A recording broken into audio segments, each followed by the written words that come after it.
Alright, we are back with the finale for Abiotic Factor's Weapons of Math Destruction live stream.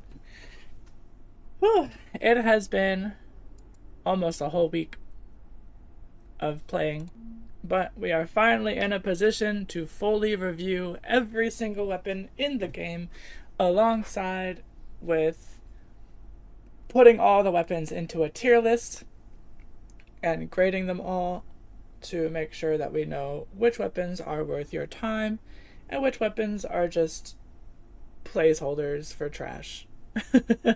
So, without further ado, let's open up the server. Now, as I review each weapon individually, I do also want to use each weapon and showcase what it looks like to use it, how it feels, the features it has. We're going to review every single weapon thoroughly, including what resources it takes to make it, if it's good for the early, mid, or late game, or all three, or which, what parts of the game it's good for, or if it's just more or less a tool than anything else. Now, there will be a few things that I am leaving out of the review. For example, these standard items that are like the tools, such as the hammer. While yes, the hammer can be used as a weapon, it is just more specifically a tool, and nobody really uses it as a weapon, nor should you. And it would just automatically it would just be in the garbage tier, like it's already at the bottom. But so there's not really a need for me to go in and showcase the hammer, because obviously the hammer is just not really a weapon. Same thing would be said about the screwdriver. It's also just a tool, and while it can technically do damage, it is just not worth using. I would say also the kitchen knife is also on that list of things that are not being reviewed today, and the vacuum, simply because the vacuum is also just a tool. It's not like, while you can slurp up a a pest, and you can fire it at another enemy and do damage with it. Overall, the vacuum is not used as a weapon, it is used as a tool for harvesting and gathering resources. So, with that being said, we're only going to be reviewing weapons that are actually weapons and not just tools. Now, there are certain things that we will be reviewing, such as the chef's knife, and the combat knife, and things like that. But we're just not going to be reviewing the kitchen knife, since the kitchen knife, in my opinion, is more of a tool and less of a weapon. It is a tool for harvesting and chopping bodies, and it's not really a weapon that you use for actually fighting enemies. Now, together we're going to go on this journey, and we're going to what in the heck? We're going to review all of the weapons together, and we're going to get all of the weapons put into a tier list. I have the tier list set up and ready to be used for for our purposes today.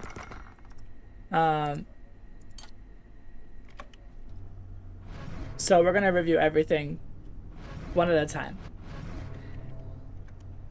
Let me bring up the tier list. Alright, so we're gonna be reviewing all of the weapons that are on this list here. Now, there's about 91 of them, and I'm pretty sure I have at least 99% of these weapons.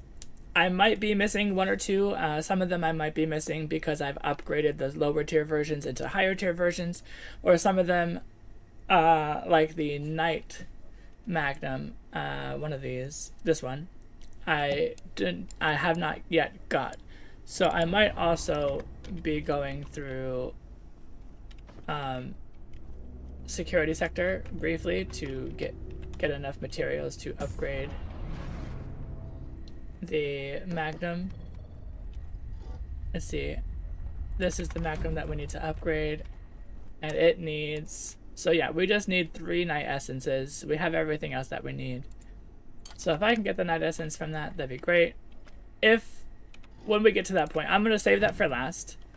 When we get to that point, I will be seeing if I need to go farm the materials for the Night Essence to get that upgraded, or I can see if somebody like Ruthie might be able to pop in and provide me with the Night Magnum directly, or just provide me with the Night Essence that I need to upgrade it. Simply because we've already beat the game on this file, so anything that we do from this point doesn't matter if it's like quote unquote cheating, because the game is beat. Like you can see, we've already beat the game, and we beat the game without cheats. We beat the game with, you guys all watched it together. We went through the whole game from beginning to end and absolutely stomped this game, to be honest.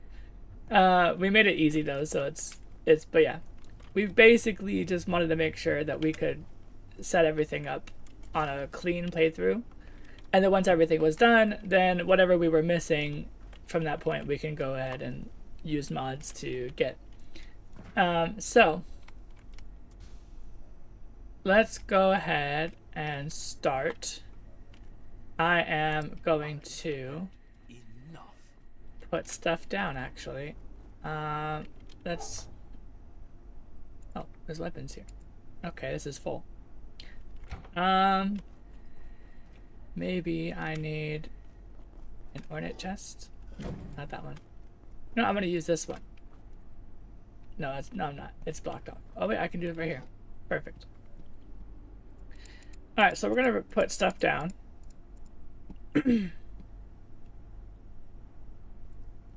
And we will be using the antiplate set for our purposes today.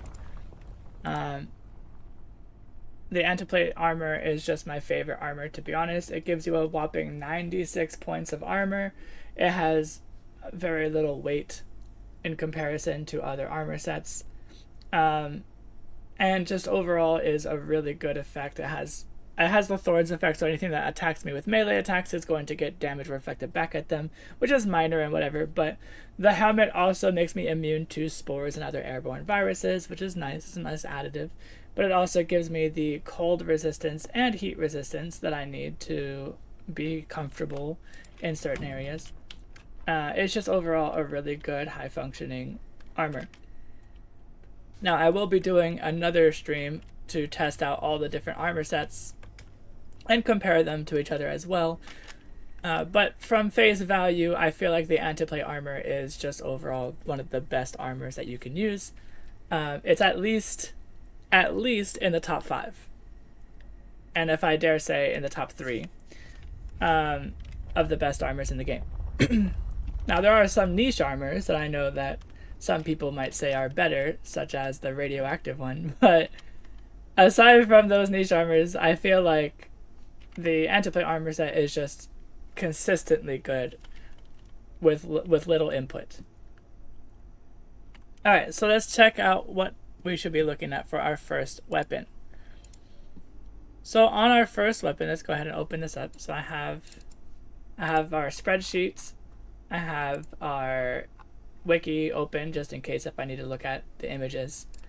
And I have the list here. Now I don't have the names of everything on here, so certain things that look the same, like these two. One of these is obviously the Pipe Club, one of them is the Pipe Cudgel, and we're going to be looking through each one, and I'll just say which one is which one it is that we're using.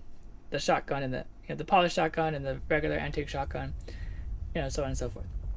But yeah, we're going to be organizing this whole list.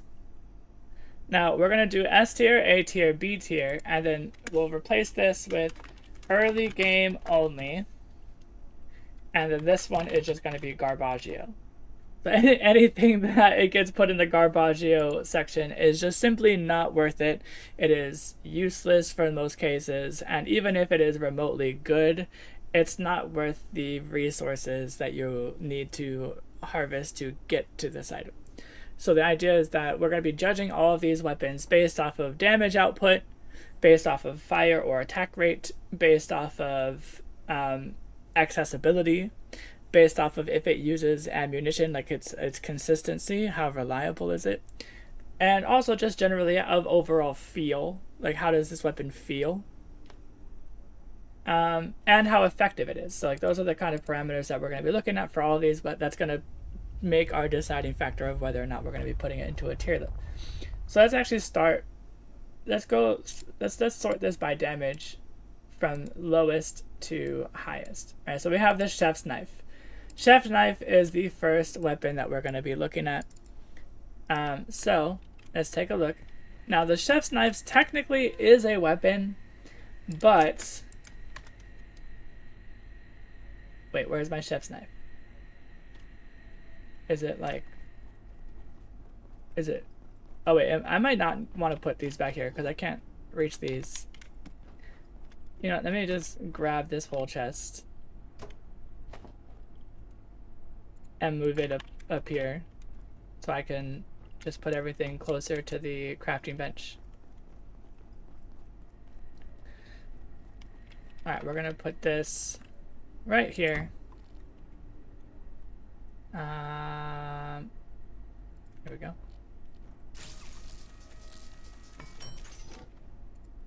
Now we are going to be excluding these grenades from our test because I have decided that the grenades are more of just the they're more like a tool. They're a consumable item, that they're not really a weapon that you will consistently use. They're more of like a consumable item that you can use to do damage to enemies or to clear stuff. So this is a chef's knife. The chef's knife, you know, it attacks pretty quickly, but obviously you can see its damage value is pretty small. It only does 5 base damage, but it does add the self-defense bonus from your perks, and it also adds your sharp melee stat for a total of 28 damage per cut. Now the only reason why chef's knife is on this list is because while it is technically a weapon, and you can use it as a weapon, mostly it's a tool. So it's something that you should definitely be carrying on you, simply because it has the expert quality for chopping up bodies, and you can easily harness and harvest things that you need.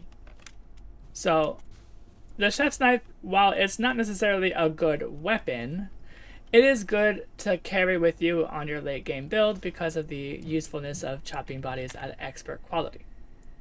So for that reason, I would say that while it is not a good weapon, it is something that you're going to want, putting it up at the S tier. Now S tier is basically like you should pretty much always be looking to have this on your person in the late game, and chef's knife just puts itself into the S tier quality easily from that. That expert quality cutting carries that chef's knife up to S tier. Next up is the desk leg. So we're looking at the desk leg now. Let's go ahead and see if we have a desk leg. We don't, but we have an office desk with drawers that we can take. Can I? What? What's happening? What? Hello? Okay. Okay, I'm just gonna go grab it. Pretty sure it's like right here. Yep. That was weird. Boom. Alright, we got a desk leg. So desk leg is actually one of my favorite weapons in the very early game. It's very easy to use. It has a wide swing. It's good against the early game enemies such as the pests and the peccaries. And it also gets you started on training your blunt melee. So it's also very accessible. There's a lot of options to acquire a desk leg, and it only costs 1 wooden scrap to repair, which is something that you can consistently get pretty easily. So I would say this desk leg is pretty solid as an option for the early game picks. So with that, I'm going to be putting our desk leg in the early game only section, because the desk leg, while it is good for the early game, its damage output is very low comparatively to the other weapons, being only a base damage of 7 but it does add the bonuses of your blunt melee stat as well as your self-defense, which gives you a bonus of 23, which means that per hit I'm doing 30 damage with this death leg when you're max stats. So 30 damage is not bad. It's comparatively, some of the mid to late game weapons actually do less damage than that. Let me just break all this stuff down and put it away. So yeah, comparatively, the Death Leg is actually kind of good. It also has a pretty decent attack rate, right? Like, it swings pretty quickly compared to other heavier weapons. And yeah, you can actually take out Exors pretty easily with this. Whoops. Alright. So that's where we're putting early game only. Now, if you need to, you can always improvise. So if your weapons break or if you're out of weapons, you can improvise. You can find a desk, you can break it down with a hammer, or you can try to package it and let it break. And you can quickly grab a desk leg in an emergency situation. So it's pretty good, especially because there's so many desks out in the areas, especially where enemies are, that you can always pretty much have access to one. And once it breaks, you know, it's also replaceable easily, or you can repair it easily. In addition, I also use this in the early game to break apart the computers in the office section, in the cubicles.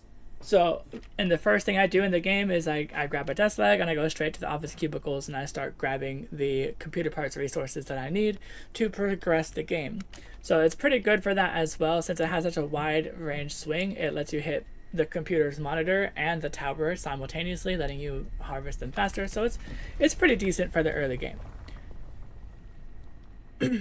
So let's go to the next weapon. Next weapon is the basic baton. Now this is a weapon that you can only get from picking the job class that gives it to you. I forget which one it is. Or if you set your settings in the server to give it to you. But there is a basic baton, and then there's a regular baton. But we're only going to be talking about the basic baton right now. Now the basic baton is very low in stats. It's pretty much the same stats as the wooden desk leg, right? So like the desk leg is just 7 plus 23, whereas this is 8 plus 23. Now the desk leg actually has more durability, but the basic baton does 1 extra damage. But the major factor that's going to change and determine which tier level this is going to get put into is that this is a single target hit. The desk leg is a swing weapon, which essentially is effectively an AoE. The baton is a single target hit, and that is not going to be something that we're looking for when we're fighting enemies, because only hitting one thing at a time, yeah, you're getting 1 extra damage, but look at that. Look at the difference. I would easily and happily sacrifice the 1 point of damage for that wide range of swing compared to this 1 single target motion. So because of that, the basic baton is going to get put into the Garbaggio section. So basic baton, garbage. There is pretty much no reason why you should ever use the basic baton, because you could argue, but if you don't have anything else, no, it's not. It's just go get a desk leg. They're accessible enough to make the basic baton effectively worthless. So just don't get it. It's not worth it. Don't use the basic baton. Alright, so the next up we have the pipe club. Now, some people will stand by a pipe club, and I'm here to tell you pipe club is trash. So let me show you what I mean. So pipe club has the same swing as the desk leg, right? The desk leg, remember, is 7 plus 23.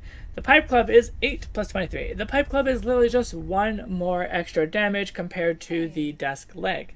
Now it does have a durability of 30, so you have to repair it less often, but you have to repair it with metal scrap, which is something that is harder to acquire compared to wood scrap. Right? The wood planks that you get are way more plentiful compared to metal scrap, and metal scrap is used for so many other recipes, especially for crafting screws that you're going to need for a lot of other recipes. So having to spend your metal scrap repairing your weapon every so often is not a good idea. Now, granted, you can trade to exchange your CPUs for anvils and then trade scrap those for metal scrap, and you can get a steady supply of metal scrap. But the point is that we're looking at the resource cost for these things. Not only are you also spending your metal scrap to repair the pipe club, but you're also using your metal pipes to craft the pipe club. Now, metal pipes is also a very valuable resource. They're used not only for your crafting bench and for your workbenches, but they're also used for other things, such as the lab burners, or your charging station, or a few other things here and there that require metal pipes. And metal pipes, if you're not careful, you can actually be very low and run out of them. And so you'll have to constantly make trips out to Flat Hill to consistently retrieve more metal pipes. And it's just overall not a resource cost efficient method just to get 1 extra point of damage and 12 extra points of durability. It is way better to just use a disposable desk leg than to spend your resources crafting a pipe club. And so therefore, because of that, we are going to be putting our pipe club in the Garbaggio tier. Do not get baited into crafting a pipe club. I know so many people are going to be mad at that, but realistically, pipe club is just a trash weapon. It does not do enough damage to accommodate the amount of resources you're spending, not only crafting, but also maintaining the item. Perfect. Next up, we have the throwing dart. Throwing darts are interesting. So these, for one thing, you have to hold the right click to prepare to aim the throwing dart, and then you can actually throw it. Now, with the perks of having level 20 in throwing, you also have certain things like you can see the projected path, weapons you throw are highlighted, and then automatically picking up projectiles is really nice. So I can go ahead and kill him with that because it does also do a decent amount of damage. It's 9 plus 40. See, the thing about throwing weapons is that they don't add just plus 1 point of damage to your damage per points of skill level. It adds 2 points of damage per skill level in the throwing stat. So level 20 throwing adds plus 40 damage, which makes these things actually do a decent amount of damage. It does 49 damage. So does that make it good? Absolutely not. See, these throwing darts are also costly to make. You can tell when you go here. You can go to make throwing darts, and you can tell that they cost, not only do they cost pens, metal scrap, and glue. Glue is easy to get, but pens, metal scrap, and rubber band balls. Pens and rubber band balls are not a easily consistent resource that you can keep crafting to steady your supply of throwing darts, because these things will break when you throw them. See, just like that. Now, sometimes they'll survive, and you can pick them back up. But when you throw them, they will break.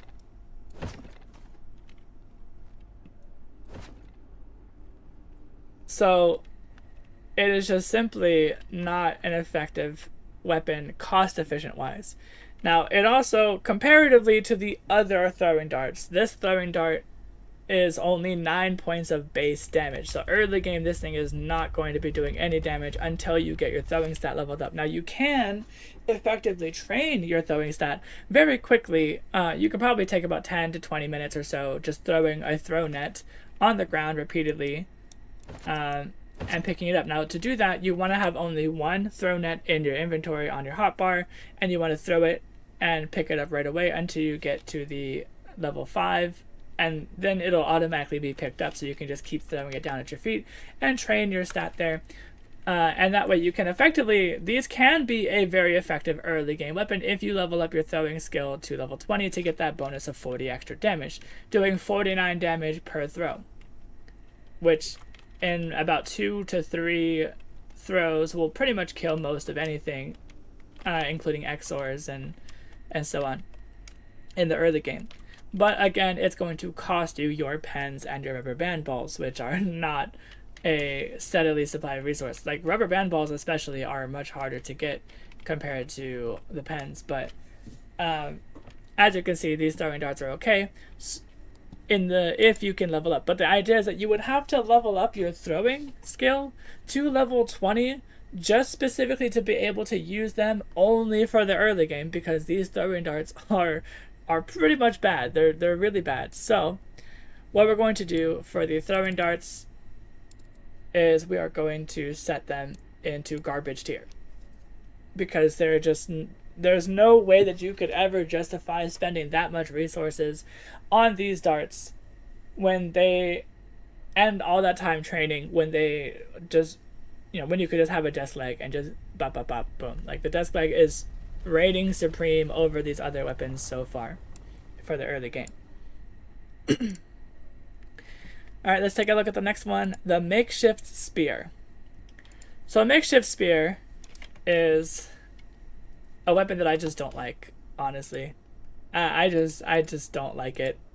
It's not terrible technically, but the makeshift spear, here, let's bring it out. Alright, makeshift spear, it's long, it's got reach, right, and it stabs, but when you compare that with a knife, the knife attacks much faster. And so I would actually rank a kitchen knife better than the spear, even though the spear technically does a little bit more damage. But a kitchen knife can literally do almost the same amount of damage and attack a lot faster. Now, the makeshift spear does have the range advantage, but realistically, the slow speed of the attack makes it almost unusable. The only thing that kind of makes it even interesting, though, is the fact that you can actually throw the spear. But you can also throw the kitchen knife. So it doesn't really give you much of an advantage either. So, boom, I throw the spear, and then there it is. Or I can just pick it up because I have high-level throwing. So I would definitely say it is not really worth using because it's only a small amount of damage, and it's just much slower than the knife. Like, imagine chopping bodies at this pace. It's not worth it. So with that being said, the makeshift spear is going to go into the Garbaggio tier level. So where is it at? And here it is. It's just bad. It's just bad. Alright, let's take a look at what's next. Next up, we have the pitchfork. Now, pitchfork is not an early game weapon. It is more of a mid to late game weapon because you can't get it until you get to Canaan. So let's take a look at the pitchfork. We're going to bring it out.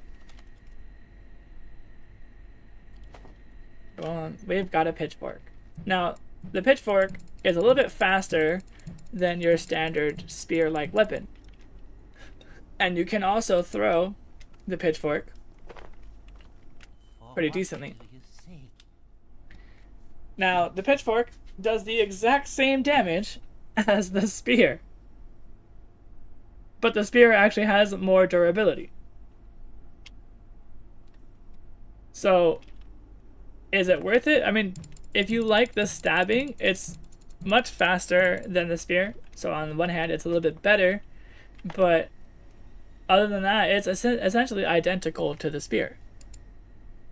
Which means I'm going to be putting this straight into garbage tier. And so far, we're going through a lot of the garbage weapons. We're going through a lot of the low-end, low damage value weaponry. Alright, next up we have the energy pistol.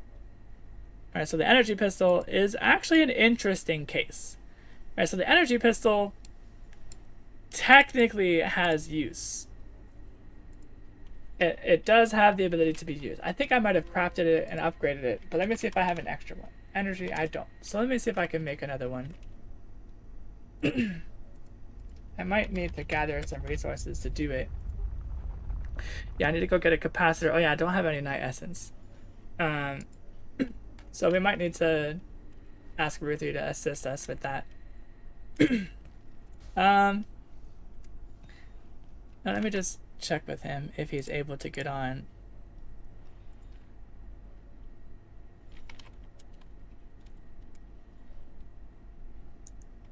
And in the meantime, actually, no, it's fine.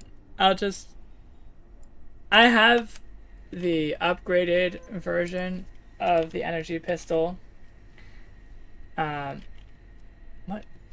Okay, I have more pistols than just that. What is wrong with this database terminal? Why is it, like, only accessing the ornate crate? Like, hello?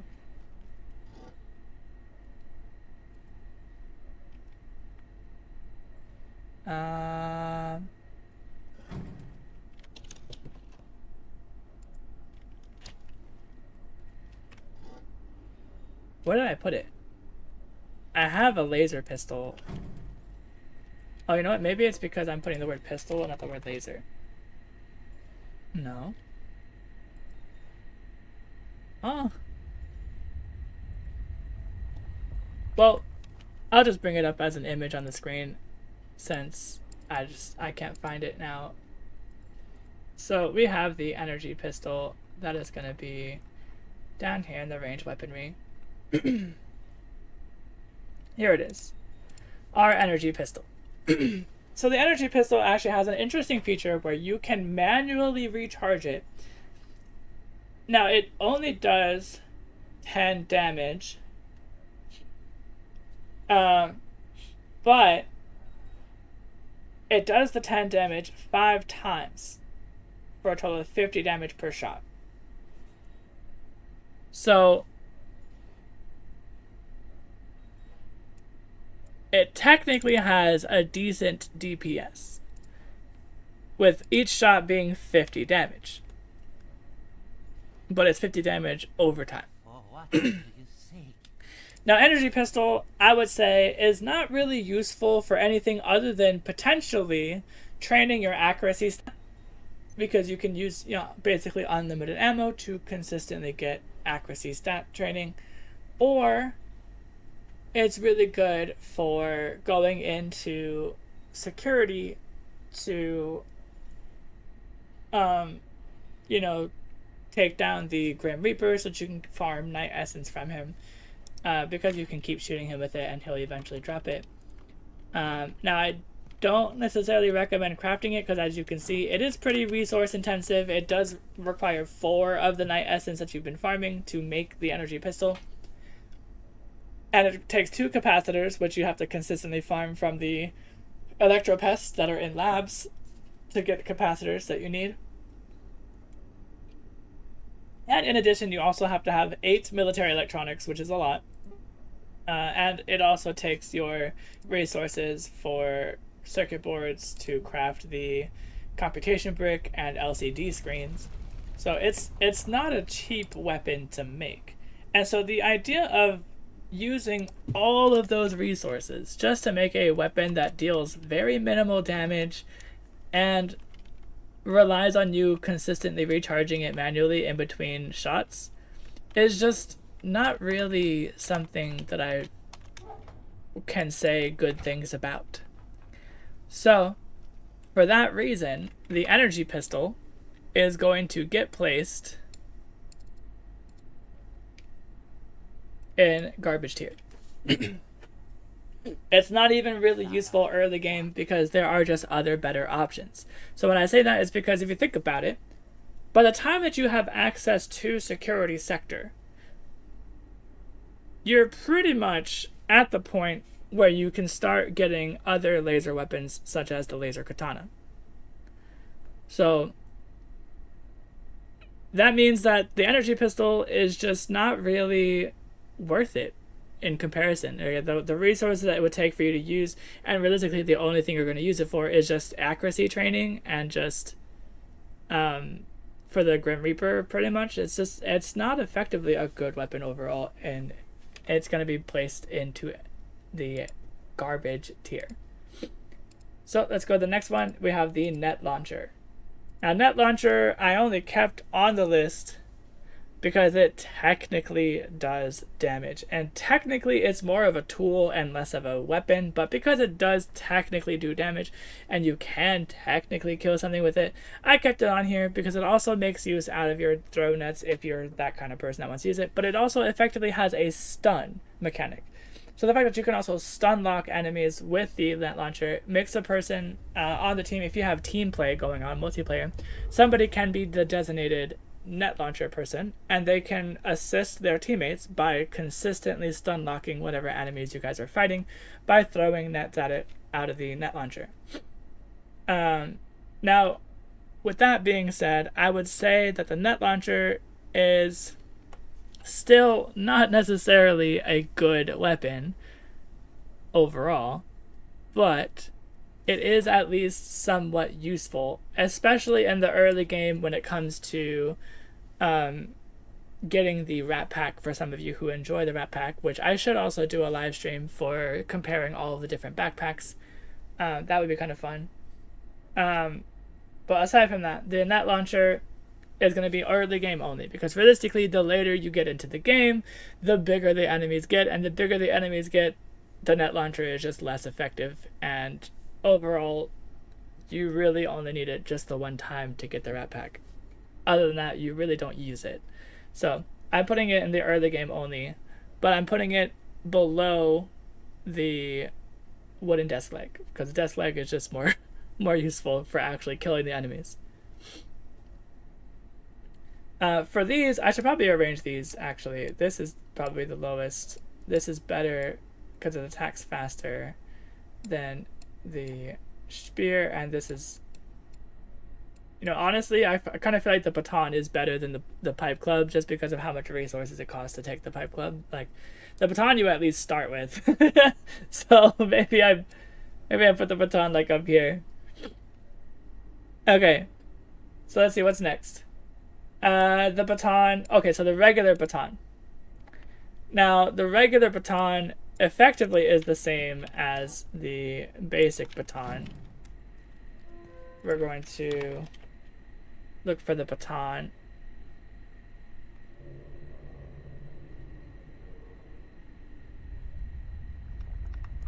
Okay, where is the regular baton? I have a regular baton. I know I do, because I've used it and I've compared both of them. Oh, did I upgrade it? I might have upgraded it. Okay, I think I upgraded it into the stun baton. That's my bad. We'll bring it up on the screen.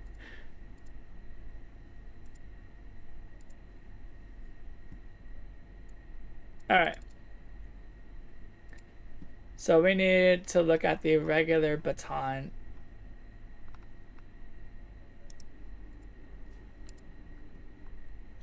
So comparatively, the regular baton has a damage value, a base damage value of 12, and it adds your blunt melee stat. Right? Has a durability of 30. And so if you look at the regular basic baton, it's only a 4 points of damage difference, and it doubles the durability. Other than that, it's essentially the exact same. And so for that reason, very obviously, we are throwing the regular baton into the garbage tier. And as it is only just slightly better than the basic baton. So this one will be the basic baton, this one will be the regular baton. Alright, next up we have the combat knife. So let's take a look. Let's find the combat knife. Here we go. Combat knife. It attacks pretty quickly, as it's a knife weapon. It has the same 12 base damage as the regular baton, but attacks much faster.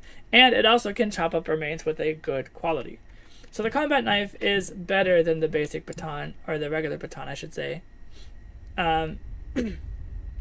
But effectively, it's still just not that good with damage output. So what we're going to say is that the combat knife is also going to be placed in the garbage tier. Here it is. But the combat knife is better than the pipe club. It's better than the spear. It's better than the batons. It's better than the pitchfork.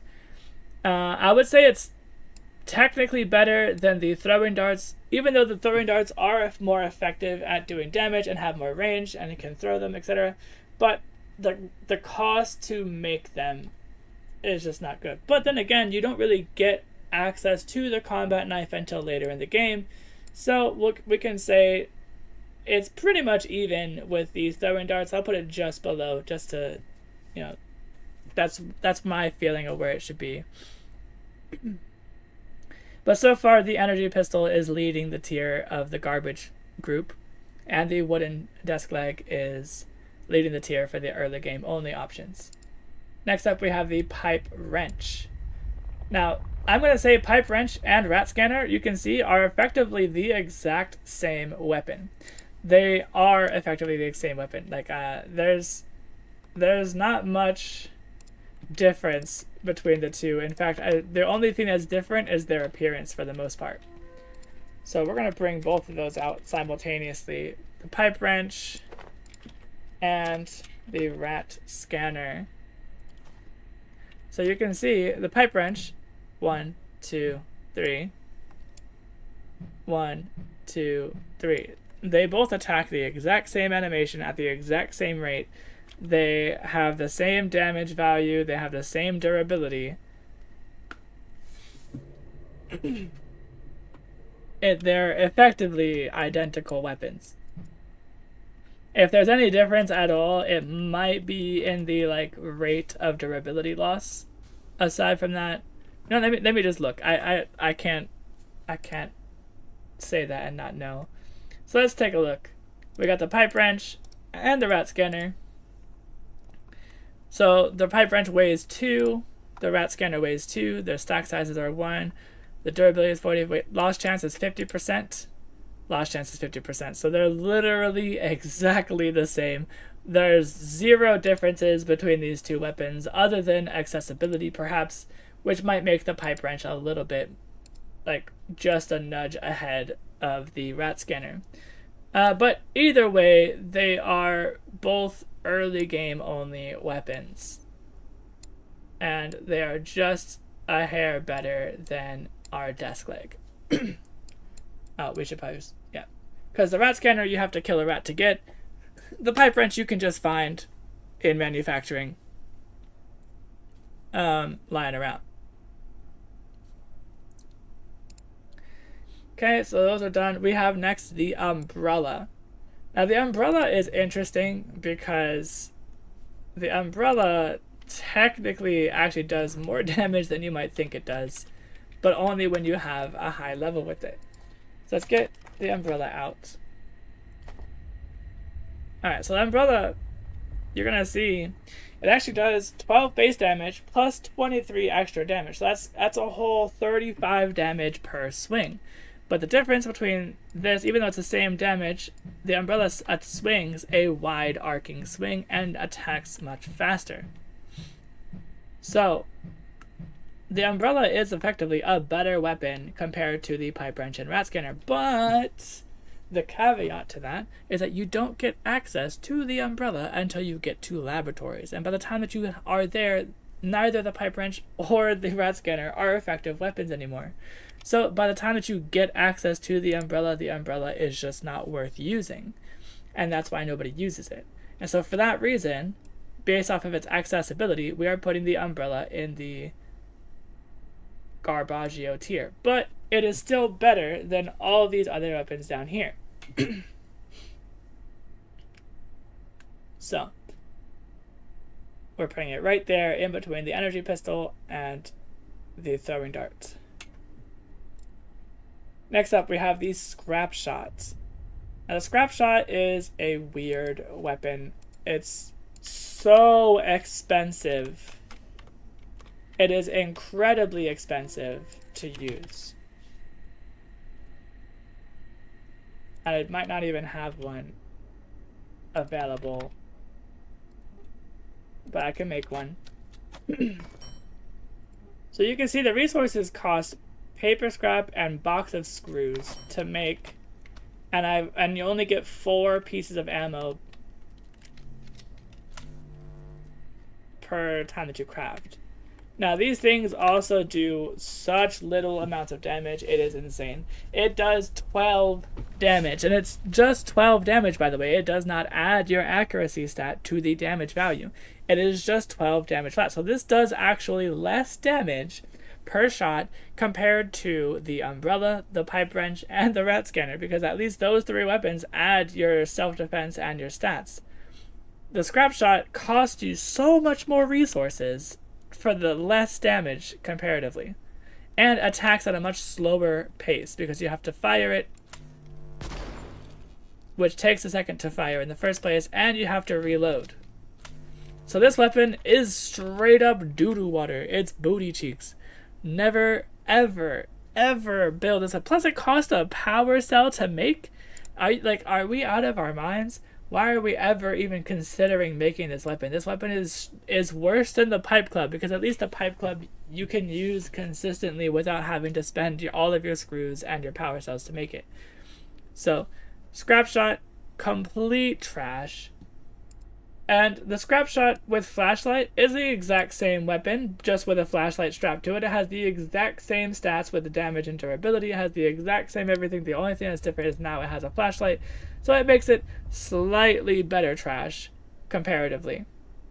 So we're just going to throw that in there. Boom. But it's still the worst weapon on our list so far. And then finally we have the shred shot. So let's take a look at the shred shot. Let's see if the shred shot is any better. And I do have one of these. I know I have one. Yep, there we go. The shred shot. All right. So the shred shot actually has a capacity of 3 when it comes to our magazine size. So you might think, oh, maybe it's a little bit better, right? No. It does only 22 damage. And do you know what it takes to upgrade this scrap shot? First of all, you have to spend your screws and metal scraps and a flashlight to upgrade it to this level.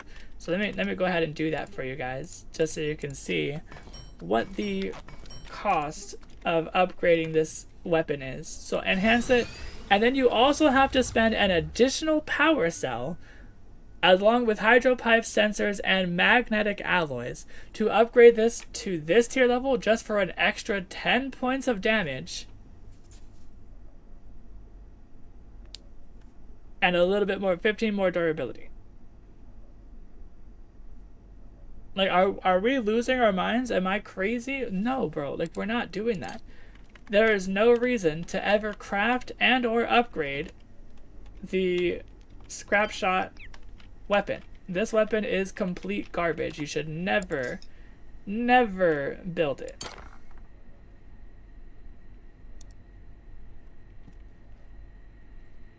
It is never worth it for any reason. It is way too expensive and does not give you or offer you enough. Let's put this stuff away. And continue. So, these shred shot, people might think, oh, but it's good. No. There are 0 reasons why you should ever in your life make that weapon. For what do you say? Arguably, you could say it's even worse than the regular one, because it costs so much more resources for literally nothing. So I'm going to put that at the lowest here. The Interfection Qatar, I would dare say it's stupid. I don't like it. The Interfection Qatar is actually a weapon that goes in your offhand, and you right click to stab with it. But in what world are you ever going to use this instead? Because you have to make this out of an ornate dagger, right? So let me just comparatively, like,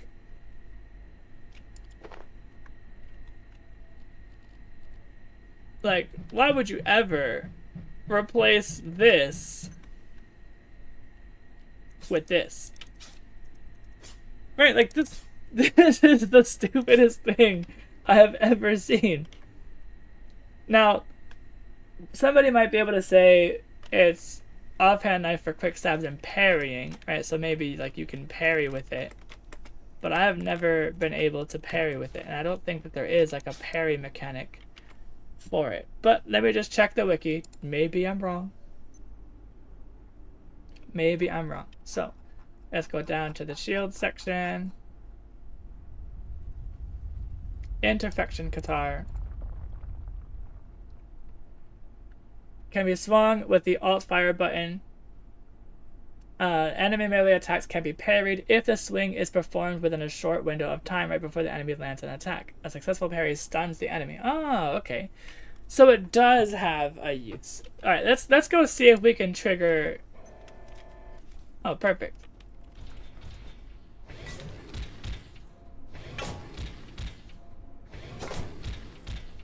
Oh. Interesting. Okay, so it's technically... Okay, I see how this works. I mean, it's very bad because you can see it's doing no damage. So it's like, at that point, just turn on your base defenses and let those kill the bot for you. There's no reason to be fighting this thing with an Interfector Qatar. That is just egregious.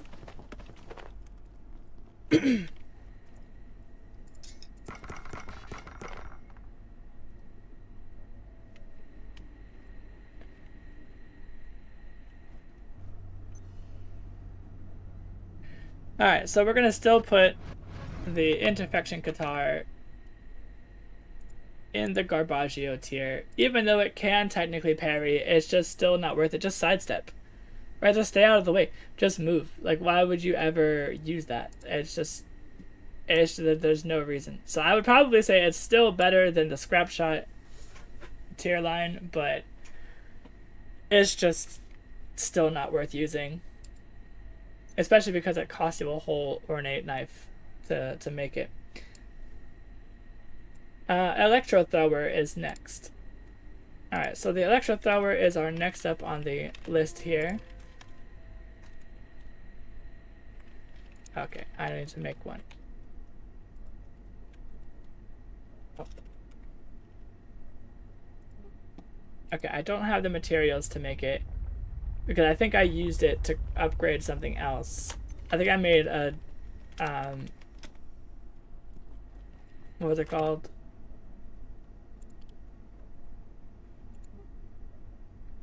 No. What was it that uses that to... Is it the flamethrower? Yeah. So I've made a flamethrower out of the one that I had earlier. So we're just going to have to review this one with the wiki here. So let's go to our ranged weapons and look for the Electro Thrower.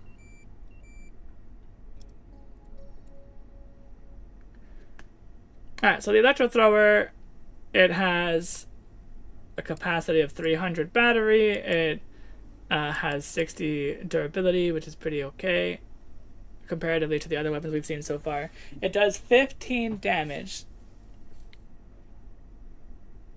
but it doesn't give you any accuracy experience when you use it. Now, it does have the ability to stun enemies, and so it is decent as a weapon for the early game. Once you get to the area where you can start crafting this, it is okay to make one and use it, especially because later on in the game you're going to need to upgrade it into a flamethrower. So effectively you have to kind of make one anyways, and at that point it's pretty useful. I'm not gonna lie, it is pretty useful. It does stun enemies, it's useful against the robots, and so it gives you a decent range. I'm going to place this one into B tier because it's not an early game only weapon. It is just a averagely decent weapon that you can use consistently throughout the game. Plus the fact that it doesn't use ammo, it just relies on electrical charge. You can keep recharging it consistently and you can keep using it. So it makes it a really good resource efficient weapon. Straight into B tier. Alright, next up we have our throwing crystal.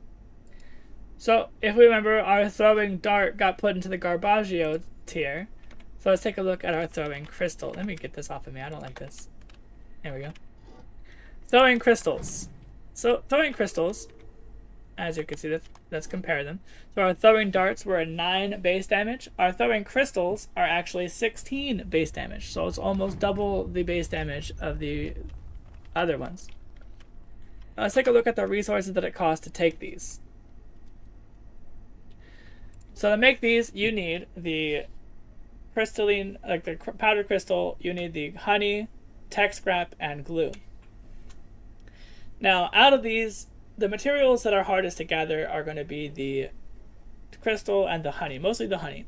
Because to get the honey, you have to set up a bee farm and consistently harvest it. But the powdered crystal is something that you need to harvest by killing the purple aliens. Now, doing that consistently means that you have to constantly go out to laboratories and kill them there, or kill a couple of them that are out in manufacturing. But there's only a few of them that are available to kill and to farm at a time. Now, granted, there might be a few other places that they exist, but overall, it's just not really worth the resource. Just to get a little bit of 7 extra damage it's very resource intensive, because they're not like consistently renewable resources. And again, for throwing weapons, you have to ready the aim first before you can throw it, which means that there's like a little bit of a delay that you have to go through to attack with it. But once you do attack with it, they do have the ability to break, or you can pick them up. Now, I have max throwing, once again, which means that my throwing crystals are doing 16 plus 40 damage, because again, throwing weapons give you plus 2 points of damage per level of throwing stat, which makes this do actually 56 damage per throw. Now, technically, that is kind of worth it, because it's more damage than the throwing dart, and it doesn't cost your pens or your rubber band balls, and this is technically a farmable resource.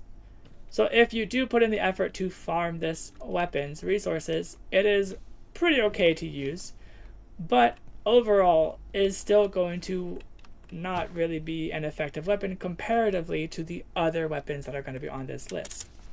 And so because of that, even though it is slightly better than its throwing dart early game counterpart, we are still going to be putting our throwing crystals right here in the Garbaggio tier. Now, I'll say it's probably a little bit better than the umbrella, just because of the amount of range you get and the fact that it is a renewable resource technically, and it's more renewable than this, and it does a lot more damage than the umbrella. I might even say it's probably better than the energy pistol, because it just does way more damage.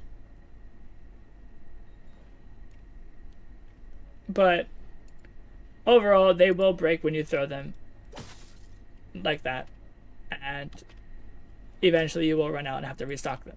So it's still pretty resource costly. So maybe we because of the resources, the energy pistol is still better. Alright, next up we have the cane sword. Now, the cane sword is actually one of my favorites. I do really like the cane sword, only because it has a very fast attack rate, and the damage is okay for the early to mid game, and for the late game realistically. Now, you can use this instead of a knife to chop up bodies, so the can chop up remains, and so this cane sword I usually use as my sharp option until, like for chopping up bodies specifically, this is my tool weapon. So it's more of a tool. I don't use it really much for fighting. Maybe if I'm in IKEA, I can quickly swing a headshot at these zombies and knock them down. But other than that, I don't really use the cane sword for fighting. Maybe for a pest that's jumping at me, or for small things. But other than that, I mostly just use the cane sword as a tool for chopping bodies. So with that being said, the cane sword is still a really good thing that you can use, but it's not necessarily the best. Right? So because of that, we are going to put our cane sword up in the A tier. It is an A tier weapon / tool that you can use consistently once you acquire it throughout the rest of the game. until the late end game. And so the S tier is just like end game quality. A tier is, good quality throughout the rest of the game. So let's go ahead and proceed. Ornate daggers. Now, ornate daggers, I actually have them on me right now.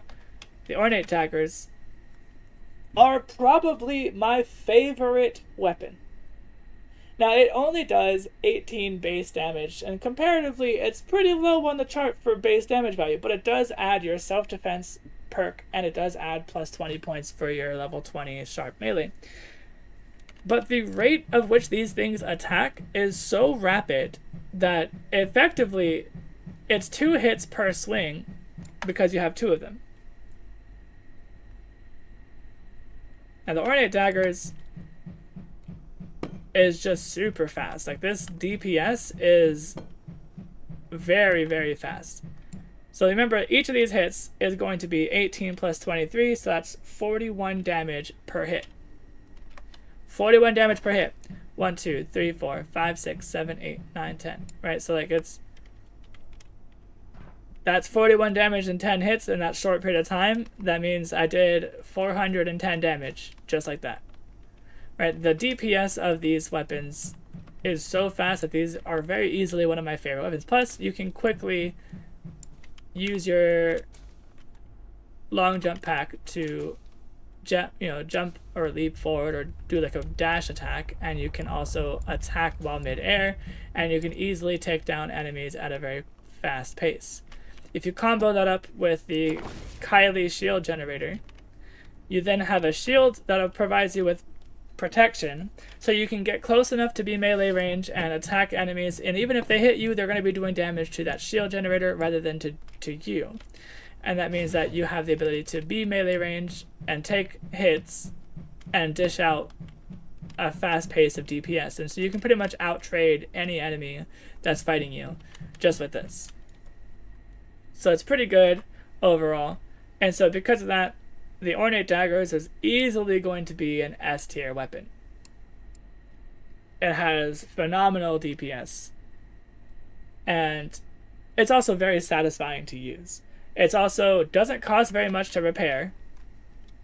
By the way, if I wanted to repair these, all it takes is literally a refined carbon. That's it. Just a carbon. And it's really easy to farm that. You can easily get a bunch of carbon by trading your silver scrap from your trips to the train and from your trips to lab in the early game. And you can easily get a stock of refined carbon. So, that's that. Next up is the Tech Scepter.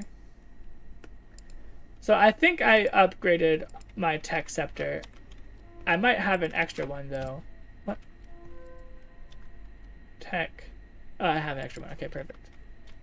So I have a Tech Scepter, and it is a swing weapon, right? It's not just a single target, and even though it is a blunt weapon, you can see this, comparatively to this, the DPS is much slower. But the thing about the Tech Scepter is that it does technically do bonus damage. So if we take a look at the spreadsheet, we can see the Tech Scepter does actually 25 bonus damage as electricity. And it also has the ability to knock enemies back. So you can hit enemies, knock them back, and deal bonus damage. So technically this means that this weapon does a total of 18 plus 25 plus 23, because it also adds your blunt melee and your self-defense. So that would be 25 plus 23 is 48, 58, 66 damage in total per swing while this thing is charged. Now it has a max battery of 90, and let's take a look at how much battery gets consumed when you swing this at something. Let's see. Let's go upstairs. Okay. We're going to use the Tech Scepter and showcase how it feels to use it. And we have our victim. And he's dead.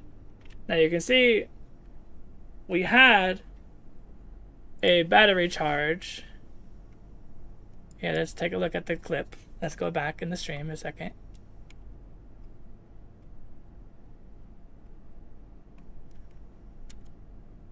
Okay, let's...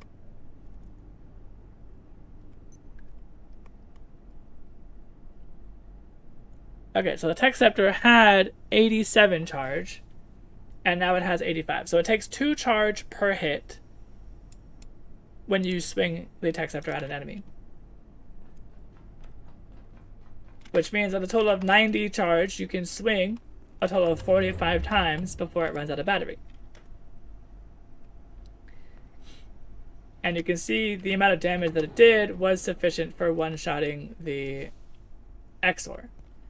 Right? This means that, you know, even some of the mid to late game enemies, you can actually use this weapon effectively against them, especially if you combo it with the level 7 battle charge, where you can run with a melee weapon and do a power attack, which will do bonus damage. So it takes that 66 damage and increases it even further. So the Tech Scepter is actually a decent weapon overall. And so because of that, we are going to place our Tech Scepter in the B tier where it belongs, if I can find it.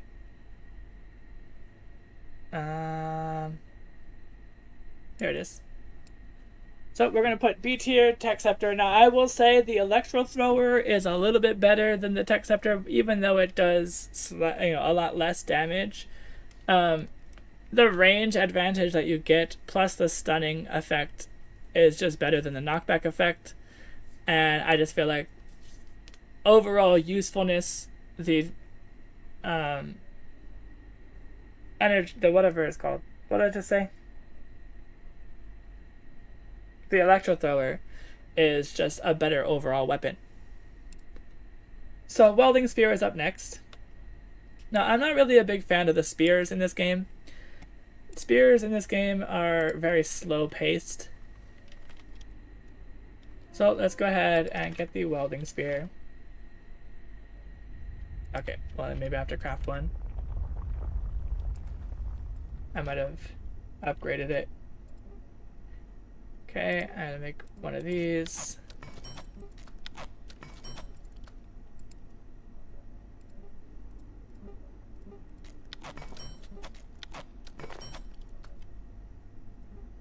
There we go. Alright. We now have a welding spear. We're gonna let that charge, and while that's charging, I'm actually gonna go... Can we open, please? There we go. In here and check on the portal world and see if the wishing shelf reset. I think the other person that was in the server replaced my items that I wanted with, yeah, with Transcendium. Now I really actually wanted to use this shelf to farm hoses, because you would be surprised at how little hoses you have later in the game. Alright. So we have the Welding Spear. Let's compare it. Welding Spear is again 18 base damage, but it does add your self-defense and it adds your sharp melee attack. It also can chop up bodies, but again, who's going to be doing this to chop bodies? It's so slow at attacking. The saving grace of this weapon is that you can actually throw it and do range damage with it as well, but realistically, it's just not worth it. It costs you so much resources to make. As you see, I just had to make stuff using our circuit boards and using our reinforced hoses. Right, those resources are not cheap, especially in the early to mid game. So overall, is this weapon worth making? I would say absolutely not. It is complete garbage. And yeah, you can, like, you know, use the heat part of it. It does have like the fire thing, and it's a little bit better than the traditional spear, but it's still kind of bad in comparison. it barely does it barely does more damage than all of these other weapons, and it just takes so much more resources and attacks so much slower. So I would say it's probably about here. The throwing darts are probably a little bit better. The umbrella, I would say, is better than this because the umbrella actually has a faster attack rate. It has more DPS. So next up, we have the Ramag shotgun.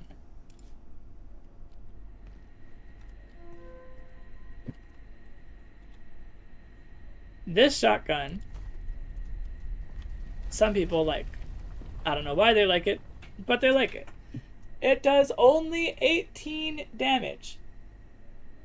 That's it. It doesn't add any stats. It doesn't add any extra things. It is just a flat 18 damage, and it costs. Not only does it cost you the time to farm it and kill these enemies that have these weapons, but that 18 damage is so insignificant. It also costs you biometric arm wraps. It means that one of your armor slots is being taken up by arm wraps that you only use just specifically to get access to be using this shotgun. Let's take a look at how this shotgun fires. You can see it takes a good long time to reload this weapon. Like, that was a long time. I have level 20 reloading, right?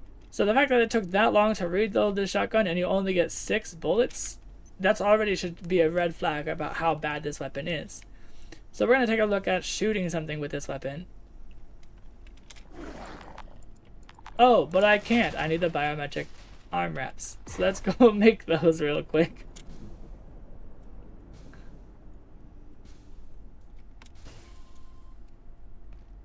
I almost forgot that I wasn't wearing the biometric arm wraps. So let's go ahead. Do I have them already?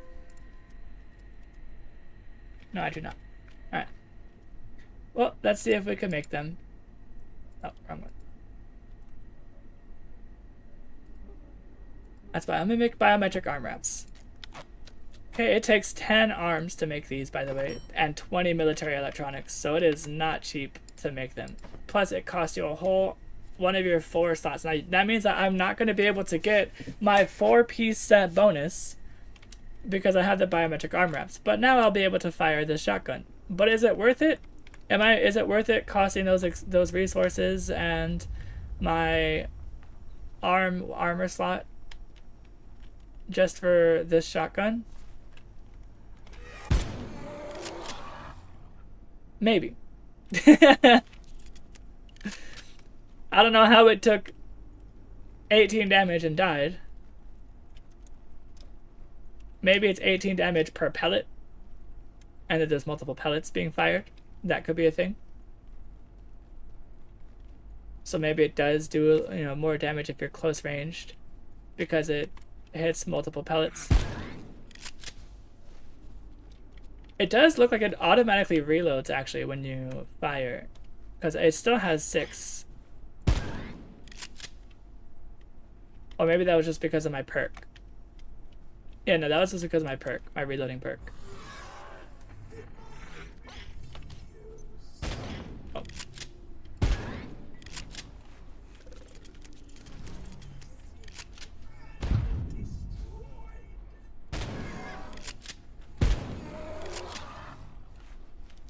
Yeah, I mean, it's not really anything to,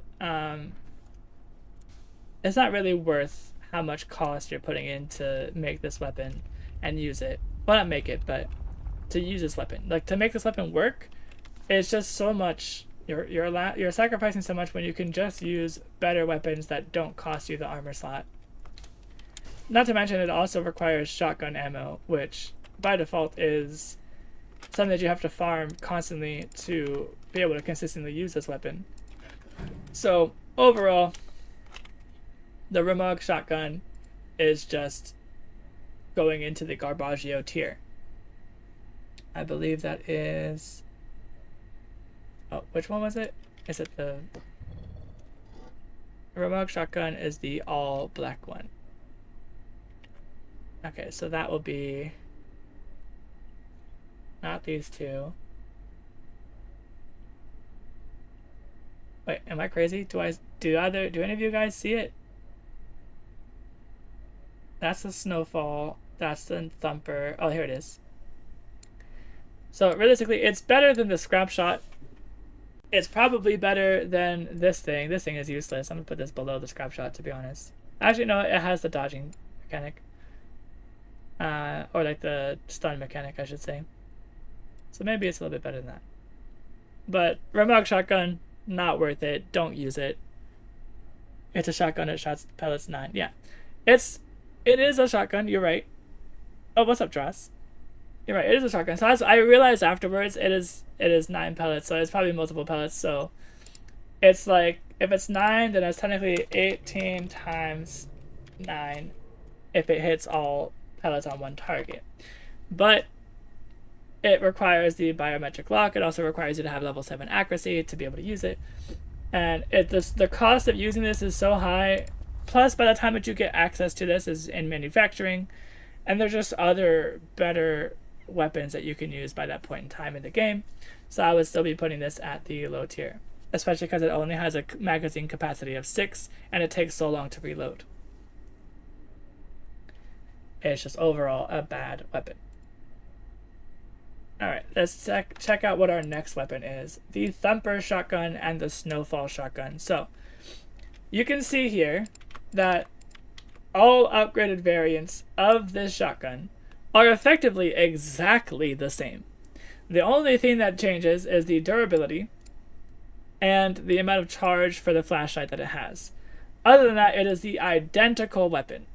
It is exactly the same. The only thing that is different besides that is that you don't need the biometric arm wraps to use it.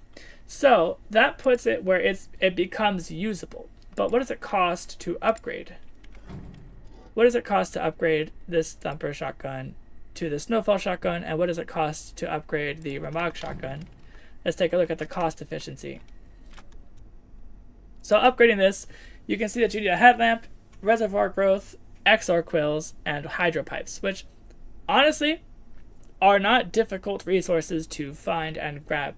So upgrading it to the Thumper shotgun to get the ability to have a flashlight and a little bit more durability is not hard to do, but it's like you're grabbing all these resources just to add a flashlight to the shotgun. Effectively, that's what you're doing. That's what you're doing.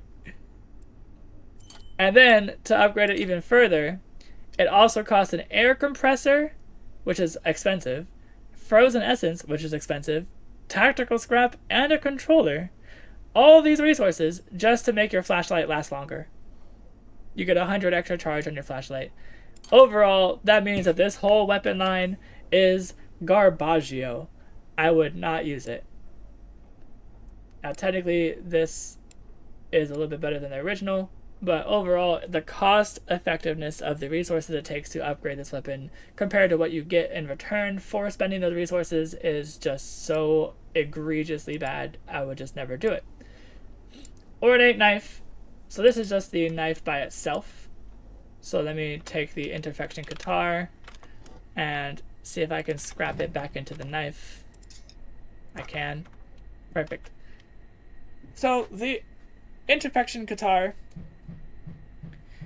scrap back into the ornate knife. So the ornate knife here, it attacks pretty quickly. Not as quickly as the ornate daggers, but still very quickly. It is faster than most sharp melee weapons. And as you can see, it does 20 base damage. Comparatively to the cane sword, it's more than the cane sword. It also has the good quality chopping of remains. Now, the moment you get this weapon in the game is pretty late game. You're in the Praetorian, which is towards the end of the game. But it is probably one of the best melee weapons that you can have. So for that reason, the ornate the ornate knife, I should say, is going to go put into A tier right above the cane sword. It's not S tier, but once you upgrade it to the ornate daggers, it becomes S tier because of the DPS. Alright, next up we have the sword. Now, sword effectively is the same thing as the cane sword. It's just slightly slower, but it has a slightly wider range of attack. The sword does also do a little bit more damage. Anything you need? If I'm not mistaken.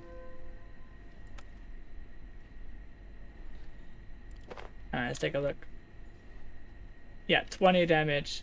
It's the same as the ornate knife, but is a little bit slower than the ornate knife, but it also has a bigger swing.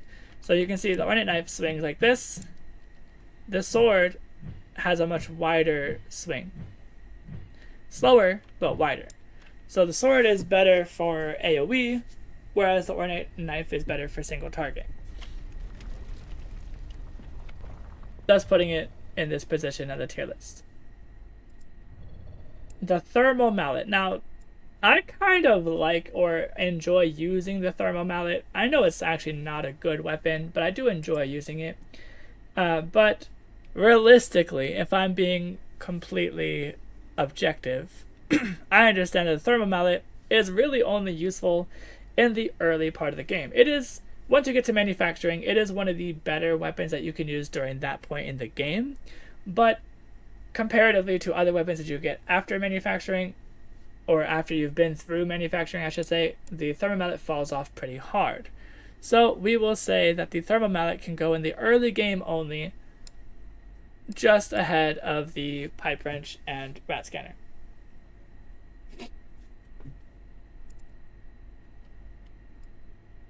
The flamethrower is next. So the flamethrower, I've got a few things. honestly, is kind of trash. It's really only useful when you are trying to progress the story. When you're going through Resident Sector, you have to get through the ice that's there. So it's really useful as a tool for progressing the story. But using it as an actual weapon, because of the overheat mechanic that it has, that kind of locks you out of it.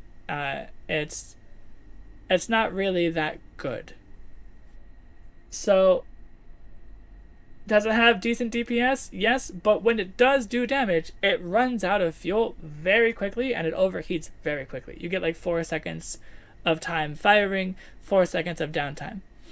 And realistically, you're out of fuel like within a few rounds. Like that's it. That's all you got. So this thing is just egregiously bad. I will say it's probably better than the energy pistol, so we'll put it here. Because it does do a lot of damage. But even though it does decent damage, 20 damage per tick, it's just not really worth it. Now you do have to craft it for the progression of the story, but you know, you can use the electro thrower instead, and the electro thrower is only 5 points of damage less than the flamethrower, but the electro thrower you can continuously fire. Right, like you don't have to worry about overheating, and you can recharge it very easily. Like, and then you can combo the electro thrower with other things that reduce the energy cost of things, and the electro thrower just becomes a much more efficient weapon compared to the flamethrower. Now, certain enemies have different resistances to damage, different types of damage, and so, you know, the flamethrower having a specialized damage type, you know, it can be more effective against specific targets, but aside from that, as a more generalized, consistent thing, the electro thrower is just better. Alright, now next up we have the pipe cudgel. Now, let me actually, before we go to the pipe cudgel, let me actually grab the flamethrower and show you what I mean. Alright, so we have the flamethrower. So then you also have the idea that the flamethrower also creates an area of fire. Right, this fire can also damage you if you walk through it. And that's not good. But now watch how quickly the energy of this depletes. It's going to overheat. And I don't want it to overheat, so I'm just going to let it go. And we're going to go again. You see how long of intervals it takes? I get this. And then I have to stop. And you can see I'm already almost halfway down. 2 rounds of attacking, I'm almost halfway down. Now, does this thing actually effectively do damage? Let's go test it out. Let's go try it on that Mystagogue that's over here in this room.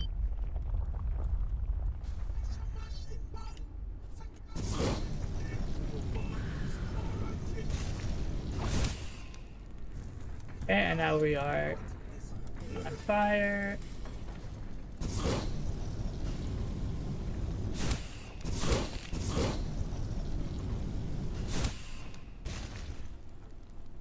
And you can see how much time it's taking to fight this guy. Even though I'm directly hitting him with this fire.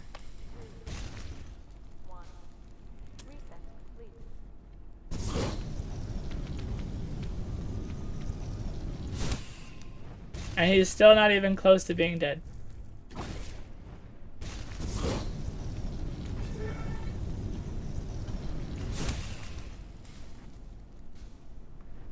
And I've used up almost the entire fuel source trying to kill this guy.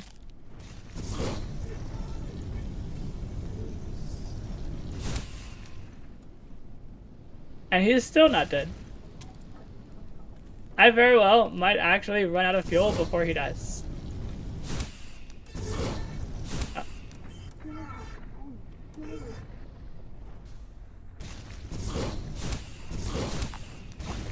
And I'm out of fuel. So I couldn't even kill him with 2/3 of my fuel, and he's not even close to being dead. Alright, let's take the ornate daggers.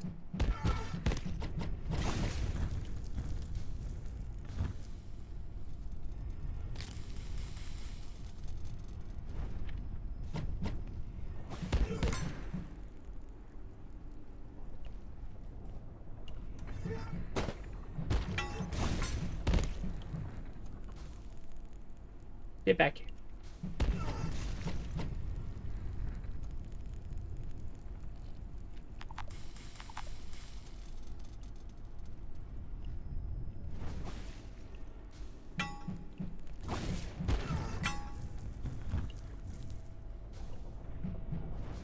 And normally when I fight this guy, I would probably be using a different weapon. But I just don't have the other weapons on me. Only because melee weapons don't really effectively do much to him, since he has a lot of skills that push you back away from him. And he punishes melees by grabbing them.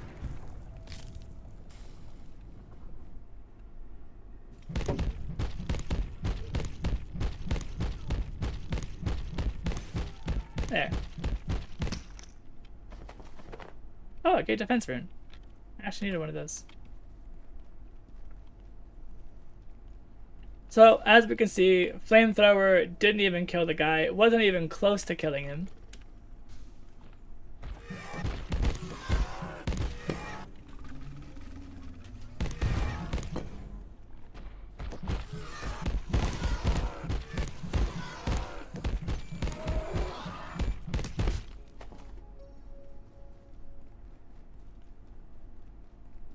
And see, I went through that whole fight without taking much damage because of the Kylie's shield generator. Oh, and I'm wearing the wrong armor.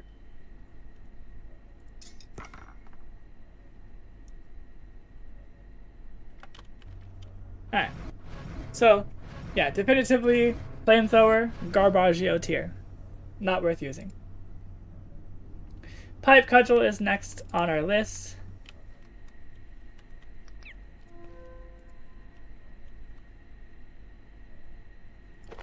Alright.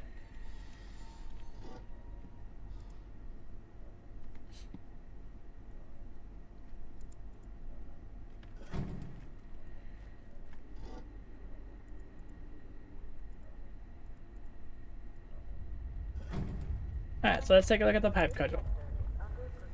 So is the Pipe Cudgel any better than its early game predecessor, the Pipe Club? The Pipe Cudgel does a total of 22 damage at base value, plus your 23 from your 20 and your skills, and from the 3 from self-defense, if you take that perk. So at maximum, it's going to be doing 45 damage per swing at a rate like this.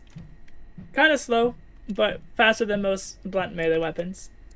So what we were going to say is the Pipe Cudgel, even though it is technically better than the Pipe Club, we're going to look at the resources that it costs to make this, actually. Let's go in here and Pipe Cudgel. So it costs your yellow pipes, your hydro pipes, your rotary pumps, and your pressure gauge, along with some glue. So resource cost pretty high, because those are the pipes that you want to use to make your large garden plots. Like, these are the pipes that you want to use for other things, rather than you're making this useless weapon. Because by the time that you get access to these weapons, notice that you're going to be in the hydro plant, which means that 22 damage at base value by this point in the game is not that much more than things like the cane sword or the sword itself, which has 20 damage at base value. And has the same swing speed, which you can just find this without having to craft it. It doesn't cost any resources, and it just takes metal scrap to repair. So this thing, not that much better than the regular Pipe Club. It is still in the Garbaggio tier. It is a bad, terrible weapon. Don't get baited into making it. The Shred Shot, I believe we already went over that one. We already placed it into Garbaggio tier. The Throwing Quill. Okay, so the next throwing tier weapon. Right, so Throwing Quills. What? Throwing Quills cost you the XR Quills, magnetic alloys, military electronics, and any glue. That's pretty expensive. Military electronics are useful for many other things that you want to use them for. Magnetic alloys also are used for plenty of other things you want to use them for. And so using these for throwing quills that do 22 damage base value. So that's actually not bad comparatively to the throwing dart. Throwing dart, remember, was 9 base damage. Throwing quills, however, are a base damage of 22. And they also apply acid burn to the target for a short time. So these are going to be doing an extra 30 damage on top of the 22. That's 52 damage plus 40 damage from your throwing stat. So that's 92 damage per throwing quill, which means that this one is actually a really effective damage dealing weapon. But is it worth the resources to use it, is the question. Again, you have to wind up to throw it, but you can see with your higher level throwing skill, you can pretty much effectively, accurately attack things with it. I'm going to show you guys what it feels like to throw this at an enemy and kill it. So let's do that. Let's go find an enemy. Where did it go?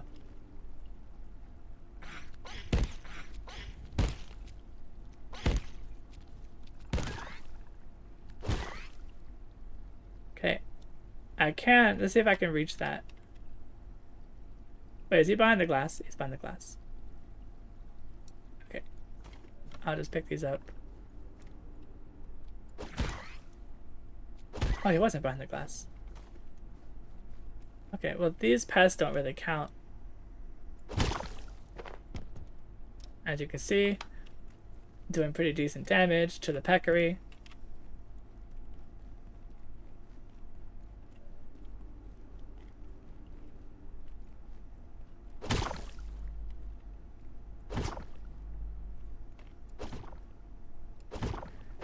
So you can't really get this guy freed up out of his pod with throwing weapons. Let's go find an XOR.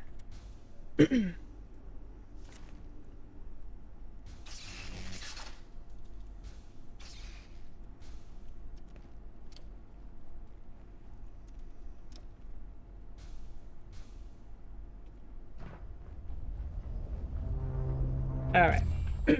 So now we are in the Antiverse, and we're going to be able to test this weapon out. Grab some wheat while I'm here. So you can see he didn't die initially, but the acid burn damage over time did take him down afterwards. So the initial damage was enough to bring him low, and then the burn damage from the acid took him down right after. Let's test it on the other one.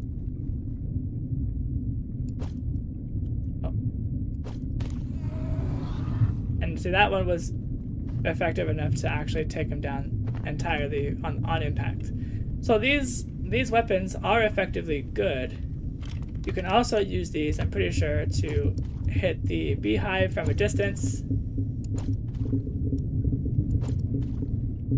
and they won't attack you because you're attacking it from ranged. and you can grab the loot here, but of course it's fallen off the edge of the map. So we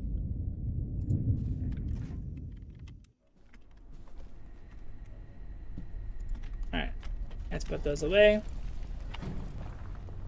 And we will put the throwing quill also into Garbaggio tier. No, I'm just kidding. These ones are okay. They're still a little costly to make. If you remember, it takes, you know, some pretty expensive resources to make them, but they're not necessarily Garbaggio. They're probably more like B tier. They're not bad to use, but it's a decision, right? Like, this is a choice you have to make, that you want to use these resources for this specific weapon. But I will say the throwing darts are pretty fun to use. Like, they're pretty satisfying to use them. So I might actually use some of these throwing darts in the future on future playthroughs. The stun baton. Now, the stun baton actually is a good weapon. Like, I'm not gonna lie, it's actually a good weapon. It's not as bad as its other baton variants. There we go. So the stun baton, it attacks just like the other baton, but the key difference here is that the stun baton actually applies a stun to the target that you're hitting. So while it's a slow attack rate, it doesn't matter because you're stunning the enemy. No, I was hoping for a bigger enemy.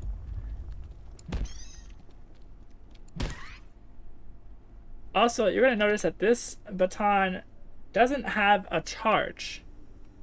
It doesn't use a charge at all. So you can just use the stun baton and you don't have to worry about recharging it. You do have to repair it, and it does cost a lot to repair. And that's the biggest downside. You have to spend this, the yellow stuff. I forgot what it was called. But you have to spend that yellow stuff to repair this weapon, which effectively is just not a resource that you're going to be able to use or to acquire consistently. I mean, you can go fishing, I believe, to get it, but what the? Okay, well, let's stun this guy. There you go. So you can see how this works. Now, the only other downside to this weapon, though, is the fact that it has a low durability, right? It has only 30 durability, but when you're at higher levels of crafting, you can make this and it will give you bonus durability. I think it's actually just an upgrade, though. I don't know if you can get bonus durability on it when you upgrade. I don't remember how that perk works when upgrading weapons, but ideally, you know, the stun baton, it's okay, but it's not something you're going to be able to reliably use later in the game. But it's also really good at stunning. And if you're just you by yourself, a stun baton, especially if you're playing on harder difficulties, a stun baton might actually be a very effective weapon because you can actually fight XORs and things like that. Just oh, Patra's messaging me.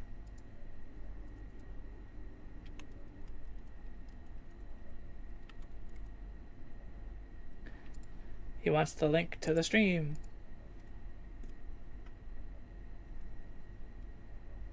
Alright. So the stun baton. Where do we want to put this weapon on our list? It's not necessarily it's a good weapon, but the downfall of this weapon is the fact that it has the low durability. If it wasn't so low durability, it would be higher in the tier list, but its durability does place it lower than normal. Like, if it didn't have the durability issue, it might actually even make it to A tier as a weapon, but because of the low durability and the expensive cost of repairing this weapon, I would say that it is probably going to fall under B tier.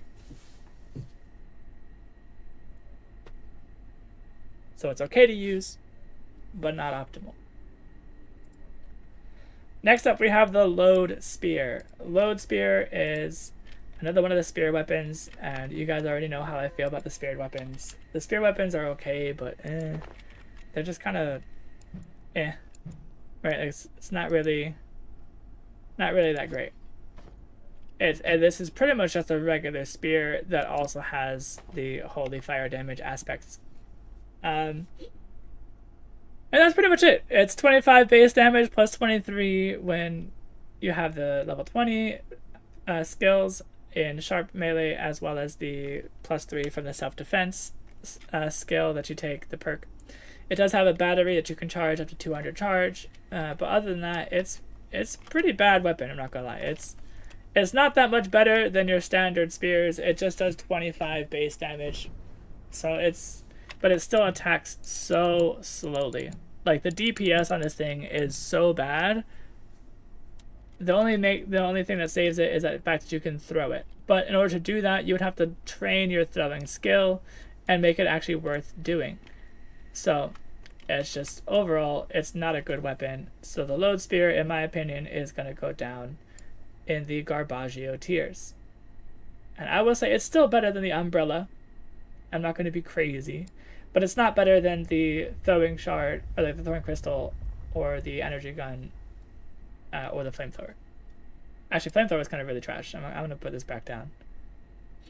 I'll probably say the umbrella is better than this flamethrower. Nah, yeah, we'll put the flamethrower here. So, the lightning spear is next on the list.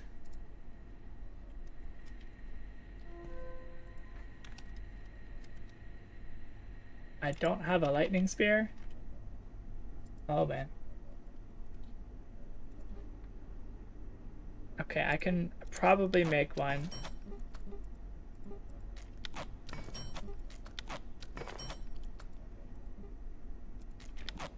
I think it's because I upgraded the one that I had. Alright. So while that's charging, lightning spear is pretty expensive to craft. It takes a projection matrix, which takes all of these resources. It takes an energy brick, which takes up your circuit boards. And a capacitor. Like, these resources are not cheap. Especially mid to late game, or mid to early game, I should say. But, is it worth it? No. It is effectively the same slow attack rate of a regular spear. The only saving grace about it is that you can throw it. But even then, it's just not worth it overall when you can do things like this with another weapon. Alright, so like this is just not good.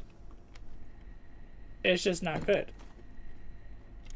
And so lightning spear is also going to get put in the garbage tier. Now technically, the lightning spear does more damage than the load spear. So we could say it's probably better than the load spear. Which is ironic because of how much resources it cost to upgrade the freaking load spear. So it's weird. It's a weird situation. Then you have the arc bolt spear. So the arc bolt spear, I believe, is the upgraded version. Okay, I know I made one. Yeah. I definitely made one of these, and somebody probably logged out with it. So that's unfortunate. So we're gonna have to, resort to the wiki for this one. The arc bolt spear, it has the same attack rate, same style as all of the other spears. But it does have the battery charge, which allows you to arc lightning bolts from the target that you hit to nearby other targets. Now, most of the time when you're fighting something, there's not other enemies close by, right? I will say in 90% of cases, when you are fighting something, it is you versus that one thing by itself. Maybe this might be good in IKEA where there's swarms of zombies, but aside from that, you're really just fighting one enemy at a time. Right, it's for the most part. Maybe if you go to like the Exor village, you can kind of group them up together. But like realistically, are you going to be fighting a whole horde of Peccaries and Exors in the Exor village with a spear? No, you're not. This is definitely not worth using. So, overall, it is just effectively a bad weapon, just like the other spears. And so we're going to put the Arc Bolt Spear also in Garbaggio tier. Don't use it. Next up, we have the Makeshift Crossbow. Now, Makeshift Crossbow is kind of bad, not gonna lie, but it is one of the highest base damages of the early game. It does have a small ammo capacity, but what I've seen some people do to bypass that is that they will make more than one at a time.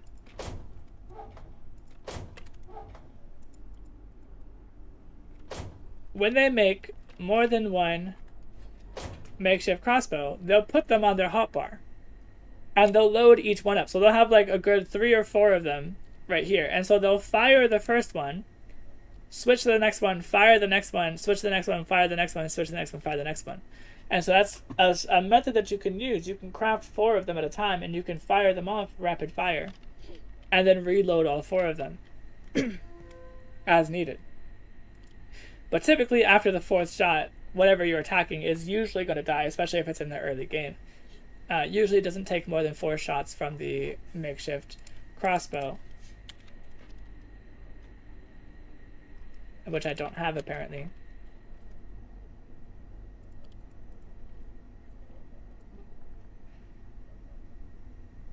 So I could make it. Let's go ahead and do it.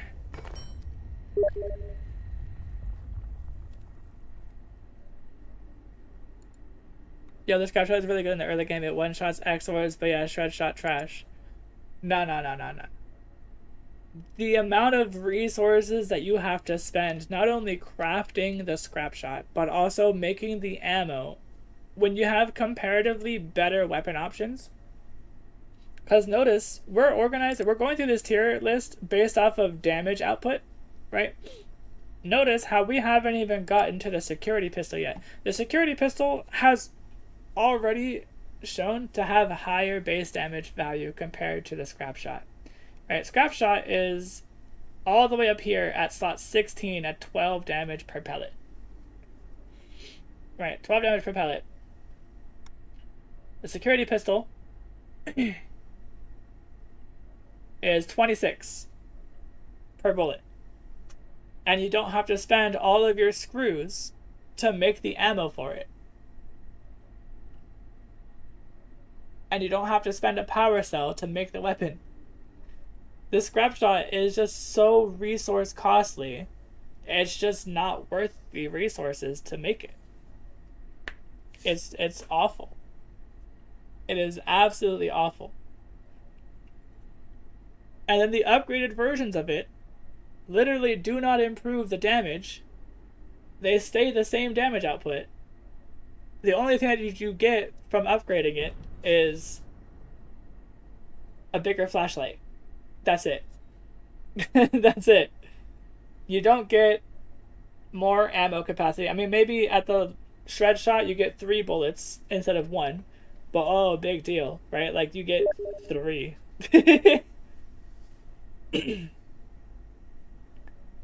Scrapshot ammo is not very cheap. Scrapshot ammo costs you your screws, which is your metal scrap. If you use a scrapshot weapon, you are going to eat through your metal scrap very rapidly. And the amount of durability that you have on a security pistol is 35. Right, so let's just compare the two for a second. I'll pause for a second.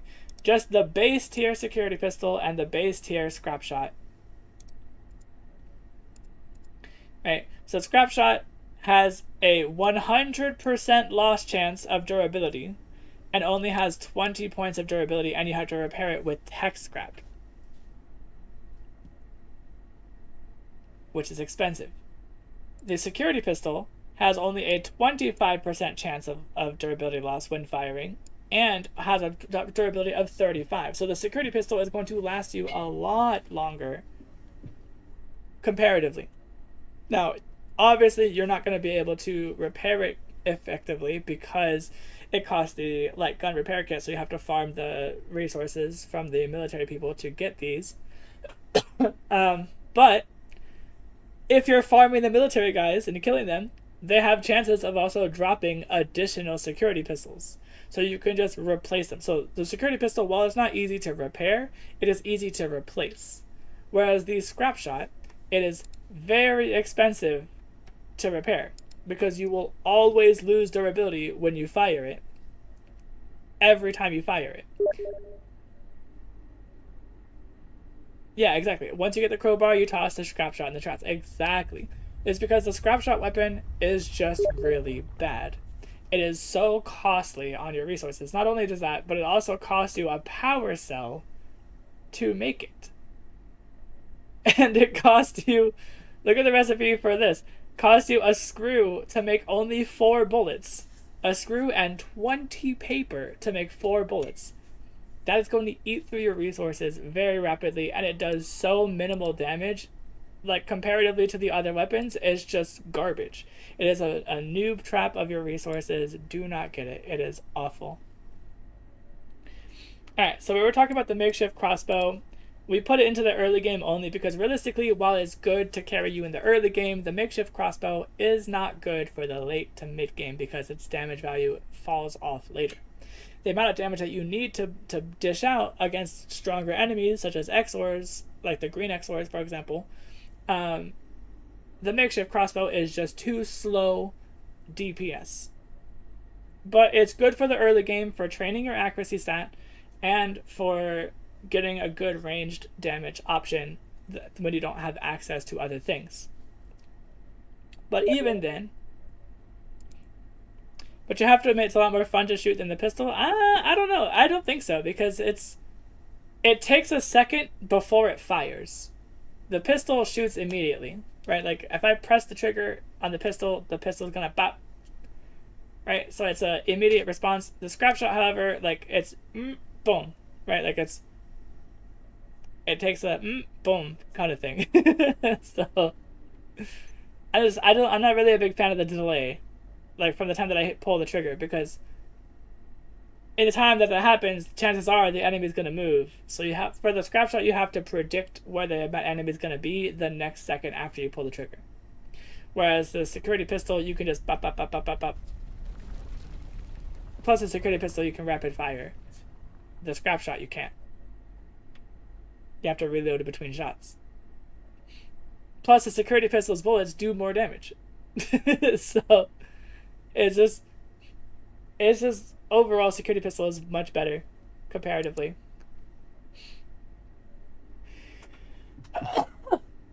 I will say though that if you hit all pellets from the scrap shot on the target, the scrap shot will do more damage per shot. Right, but that requires you to be close range for your pellets to all hit the same target. Which kind of defeats the purpose of using a ranged weapon in the first place. From a security pistol, I can use it from halfway across the screen and snipe something. Right, like that's no problem. And that will do damage. Like, for example, if I were to be up here on the balcony and there was an enemy walking back and forth over here, I can shoot that enemy very consistently with a security pistol, but I'm not hitting that enemy with a scrap shot. Like, maybe 1 or 2 pellets maximum are going to hit that thing. So, security pistol just has much more utility. Anyway, we've sorted out the makeshift crossbow. What's next on our list? Next up, we have the security pistol. Oh, look, we're talking about the security pistol now. We're gonna talk about the security pistol and the security pistol with flashlight because they're effectively the exact same weapon, just one has the difference of it having a flashlight on it. So, the security pistol is a really good early game option, but the issue with it using as an early game option is that you have to have ammo. So it's actually kind of towards the end of the early game that you want to start using the security pistol. I personally would say save the ammunition. Don't use the ammo on enemies that you would fight here. Yeah, scrap shot is a melee weapon. Exactly. Now, don't use your security pistol on your casual enemies like your pests and your or peccaries and all that stuff. Don't waste your ammo. Instead, save that ammo and use a security pistol for the first time that you go through manufacturing. The security pistol is going to be a very effective weapon against them, especially if you can land headshots. So, use up your ammo fighting the security guys who will be able to give you more ammo. Don't waste your ammo on enemies that are not going to give you ammo in return. So, security pistol is a good early game weapon for that reason. Plus, even if you don't intend to use it consistently as a weapon, upgrading it to the security pistol with the flashlight allows you to at least use the gun as a tool. Right, you can at least use it as a flashlight, and it's a flashlight that you can have with a gun attached to it. Right, so it's a flashlight that you can, instead of having to switch back and forth between your weapon and your flashlight in the early game when you don't have access to the headlamp just yet, you have the option of using the security pistol with the flashlight so that you can use it while you can see with the light. It's a weapon that gives you an option in the dark at a ranged distance. Scrap shot, while it can be upgraded with a flashlight, also has the issue of it's a melee weapon. So by the time that you see that enemy, or close enough to that enemy, like, they're probably attacking you. So it's just, especially fighting in the dark with a scrap shot, when it's harder to see the enemy as they're moving around. When you rely so heavily on landing all pellets on the target to effectively do your damage, it's just overall better to have the security pistol. So, security pistol is also not necessarily too good of a weapon either. See, the downside to the security pistol is that technically it does less damage overall comparatively on like perfect marksmanship, right? So scrap shot will do more damage if you have perfect marksmanship, because you can hit enemies with all 9 pellets and do a massive load of damage. But the security pistol, while it does less damage overall, it does consistent damage.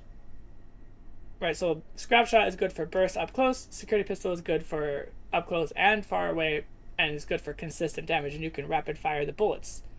So 1 magazine of a security pistol is 8 bullets, and it does 26 damage each. So equals 26 times 8. That's 208 damage per 208 damage per magazine. Half of that is enough to take down most enemies, and the full clip should be sufficient for taking down your military people. You should be able to take them down pretty easily. So, security pistol, let's place it on our charts. Security pistol and the security pistol with the flashlight are both going to go into the early game only. You do not want to be using the security pistol as your primary weapon later in the game, because it just doesn't do enough damage to warrant doing so.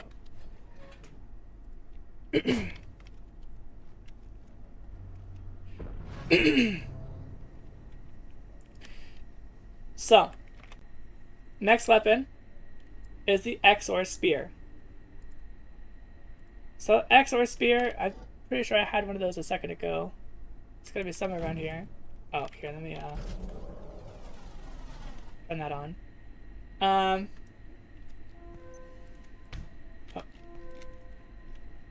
Here we go. XOR Spear. Now, you guys again know how I feel about these spears. They're slow pace, can be thrown, but they don't really effectively do much other than that. So, you guys already know where I'm putting this XOR Spear.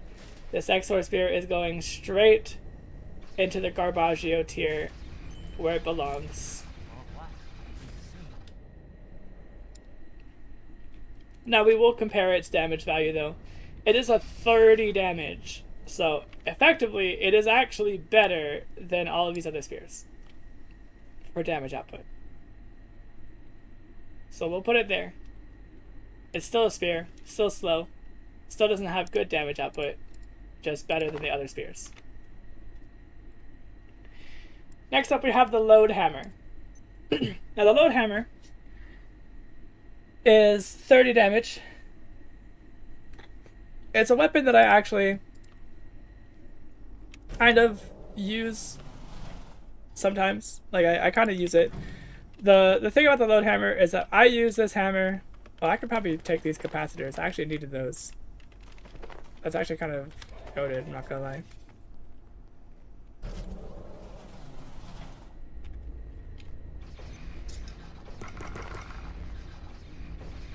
Alright. So the Load Hammer is the kind of weapon that I only really use. I kind of have it in hand, ready to use when needed. And as I'm going about running around, if I see an enemy, I will hit it with the sprint attack and then switch weapons. Right? So that's pretty much how you want to use any of these, like, blunt weapons for the most part, or any of the heavy weapons. Like, you kind of use them to open up combat, and it gives you like that nice jump back when you hit them.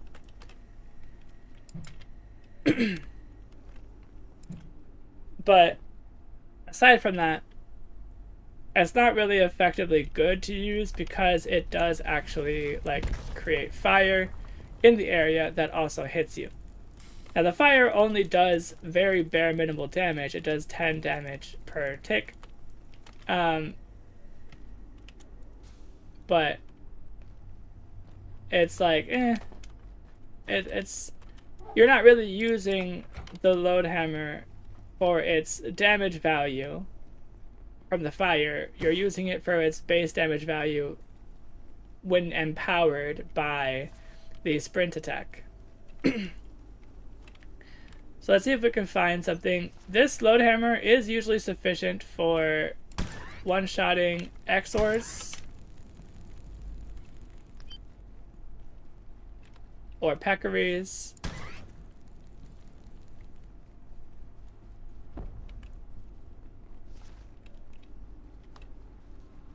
I don't see any enemies here, so that's fine.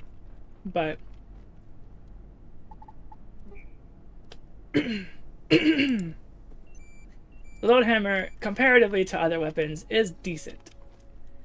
It is decent. It's a good opener for combat because it does do 30 base damage, and it has good durability, and it has the holy damage aspect, which is good against specific types of enemies. So it has like the advantage against certain enemies. So Load Hammer, usually pretty good, but it's not something to like really care too much about.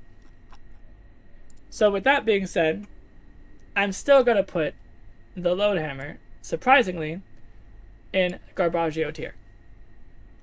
And I say it's Garbaggio tier because of the amount of resources that it takes to upgrade this thing to this point. First having to craft it and then upgrade it with a lodestone. Like, come on, bro. it's pretty expensive to make, and overall it can also damage yourself and your own teammates, which overall is just a bad idea. Now granted, the damage is minimal, but you know, it's still damage. Now obviously you can turn off friendly fire. You can put it to 0% for friendly fire, which will help mitigate that downside. But overall, it's still going to be a bad weapon because it doesn't do enough damage for the amount of resources that you're pumping into it. But it at least, because I would say, oh, it's early game only, but realistically, you don't get this item in the early game. You don't get this until towards the security, pretty much. Like you have to get to Canaan before you can get lodestones, and so that's pretty much mid to late game by that point. So lodestone or load hammer, garbage tier for the time frame of when you can get it in the game. Power fluctuation detected in office sector. Oh. Investigation recommended. Critical operations may experience intermittent power loss.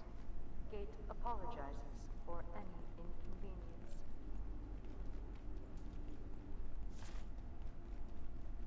I need to kill this thing quickly.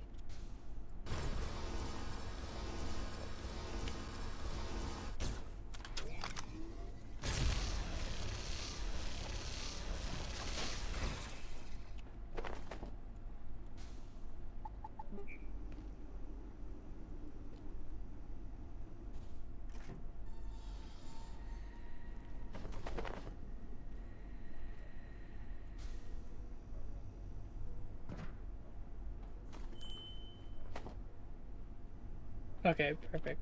I made it in time. I definitely did not want them to get out, because it was a hassle getting this guy in here. Because you have to wait for a cold event. And that's why the deatomizer is a good weapon. But we'll get to that later. So we just rated the load hammer in Garbaggio tier. Next up is the antique shotgun and the polished antique shotgun. So here's the antique shotgun. Here's the polished antique shotgun. As you can see, let's get our ammo.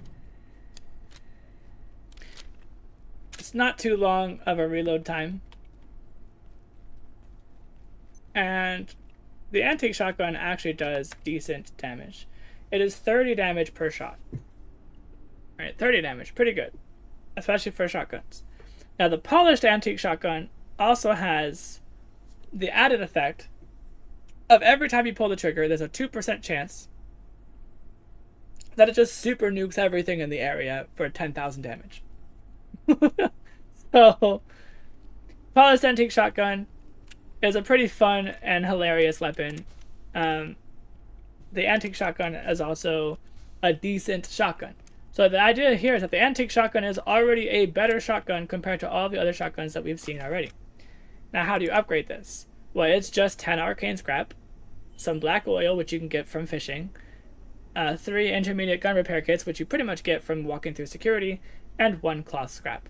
Literally super easy to farm resources that you can get very quickly and easily to upgrade it to its polished counterpart. Now, the polished counterpart is identical to the regular, the only difference being that it has that 2% chance to do the big boom. Now, to fire this weapon, it's pretty straightforward.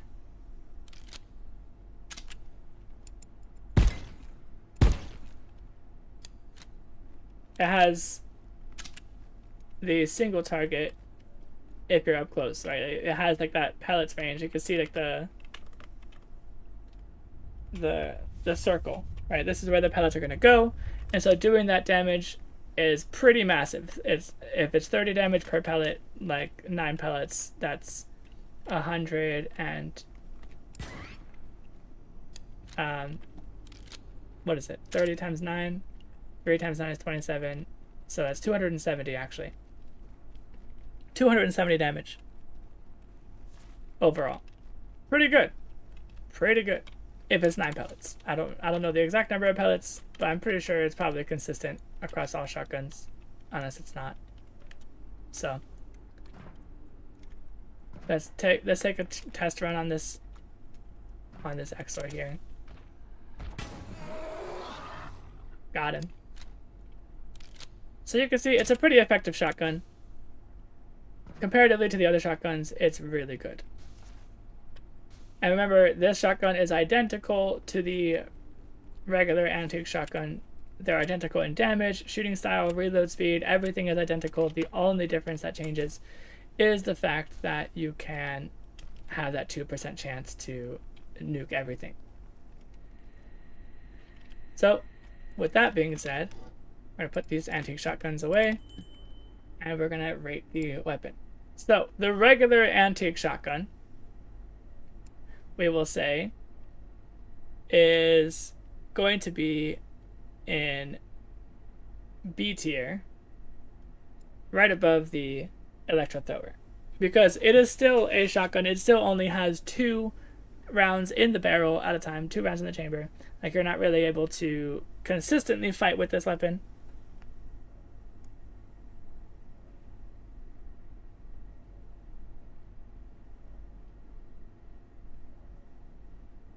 Yeah, I know, Tatra.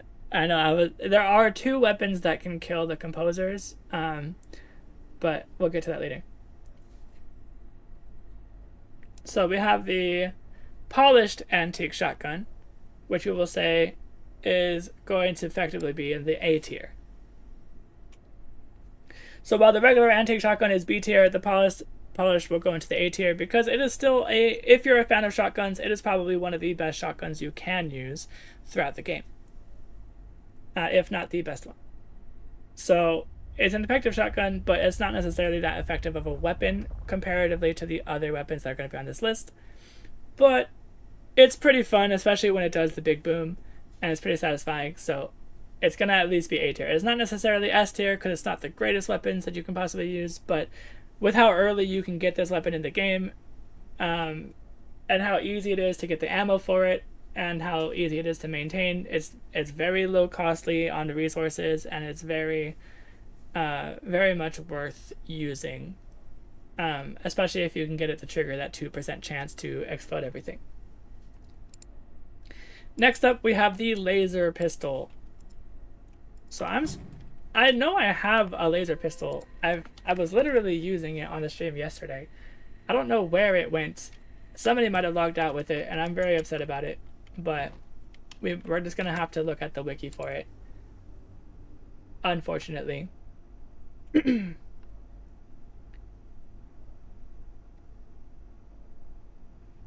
we go. Laser pistol.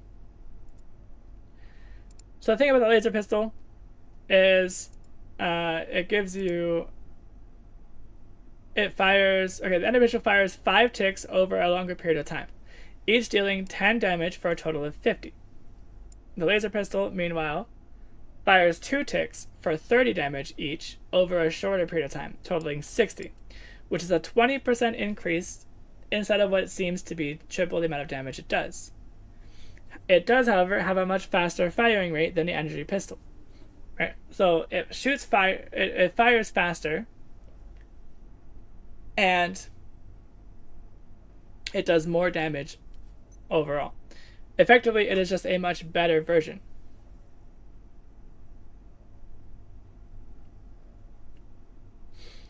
Now, it does require laser energy to use, but that's okay, because usually, by the late game, a lot of your weapons do. So I usually carry 1 to 2 of these with me, fully charged, on the go. I will pick these up on my way out, and if I need to recharge my laser weapons, I'll just simply place it down and recharge. Now, when you place them down to recharge, you do not need to fully build them. You can simply place it down just like this, and even in this state, you can recharge your laser weapons. So let's take, for example, the deatomizer. Right, I need to recharge it. I can just recharge it just like that. I don't need to use my screwdriver to build it to use it to recharge my weapons. So, knowing that makes charging your laser weapons on the fly very easy when you're just gonna put these down and grab them. Laser power is some of the most effective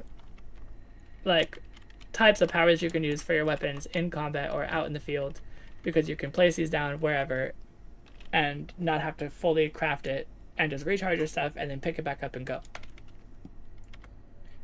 So, the energy pistol, or rather the laser pistol, the upgraded variant, it costs Transuranic Super Alloy, pretty expensive, and a reinforced CPU, 2 of these, so it's very expensive to upgrade. But is it worth upgrading? Is the question. Well, it does actually a decent amount of damage. It does 30 damage. Technically, it does 60 damage per shot because it does the damage over time. It does 2 ticks of 30 damage. This makes the laser pistol do 60 damage. So comparing that to, for example, the security pistol, which does 26 damage, right? 26? Yeah.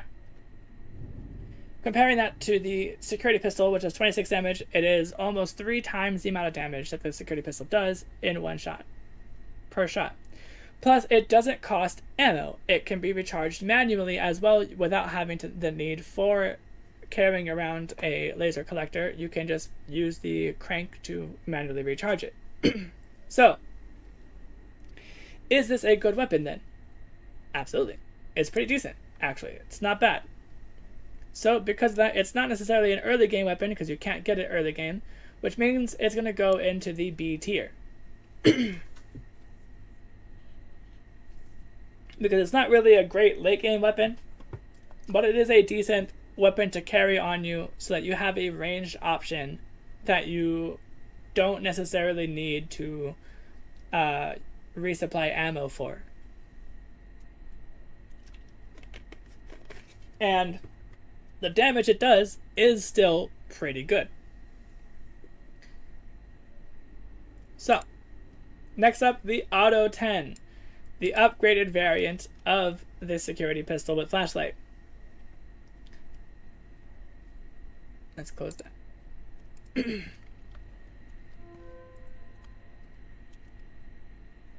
So I don't have the Auto 10, but I do have the Z17, and I should have the security pistol with flashlight.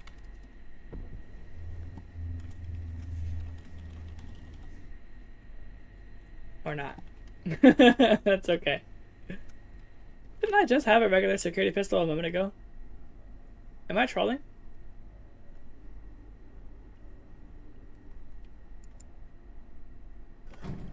Oh well. We can always look at the wiki for it. So we're looking at the Auto 10.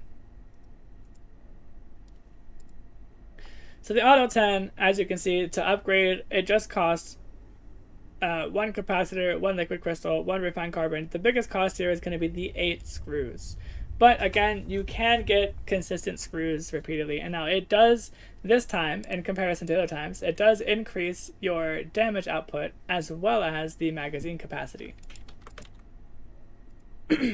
So, the Auto 10 is overall a good upgrade for the pistol, bringing your damage per shot to 30.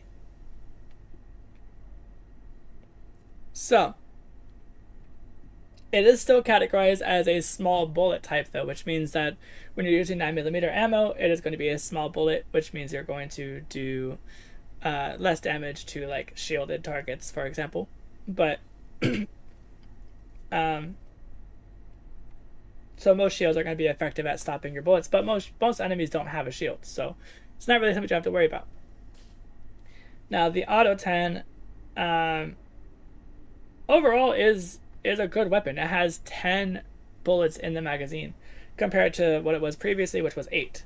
So it gives you 2 extra bullets per magazine, which means you're much more able to take on multiple enemies, such as when you're going through manufacturing to attack the military agents there. You can take out more than one enemy before reloading. Now, the Z17, which is the upgraded version of that one, brings the damage up to 36 rather than 30. The durability goes up to 45 from 40 from the previous one, but the capacity for the bullets goes to 12. So at maximum value, you're getting 12 bullets per magazine, which makes the Z17 actually a really decent pistol. It's a it's a very decent 9mm pistol. So Auto 10 and the Z17, we're gonna rate both of those weapons if I can find them on the screen. Here they are. So the Auto 10, I would say, is probably also early game only. You know, since it's pretty easy to upgrade. You probably do need to make it to labs, which I would probably argue that labs is like the last section of the early game. Once you complete labs, you're entering now into the mid game. So Auto 10, pretty easy to acquire these materials to upgrade it. So the value that you get out of the resources that you're putting into this weapon is worth it overall.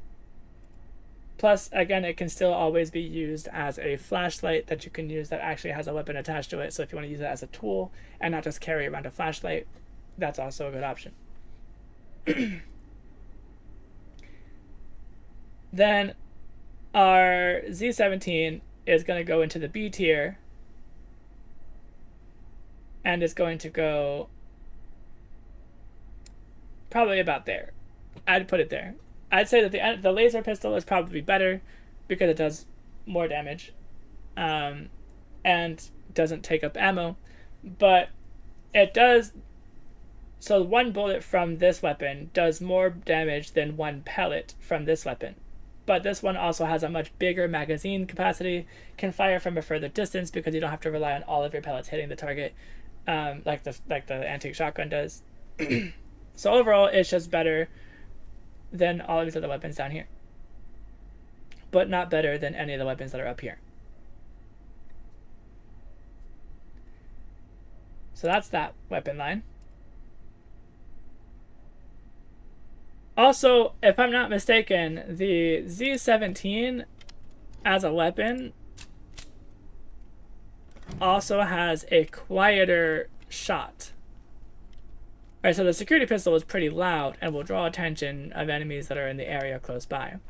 But the upgraded Z17, when shooting something, is quiet.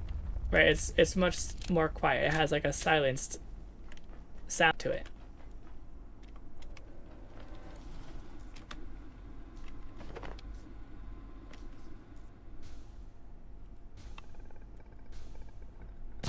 Oh.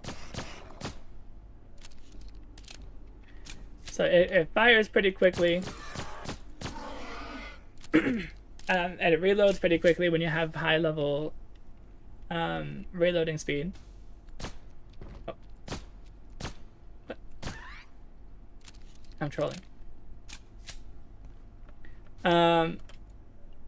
It's a pretty good gun actually. Like, it's not bad. And once you get to the like mid to late game and you can start stacking like a lot of ammo, you can really bring this weapon around anywhere and you can use it. It's just in the early game you don't want to use up your ammo too quickly. So overall, I do really like the Z17. It's a pretty good, consistent weapon to have. Next up, we have the Peccary Club. We all know and have made the Peccary Club before. I don't think I've made it this run yet, actually. I think I don't have it. Let me just double check. Peccary... Oh, I do have it. If I can... Okay, well, I guess I'll just go grab it.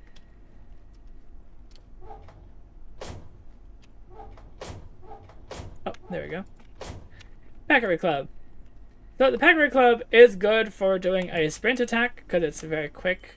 Like, again, the heavy melee weapons you want to use as a quick sprint attack, but using them as a regular attack is just so slow. And when you swing these weapons, it costs stamina. So it is very not optimal to use this weapon, but it does do 40 base damage plus the 23 from our stats and skills. So a 63 damage in total at max value, plus the bonus damage for the sprint attack. But even though it does all of that, the idea that this weapon is so slow makes it in the garbage tier. I would probably put it right here.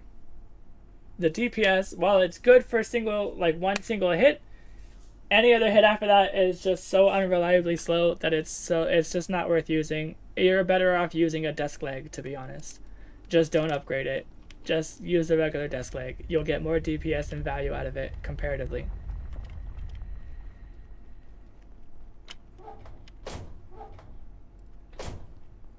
Okay.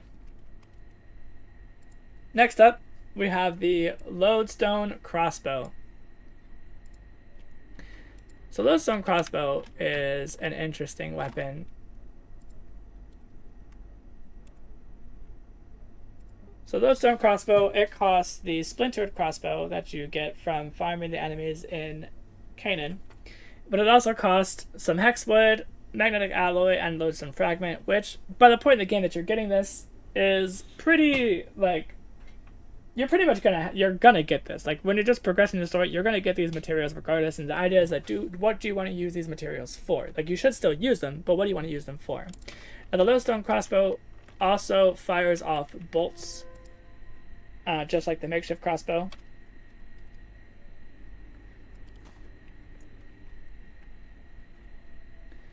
And you can see it has a magazine capacity of 8. Now, generally speaking, you can use any of the types of bolts that exist. The regular bolts are fine, but using the other bolt variants gives you different damage types. It doesn't really increase your damage output, but it does do different damage types. And you can see the zoom on the aim is small, right? But it's good enough. Let's see if we can find something to shoot at.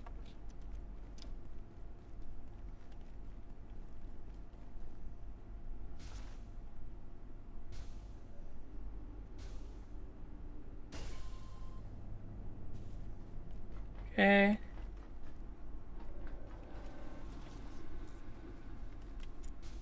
Oh, perfect.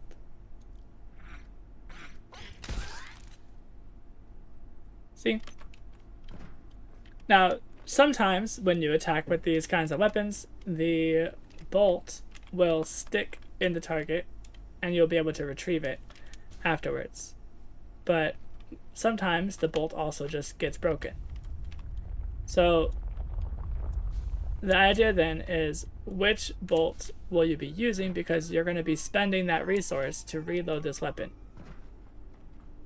Now, there are different types of bolts that you can use.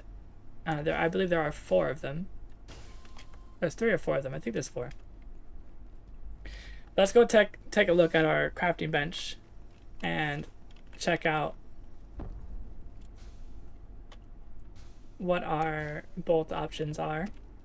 Now, these are just the ones that I'm using right now, are just the standard basic bolts, the makeshift bolts. So let's take a look. Let's go here and go bolts. Alright, so we have the acid bolts, the shock bolts, the rebar bolts, the makeshift bolts, and the lodestone bolt. I don't think that the rebar bolt, I don't think you can use this one. Let me see. I don't know if you can. I don't think you can. Let's unload this. Let's put these bolts away and see if we can reload this. Yeah, so you can't. It requires makeshift bolt. Yeah, so you can't use these. You can only use the other 4. Now, you can use any of these other 4 bolts. So lodestone bolts ignite the targets and do the fire damage. Acid bolts does the acid burn over time, so it does increase your damage a little bit. The shock bolts have the ability to stun the enemy when you shoot them, and the makeshift bolts just do the basic damage. Now, makeshift bolts will require your pens and some metal scrap. The shock bolts will require capacitors and electrical organs and 4 tech scrap and some glue. So they're really expensive, but stunning a target while you're trying to shoot them and reload can actually be very, what's it called? Useful. It can be very useful. But the amount of resources that you are spending to not only make the bow, but also to make the shock bolts, because you only get 8 per shot, like per craft, right? So it is not good. Like right now, I could make 6 of these, 6 sets. 6 times 8 is 48. So I can make 48 bolts, and I will run out of capacitors. I'll run out of everything. And that's it. I get 48 shots with this bow. And it's not good. Acid bolts are the same cost as your makeshift bolts. They cost exactly the same, except it also adds the need for XOR quills. So they're kind of a little bit better because they also do a little bit more damage. And then you also always have your lodestone bolts, which require pretty significant resources, but they do also do the holy fire damage by igniting the targets. So is it worth it? Not really. Not really. If you were going to use a lodestone bolt, or if you're going to use a lodestone crossbow, I would recommend only opting in for either the makeshift bolts or the acid bolts. Realistically, the acid bolts if you could, so you don't waste your pens on the regular makeshift bolts, to be honest. But it's not really worth making the shock bolts, and it's not worth making the lodestone bolts because, hex wood is not easy to acquire. Actually, I should say it's easy to acquire, but it's not easy to acquire in large amounts. So, acid bolts, probably the way to go if you were going to use one of these options, because it also probably does the most damage out of the other options because of the acid damage over time. But even with that being said, the lodestone crossbow still does 40 damage per shot. And it only has, and it has a magazine capacity of 8. So you can reload it less. So, is it good? Yes, it is decent. It is a decent version of the crossbow. But is it good enough to be in the higher tiers? Absolutely not. So our lodestone crossbow that we are using here, or that we're looking at here, lodestone crossbow is going to happily go into B tier. Now, it's going to go behind the electro thrower, because while the lodestone crossbow does do more damage than the other ones that are in front of it, except for the laser pistol, the lodestone crossbow requires a lot more resources to accomplish it, and is just simply not worth doing so because you're only getting minimally more damage per bolt comparatively to the other weapons that are in front of it. So these weapons are just significantly better than this one. Next up, we have the Gutnick rifle. So Gutnick rifle is,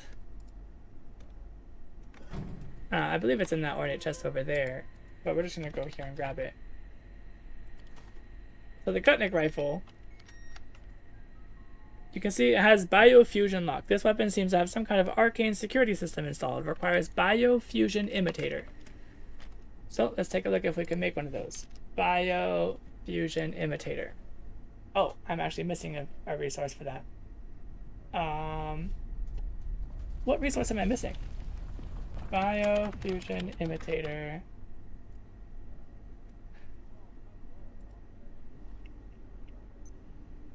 Oh, it's the biomimic arm wraps. I have to make this.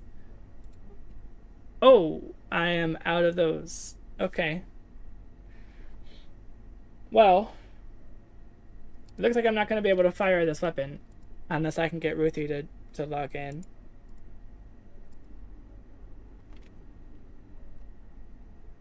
Unless I already have one. Bio? No. Okay, well, the Gutnick rifle, it has a scope.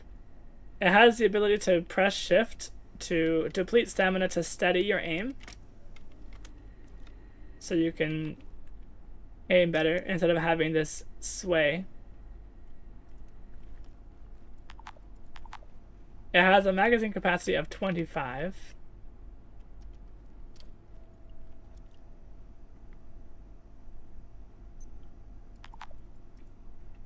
Overall, it's the weapons that are used by the soldiers with the hard light shields that are in the reactors area.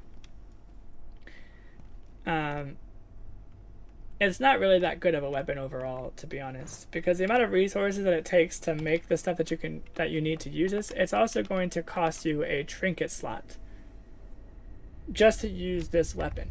Now, is this weapon worth it? It's 40 damage per shot. Right. Comparatively, the Z17 is 36 damage per shot.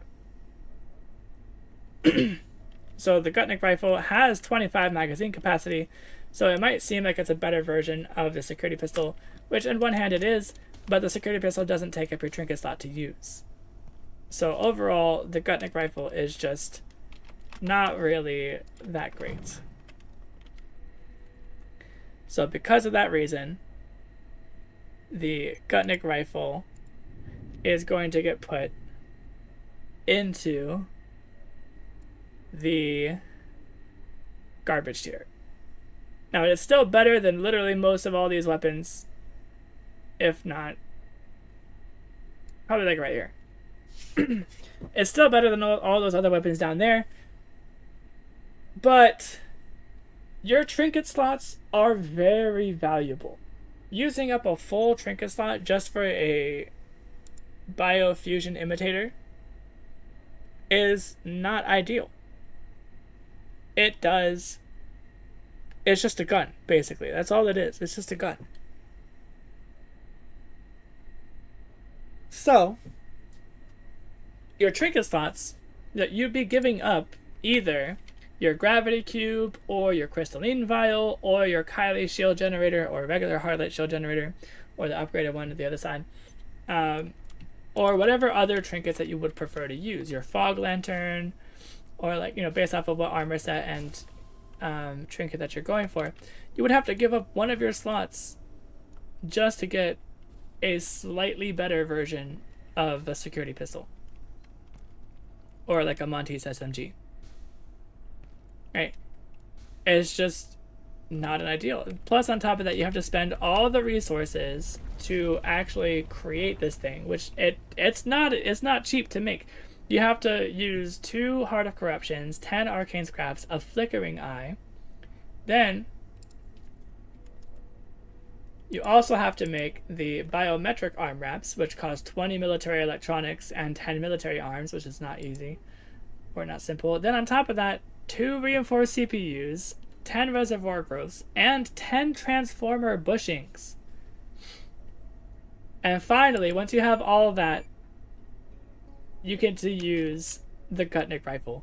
That's your reward. It is not worth it. It is not a good idea. Plus, the Gutnick rifle, while its bigger magazine capacity is there, the faster fire rate just means that you're going to be burning through your ammo supply at a much faster rate. And so you'll be firing off bullets that you don't need to fire off. So you'll be wasting ammo, and it's if you're late game and you got it like that, then sure. But realistically, it's not a good weapon. It's not worth the supplies that it takes to make it and the cost of your trinket slot. So let's go and move forward with the next one. We're more than halfway through. Some of these we're just going to speed through them because some of them are going to be commonly used, and so you're going to know what they are. The crowbar. It's a 42 damage heavy sharp melee weapon. It's pretty slow in comparison to other things. So crowbar, the regular crowbar, is just not a good weapon. It's bad. Now, it's good for doing the first hit, just like any other heavy weapon, but aside from that, if it doesn't die in the first hit, it's just a bad weapon, and you can always one-shot things with other weapons that are available that aren't as slow. Next up, we have the Quill Spear. Now, the Quill Spear, I tried it yesterday. Quill Spear is actually kind of fun. Let me see if I can find it. Quill spear. If I can I, what? Can I just? Oh my gosh. I don't know what's going on with my database terminal, but it's just not working. Here we go. The quill spear. Now the quill spear is interesting because it takes quills, seeker quills. It takes these. Now seeker quills are pretty cheap to make actually. It's just the XOR quills with some tech scrap, which that's really cheap to make for your ammo. So this thing fires off five shots at a time, and it shoots pretty quickly. Now you can't throw this, but you can shoot off the projectiles if you have them in your inventory, and you can reload this weapon. It reloads very quickly, and it has a chamber of 15, so you can shoot 3 times for a huge burst of damage. Now, the spear part of the weapon is not that great.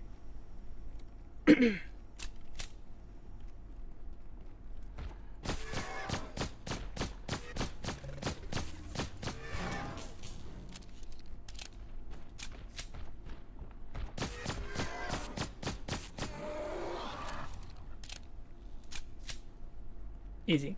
The spear part of the weapon is not that great because it's still a basic spear. It's still slow. But the only reason why you would get this is for the projectile part. You can use this spear like a gun with the very cheap resource for the quills. That brings me to say that this weapon, if I can bring my step back up, here we go. This quill spear, I did try it out. It's pretty fun. It's pretty strong. The quills do a decent amount of damage. So that's going to bring this weapon up to... I would actually, for a spear, even though it's a spear, and you guys know how I feel about the spears in this game, even though it's a spear, the quill part of the spear makes it where I would say that this weapon is going to go... Here it is. Up into A tier. And I would say it's probably right about there. Probably right there.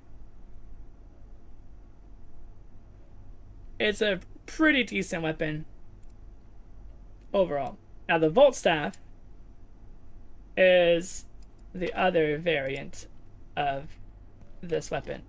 Let me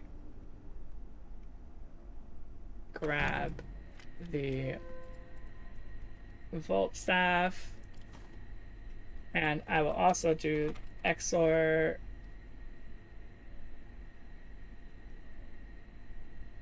spear. It's in a locker. Okay, let's go find it.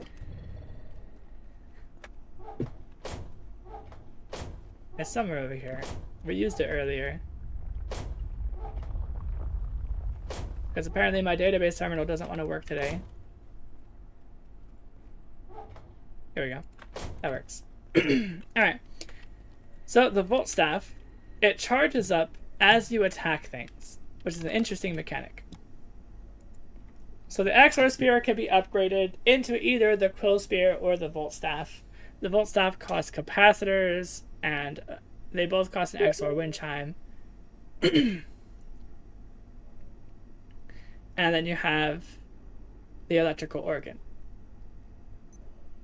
Now, this takes the Quill Rifle, this takes Electrical Organ, so they're both kind of even. It takes the honey, like they're kind of even on the resource cost, except the Volt Staff also has the capacitor cost, which is pretty expensive.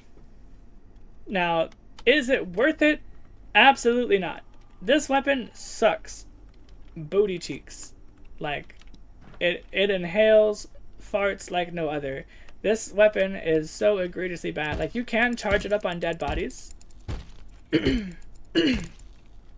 Right? But to fire the weapon, you right click and it shoots. It does so minimal damage, it's not worth it. It's just bad. This weapon is bad. The amount of resources that you put into this just to do that, not worth it. The Quill Spear, much better. because you don't have to attack things like this to charge it up. You can just shoot things and reload like a gun. So, Volt Staff, garbage tier. It is still technically better than the regular staff. And I'd probably say it's probably better than the Gutnick rifle and the crowbar. But other than that, still garbage tier. You can use Mystic Gog wraps for biomimic arm rack. Look my chest. Yeah, I know. Yeah, Tatra is talking to me in the scene. So the Mystic Gog glove, it does allow you to, you know, use certain weapons. Oh wait, you're saying? No, wait, you're saying that I can? No, it doesn't scrap. It doesn't scrap. So Mystic Gog glove, if you craft it, right? Wait, what are you saying?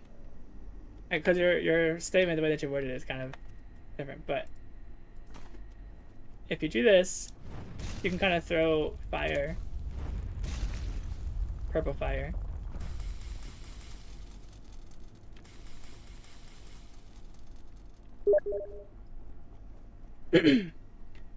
Look, hand armor. Oh. Yeah, I was like, what? Miss this one. Yeah. Let's see. Intricate, if heavily worn, armor defense combining aeronautic and hand-woven materials. Before hitting the ground, wavers briefly cushioned. Before hitting the ground, wavers briefly... Oh, that was the use of advanced military weaponry. Yeah.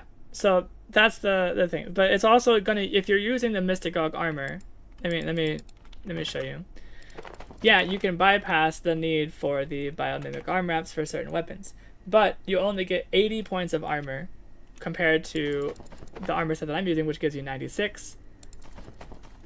And these armors only give you the cushioning effect. It doesn't give you any other effects, any other bonuses. So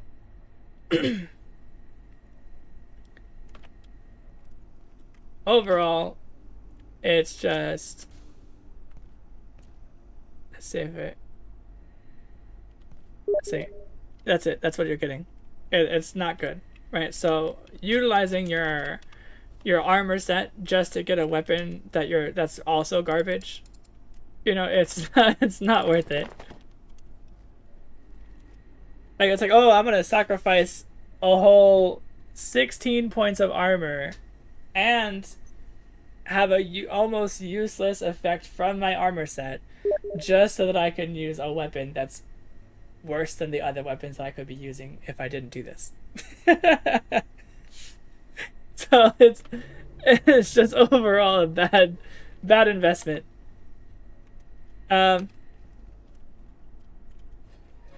So let's put these away. So that's the XOR staff upgrade options, or the XOR spear upgrade options.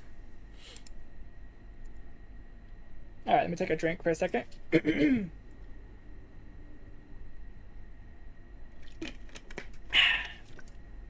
Also, Tatra, you should just talk in the chat on the YouTube channel, on the stream.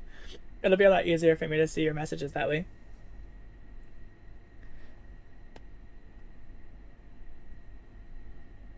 That way the people who are watching can also see your messages instead of just me. So it doesn't look like I'm talking to myself.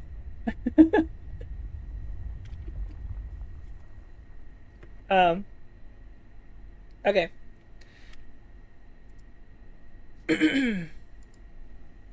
So, what's next on our list? The Ramrod. Okay, so the Ramrod is essentially the same thing as the Tech Scepter, right? Like, where's the Tech Scepter at?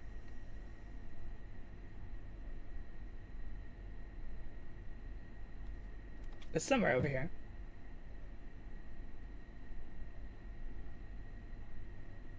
What? Oh, it's all the way up here. Alright, so the Tech Scepter is 18 damage plus 25, whereas the Ramrod is 44 damage plus 30. But they're the same weapon, but the Ramrod is just a better version. It does the exact same thing. It functions the same way. It just does more damage.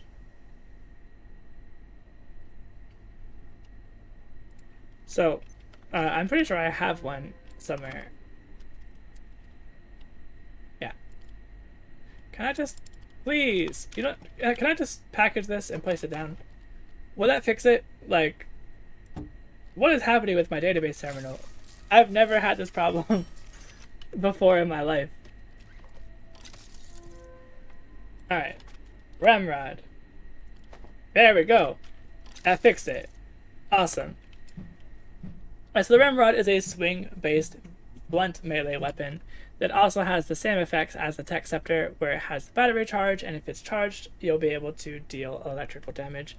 Now it does add your stats and your skills for the damage value, which so you can do 67 damage per hit at a wide arcing hit. So Ramrod is pretty good as a weapon overall.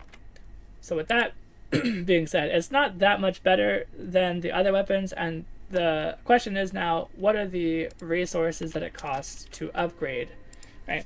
So we're going to look at the Tech Scepter, and we're going to put it into the enhancement bench. Oh, let's take this out. So the Ramrod, you can see, is pretty expensive. It costs a Tarask Ichor, it costs 4 Arcane Scrap, 2 Capacitors, and a Transuranic Super Alloy, which costs a whole plethora of other expensive resources. So, is it worth it to upgrade this weapon? Comparatively, it's 18 plus 23 goes up to 44 plus 23, so the difference in damage value is pretty significant. The battery charge goes from 90 to 130, so it does increase the battery duration as well. And the durability goes up by 20 points, so you have to repair it less often. But the question then comes is also, what's it cost to repair it? It costs capacitors to repair these weapons. Capacitors. Do you know how expensive that is? So, because of that, it is not that much better than the regular Tech Scepter. So they're pretty much the same weapon, just improved, so it's going to go directly in front of it, right there. And it's just a slightly better version of the same thing. Well, I should say it's significantly better version of the same thing, but not as significantly better to be better than anything else that's above it. Okay, next up we have the pickaxe and the sledgehammer. So the pickaxe and the sledgehammer are very similar. They're effectively the same weapon with a slight difference in durability, and the only other difference is that one of them, it does sharp heavy damage, and the other one does blunt heavy damage. Right, so that's pretty much the main difference between those two. They both effectively attack the same way, but they're also both pretty much trash. Like, they're both kind of garbage. They do 45 damage per hit, right? But they're only good for the first hit. They also do both add your sharp or blunt melee damage, respectively, and it also adds your self-defense, so you can beef up the damage that it does quite a bit, but overall, it's still such a slow-swinging weapon that you're really only using it for the first initial impact hit, and if the enemy doesn't go down, you should be switching weapons to do something else. Now, the pickaxe and sledgehammer by themselves are just, you know... Yeah, and you must reach level 7 blunt melee to use heavy weapons, but after that you one-shot everything mostly. You're right. Which is why it's okay to use, but it's also kind of bad comparatively to the other heavy blunt weapons that we have as options. And we're going to talk about those a little bit. But these are like your starting off blunt melee weapons. Now these, I would say, are still better than most of the other things. It's better than the crowbar, better than the staff here. But they are not better than the throwing crystals, the energy pistol, or the load hammer, as the load hammer is much lighter and faster swinging. So the load hammer is good for the initial hit and for additional hits afterwards, whereas the pickaxe and the sledgehammer is only good for the initial hit. And so the idea is that these are weapons, like the sledgehammer and the pickaxe are only weapons that you're going to be using against enemies that you can easily one-shot. But most of the enemies that you can one-shot easily with these weapons, you can one-shot easily with other better weapons. So, it's overall not not good weapons overall, so they're kind of going in the garbage tier. The grinder. So the grinder is an interesting weapon. I don't think I have one because I think I upgraded it, but let me just check. No, I just have the grinder disc. So I don't think I have the resources to make a grinder. Oh, I might actually have the resources.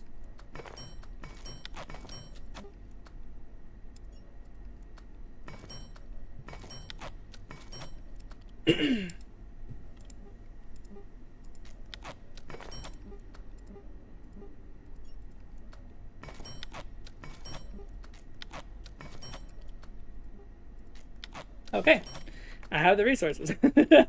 Nice. Alright, can I put stuff down? Not in there. Eh.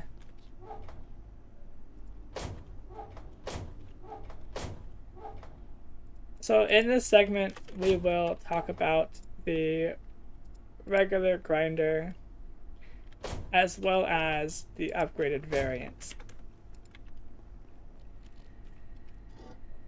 And we'll get some grinder disc. So the grinder, just like the crossbows, the grinder has the ability to use different variations of ammo. The basic one is the grinder disc, right? So you have 3 different kinds of disc, and you make them in batches of 10, which is already a huge plus. Now, it only costs 1 rebar and 1 metal scrap to make 10 grinder discs. And in the early game, the grinder disc weapon, the grinder, is actually one of the highest damage weapons that you can have at that point in the game. Not the highest, but one of the highest.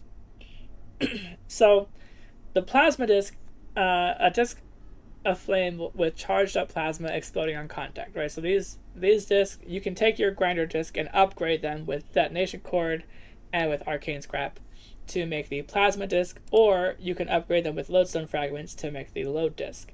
So realistically, it's very much worth doing. Very much worth doing. You just upgrade them up. So let's go ahead and let's make a batch of the load disc so we can see the difference. So first things first, we're going to fire these off and see the fire rate. No, we're just going to shoot like right here. So you can see it ricochets. I don't know where it went. I'm trying to like do it in a tight space, so I'm going to do it in the elevator.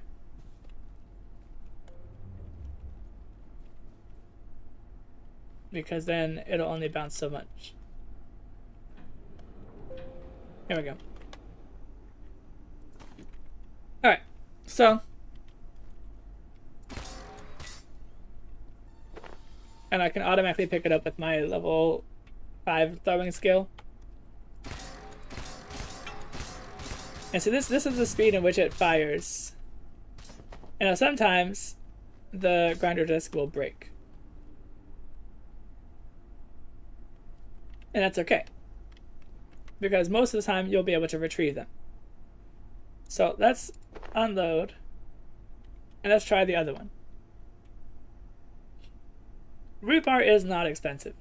Rebar is a renewable resource because if you keep consistently doing the train run, you're going to naturally get a lot of rebar. Plus, rebar is located in almost all of the chests, or like all of the like crates that you can find, the wooden crates that you can find scattered throughout the entire facility. After you reach manufacturing going forward, you're going to pretty much always get rebar. There's a lot of rebar available in security sector. There's a lot of rebar available throughout the whole map. Plus, it's a renewable resource, and it only costs 1 rebar to make 10 grinder discs. Right, so regarding the resource cost, it is very cost effective. Alright, so let's check out the fire rate for this upgraded version of the grinder.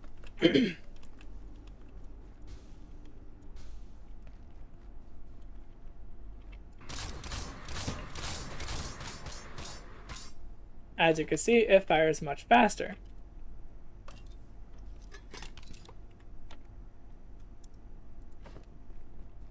So let's actually drop this for a second, and let's upgrade it to this.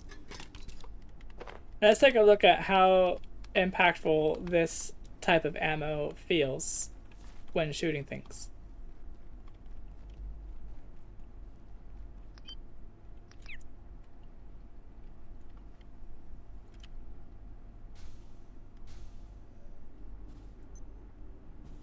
Surely something's respawned, right?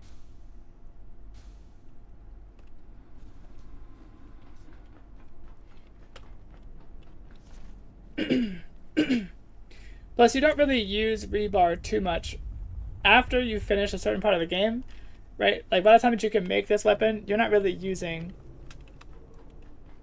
rebar for much of anything else. It's not a resource that you have to consistently use. So most of the time, you're going to have extra rebar lying around. It's going to be enemies in manufacturing. Let's just go over there and shoot some people there. Plus, sharp damage is really effective against soldiers. And that's the type of damage that these weapons do. The grinders do sharp damage at a range distance.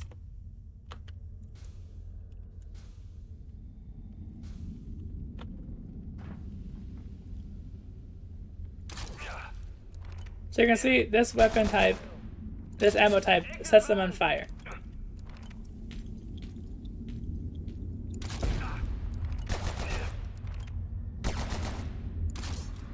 Oh.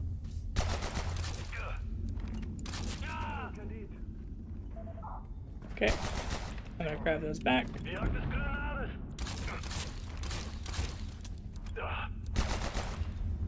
It reloads pretty quickly.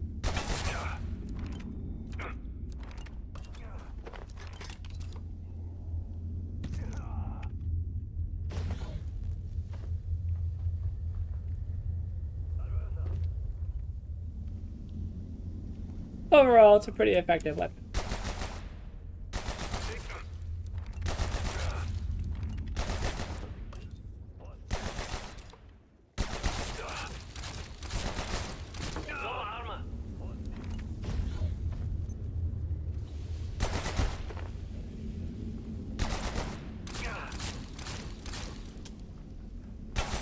Plus, you can see it also is able to cause bleeding. So not only can those weapons, discs set them on fire, but they can also cause the enemy to bleed since it is also sharp damage.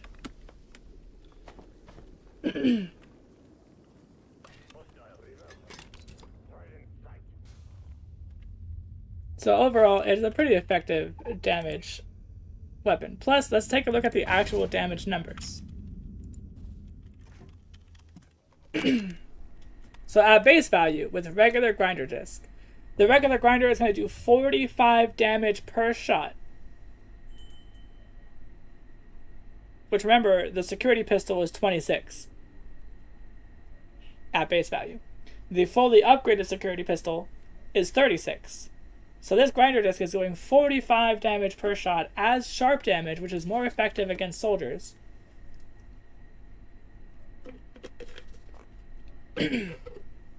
And then the upgraded version does 60 and fires at a faster pace. But now the question is, what does it cost to upgrade the grinder disc?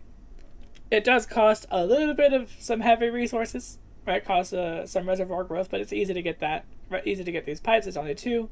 The most expensive thing here to upgrade this is a reinforced CPU and 2 transformer bushings.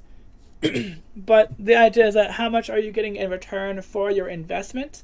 You're getting 60 damage per shot at a much faster pace of fire rate. And you also get a magazine capacity of 10. And you get ammo that you can upgrade into different tier levels that have different effects. Pretty resource sustainable for a ranged weapon option.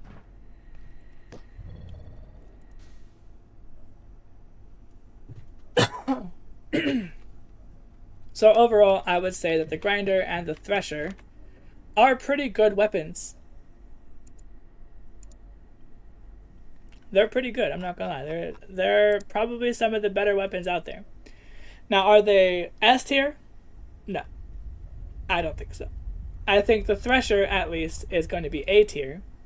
And I would put it maybe here. And then the regular grinder would be B tier. And it would probably go. Come on, there we go. Here. Because the grinder is better than the upgraded security pistol, but isn't necessarily better than the laser pistol or any of the other weapons up here.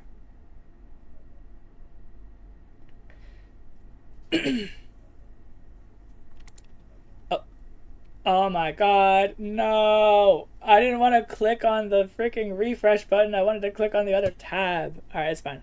That's why we're streaming.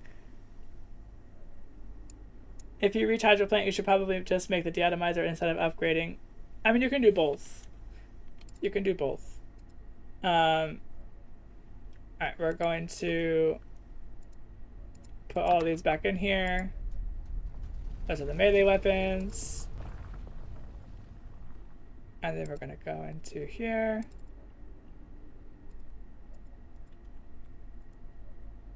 Okay. We're going to go into the thrown weapons, open those. Okay, let me just rewind the stream a little bit.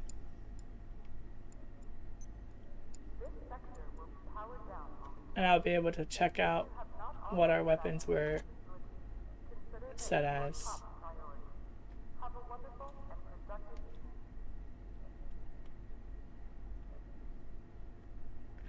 Alright, so I now have a screenshot to work with. I'm going to quickly breeze through and get these weapons back in their proper locations. So we have the desk leg at C tier. Oh, we need to fix this. This is early game only. And then Garbaggio. Alright, so the batons were both garbage. Cane sword was A. The combat knife was garbage, but it was higher than the batons. Crowbar was higher than that. The exo spear here. This was here. Oh. This was here. Was it? No, this is actually worse than the batons.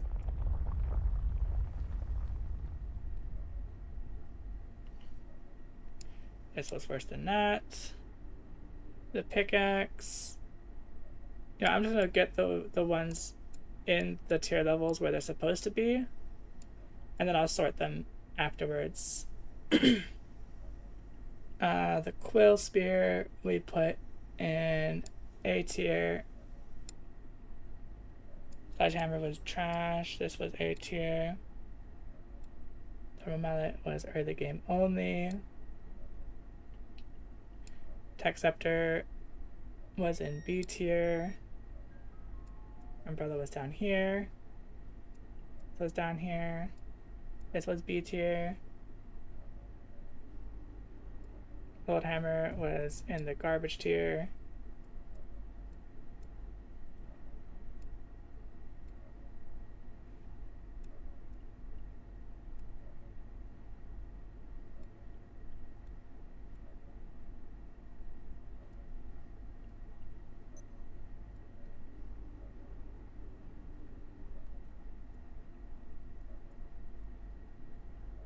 I can't believe I accidentally clicked on the refresh button instead of the tab.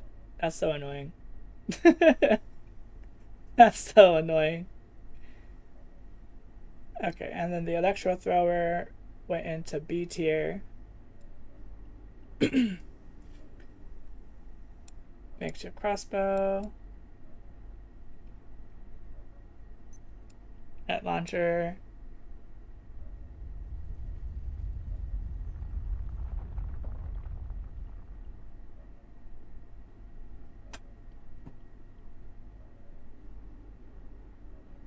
This was in B tier, just above the scepters.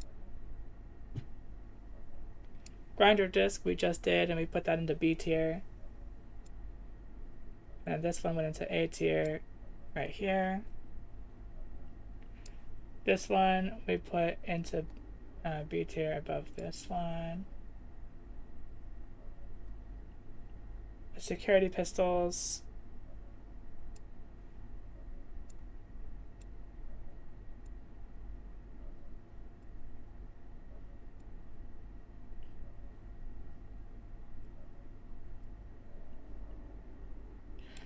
Okay, we have the Paulus antique shotgun, and then the regular antique shotgun.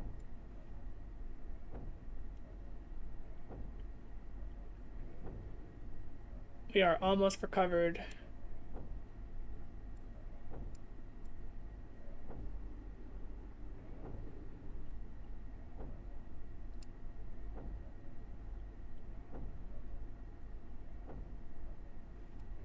Okay, this one went into B tier above the baton. Okay, let me see. We have 2, and then 1, 2, 3, 4, 5, 6. 1, 2, 3, 4, 5, 6. That's done. Okay, and 1, 2, 3, 4, 5, 6, 7, 8, 9, 10. 1, 2, 3, 4, 5, 6, 7, 8, 9, 10. 1, 2, 3, 4, 5, 6, 7, 8, 9. 1, 2, 3, 4, 5, 6, 7, 8, 9. And then the only thing that's different here, I think, is that this needs to move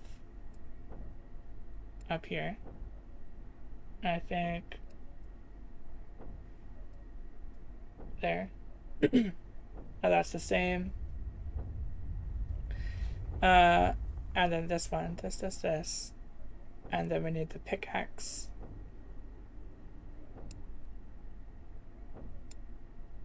And then the sledgehammer. And then we got that spear, crowbar,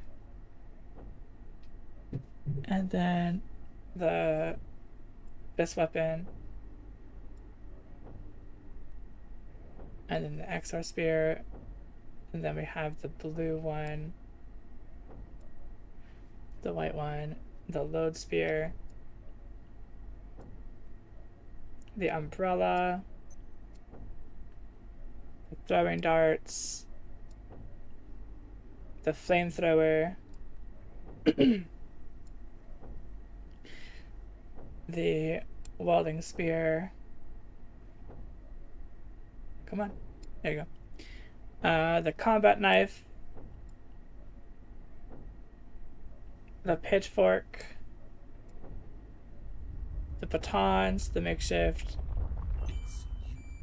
Then we have the pipes. Come on.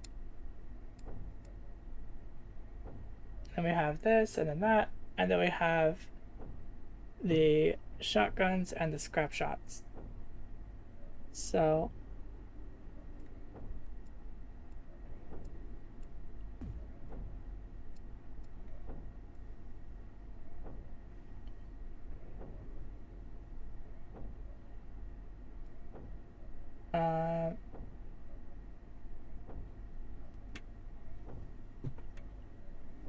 where's the shotguns? Oh, there they are.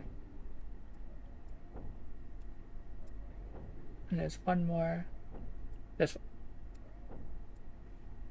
Okay. And then I need to actually reverse these. So this goes over here, this goes over here, and this goes over here. Perfect. We are recovered.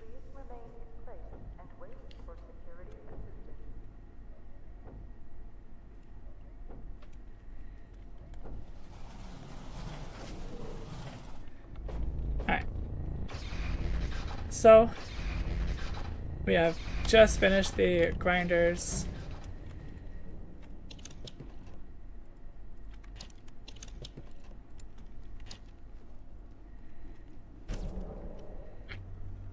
Alright, what's next on our list? The Hard Light Spear. So the Hard Light Spear is a weird weapon, I'm not gonna lie.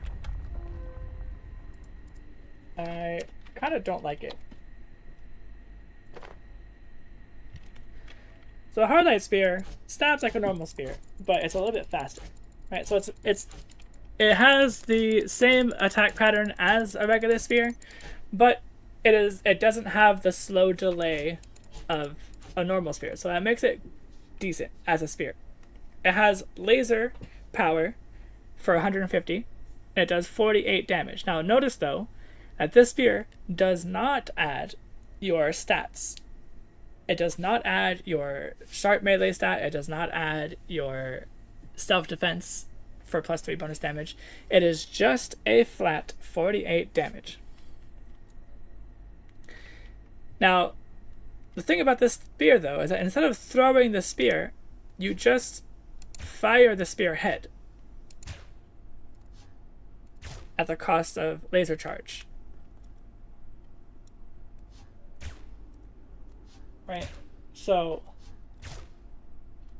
it is interesting because you can use it as a gun, essentially. But overall, the amount of resources that you're using to make this hard light spear for this slow projectile fire rate is small. Now you can notice though that your throw skills do affect the projectile part, right? So the quantum displacement, you're going to notice that I fired off a projectile that split into 3 instead of just 1. That was our quantum displacement.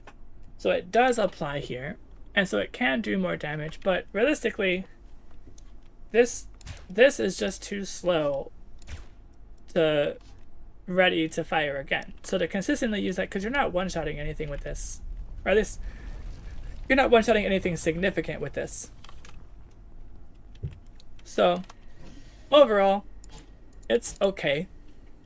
It's a better spear because of the attack speed, but overall it just does 48 base damage. It does not add anything else. Now I don't know if it does bonus damage because of the plasma side of things, or if it just treats the full 48 damage as both laser and plasma damage.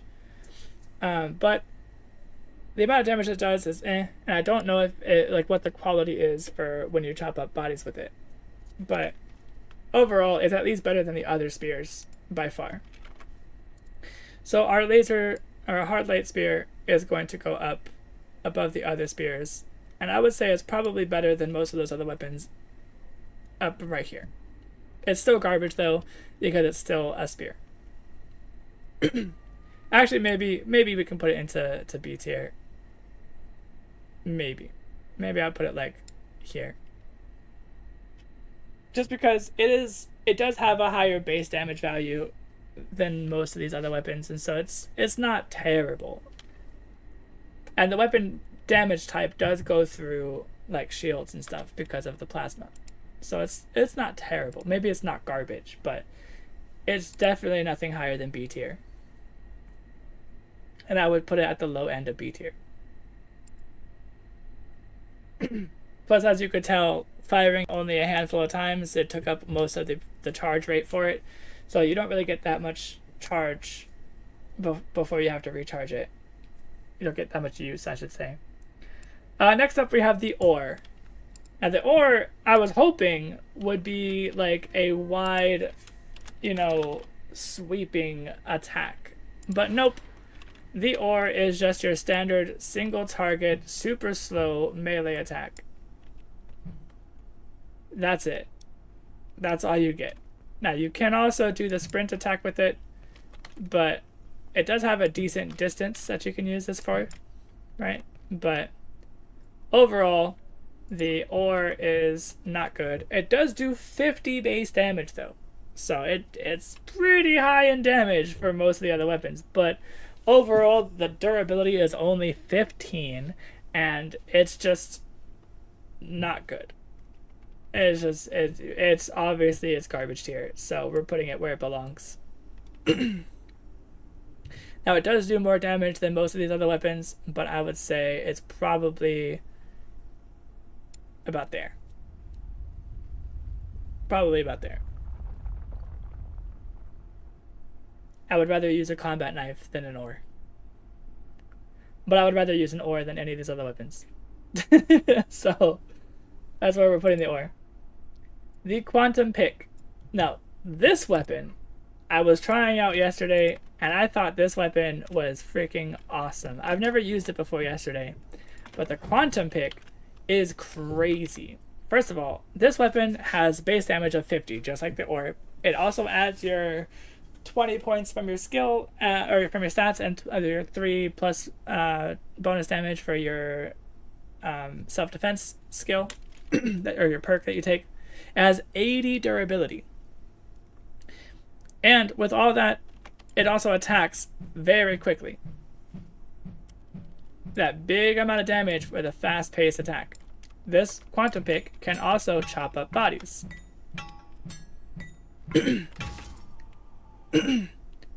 Just like that. And what's really cool about it is that you can also throw the quantum pick and it automatically returns to your hand. This is one of the coolest weapons in the entire game. This is awesome. And it does a lot of damage, especially when you throw it. It does a lot of damage. And this weapon is also affected by your throwing skills, such as the quantum skill we just talked about. Oh, whoops. So I have noticed, though, that this little projection thing is a little bit off sometimes. Let's see if we can hit that guy. Oh.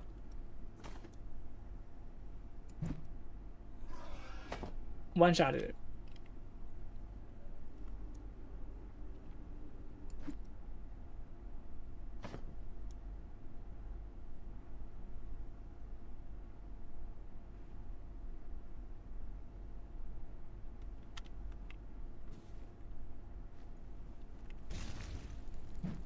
Oh.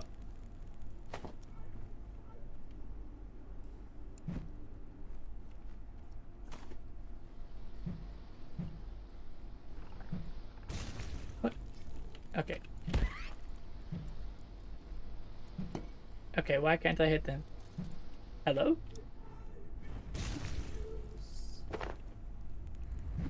There we go.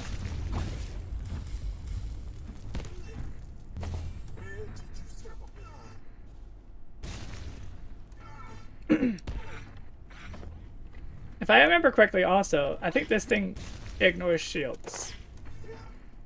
I think.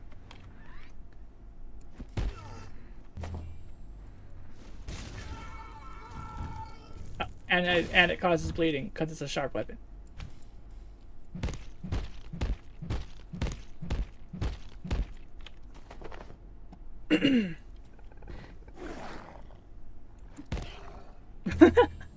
You can see how useful this weapon is as a melee weapon and as a ranged weapon.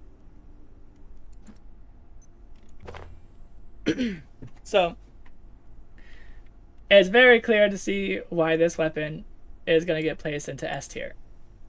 Very easy to see.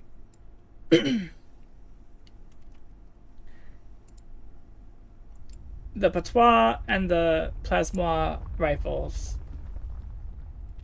I mean, do I even need to use them? Like, they're just kind of bad, not gonna lie.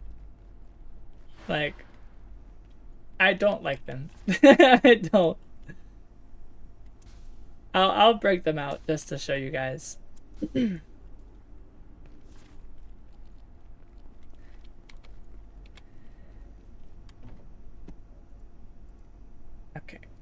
Well.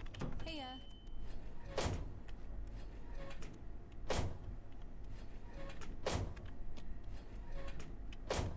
There we go. All right, let's get that over with. It was the patois rifle and the plasma rifle. It's not ornate crate, so it's probably here. Yep. So I think they take one of these ammos. I'm just gonna grab all of them.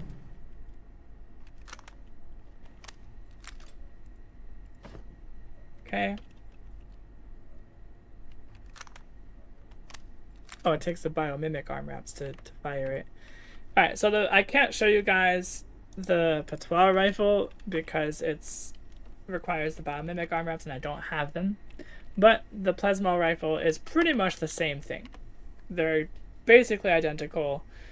They do the same amount of damage. They basically have the same fire rate. Like, it's pretty much just the only upgrade here is that it goes from just large bullet damage to large bullet plus plasma damage. So it does better damage against body shields, and it no longer requires the accuracy or the biomimic arm locks. Speaking of which, I need to fix this.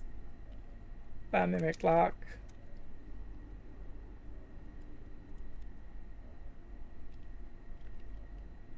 Requires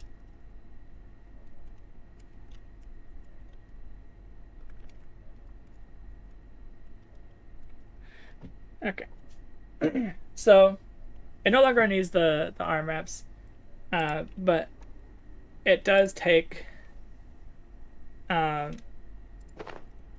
the purple ammo, the 556 ammo. You can see the aiming is just a slight zoom in,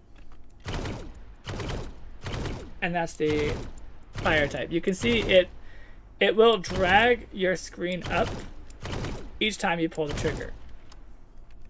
Right, so the recoil on this thing is significantly bad, and I just don't like it.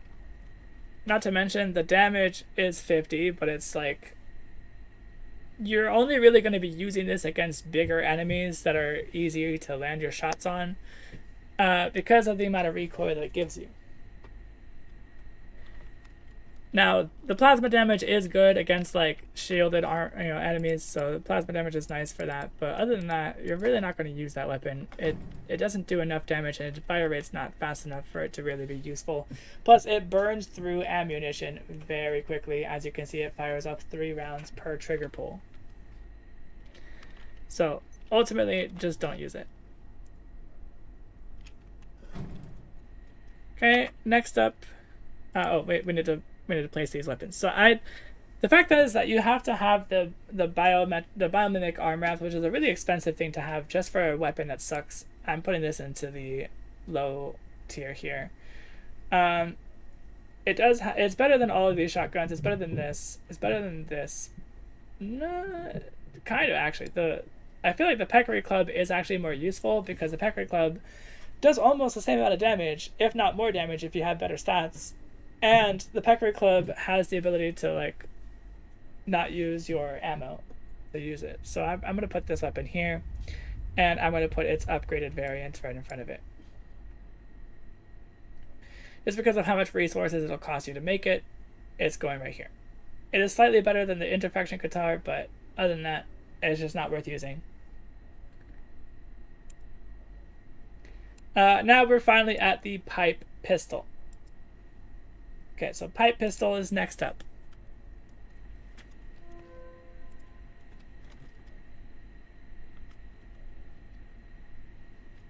Okay. Did I upgrade it or something? Can I make one?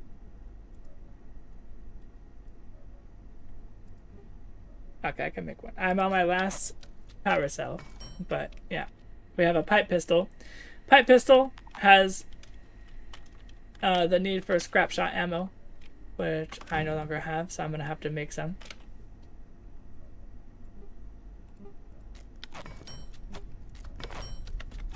It only has one capacity for the firing. The pipe pistol is pretty okay when it comes to doing damage. It does 50 damage per shot. But it only has one shot, and most enemies are going to have more than 50 HP.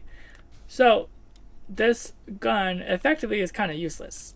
It's very expensive to make, costs a power cell, costs your metal scraps to make sprues to be able to craft the ammo for this weapon. So overall, it's just a bad weapon investment. Then you can upgrade it to the load pistol for another power cell and all these other resources, which I'm pretty sure I have a load pistol, so I can show you what that looks like. Yeah. So this is a load pistol. Now the load pistol does have ammo capacity of 4, and it's very quick to reload when you have level 20 reloading. Now the load pistol, it does have 75 damage per shot for 4 shots, right? So that's 300 damage per magazine. It's pretty good. Plus, if I'm not mistaken, they are also multiple types of damage. Let me see, the load pistol. Yeah, it's holy bullet damage rather than just regular large bullet. So, load pistol is a slightly better version of the pipe pistol, but they are both kind of trash. They're very resource intensive and costly to use. So we're going to put both of them. They're still better than all of these other weapons though, so we're going to put them probably about here. And then put the load one here. They're still garbage, but I still wouldn't use them. But let's proceed. The explosive sledge. This is an interesting weapon, to say the least. The explosive sledgehammer is... it's a hammer that uses ammo.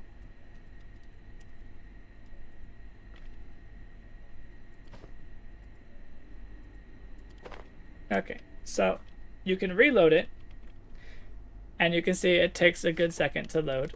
But if you use this weapon with a cartridge in it, it will explode. So let's go find an enemy that I can explode. And the explosive, we're going to go over the resource costs for these weapons in a moment. But you can see that the weapon damage at base value is 60 points of damage plus 23. So 83 damage with all my skills and stats and stuff. 83 damage without the cartridge. Now, adding the cartridge to it gives it an extra 160 points of damage.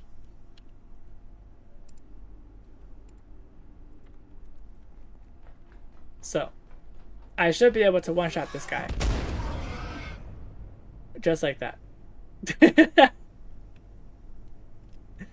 So is it satisfying to use? Absolutely. That big explosion is so satisfying. But let's go check out the resource costs of a weapon like this. How efficient is this?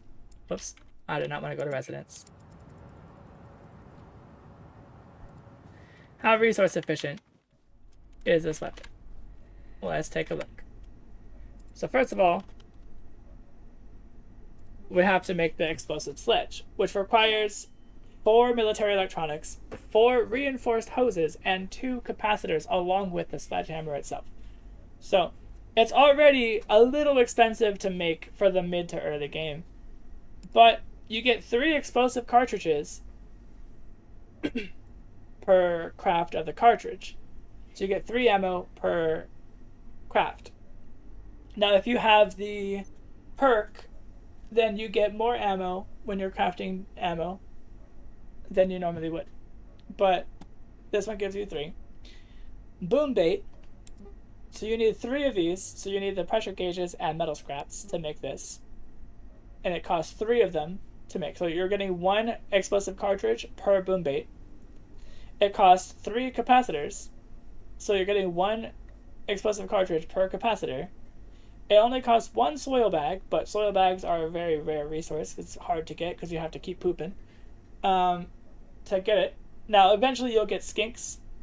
Yeah, probably the most expensive. Yeah, true. Eventually you'll get skinks, which will give you a steady supply of poop, which you can then turn to soil bag. So the soil bag itself is not necessarily a hard resource to get in the late game. And then you also have circuit boards. Circuit boards, as you can see, I am out of circuit boards. Circuit boards are always a need, and your tech scrap is very valuable because you can make them, but it costs 8 tech scrap per circuit board to make. So you don't want to really be using up all your tech scrap making explosive cartridges just to do extra damage on a slow attacking weapon. So is this weapon good? No. This weapon is not good. This weapon is better than these other weapons, but is not good. So I'm going to put it here because it's very resource costly and you don't get that much return. Next up we have the Woodsman's Axe. Now, the Woodsman's Axe is interesting also because it does apply the acid burn.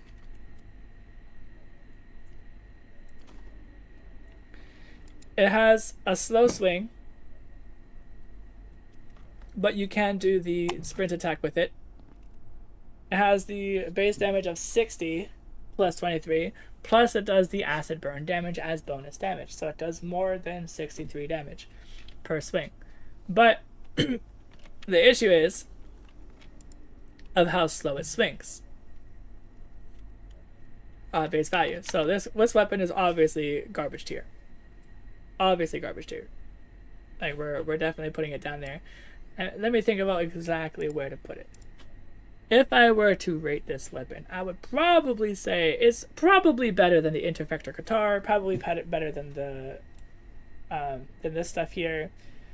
Probably better than this stuff here. I'd probably put it maybe here. That sounds like a good spot. Actually, no, it does more damage. So maybe I'll put it like here. Because the damage value is really high. So it's probably up there. Probably up there. But just it's up there on the Garbaggio tier, so it's still trash. Next up, we have an Impact Hammer. Impact Hammer is a little bit different from the Explosive Sledge, but effectively works exactly the same way, just without ammo.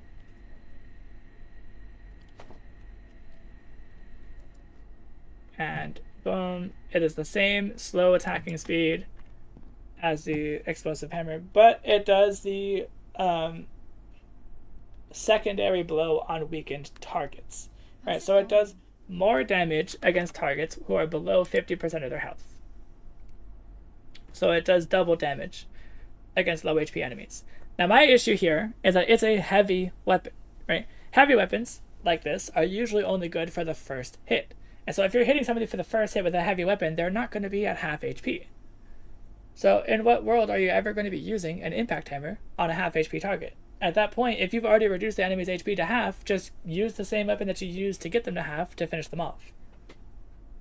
Like, it's instead of switching weapons, trying to get distance, and then using a sprint attack to use an Impact Hammer, like, no, just finish it off with whatever weapon you were already using. So the Impact Hammer is just kind of redundant, and even though the effect says it does double damage to low HP targets, using this hammer on low HP targets is just, like, not useful. So we're going to say that this weapon is going to be right about the same usefulness as these other weapons. Laser Katana. This is a fan favorite weapon. Everybody and their mama loves the Laser Katana. It is very easy to see why they love the Laser Katana. Laser Katana is ultimately the, like, this is our Kirito fantasies, right? Like, we're all Kirito when we have this weapon in our hands. We all have the Laser Katana, and we love using it. It's fantastic. Now, I was surprised to learn, though, that all of the damage, so this Laser Katana does 60 damage, and it has laser power that does a little bit of bonus damage with laser damage, but that damage, that bonus damage, is only 5. Right, so if I attack something from a distance, that laser only does 5 damage. But if I actually hit something from up close and hit it with the katana itself, that's when it does the 60 plus the 5, so 65 damage. So Laser Katana, if you are using it just with the laser part, you are using this weapon wrong. Make sure that you actually get close enough to the target to actually hit it with the actual melee part so that you can get that damage off. Other than that, the Laser Katana is easily going to be an S tier weapon. This weapon is used by pretty much everyone and is consistently used throughout the game once you make it.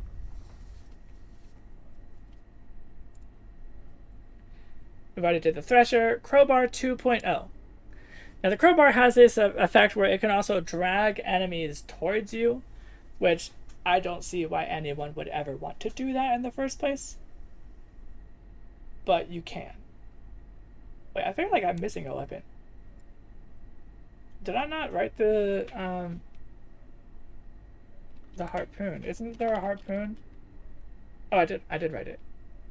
Oh, I skipped it by accident. Alright, let's go back to the harpoon. And, wait, I skipped a bunch of... The XR flare? I don't think I did that one either. Yeah, I didn't do these. How did I skip these? Okay, so the XR flare and the harpoon spear, they're both okay. Well, not really. The XR flail is okay. The harpoon spear sucks.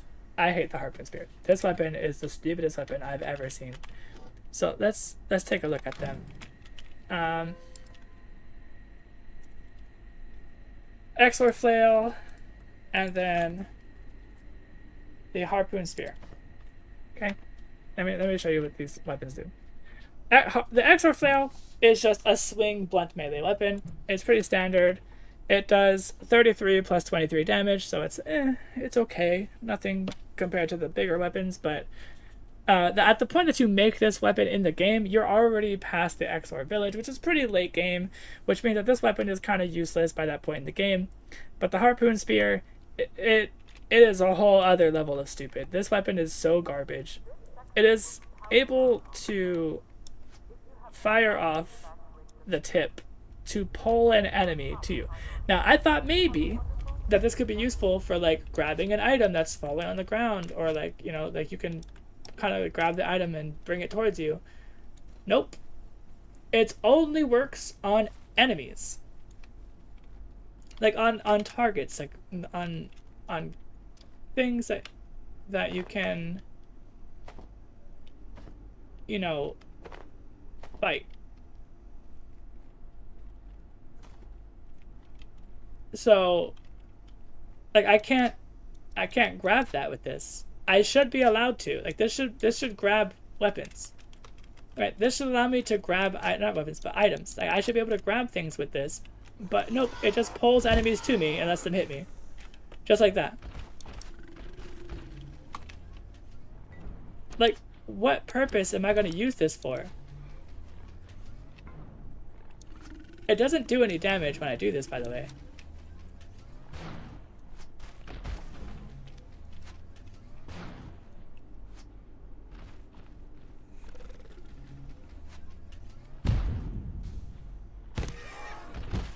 And it's a slow attacking spear. This weapon is so stupid. I don't know whose idea this weapon was, but y'all could have did better when you made this weapon. Like, if it had the functionality of pulling anything towards me, like any weapon or like not any item that's just dropped on the ground, or like, you know, and I could pick stuff up with it, that'd be cool. But just pulling enemies that are gonna do damage to me, closer to me, like that doesn't make any sense. Why would I do that? That's just a bad idea. So, clearly, this harpoon, trash tier. The flail, also garbage tier, but not as bad. We're gonna put it, like, it's better than these heavier weapons. We'll put it right here. Yeah, right there. Okay.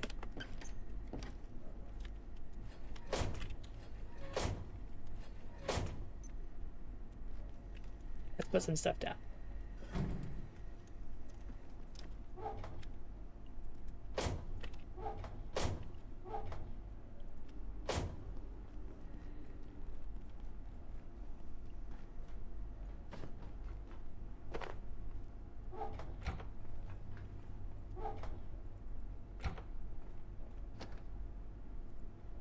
We're gonna refill our stuff again.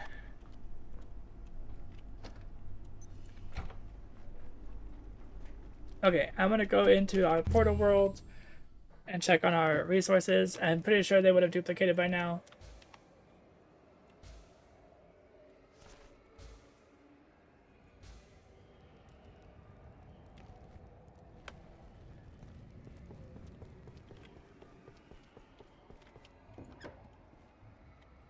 Okay. Perfect.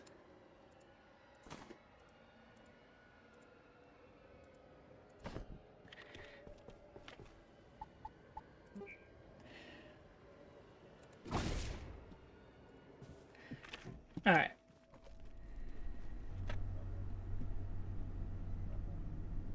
So, those are those two weapons, and now let's resume where we were. Okay.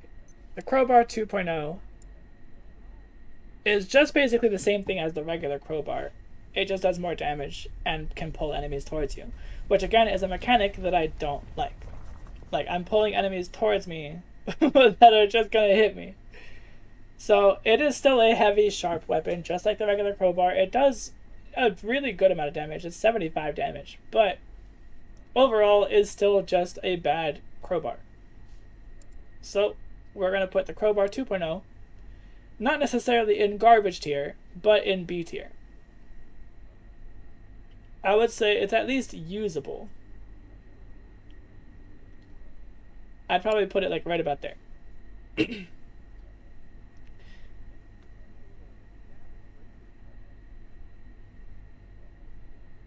So, next up we have the hard light saber. Now, hard light saber is pretty fun. I like this weapon.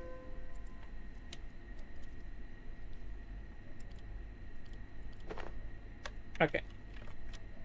Hard light saber has some pretty cool abilities. It actually has the ability to deflect most types of projectiles. So, it is a two-handed weapon, and usually you want to be able to use a shield when something is shooting at you, but you can go full-on gun gale Kirito with this weapon, and you can actually like deflect bullets when they fire at you. I'm going to go ahead and go into manufacturing so you guys can see what that looks like when it happens.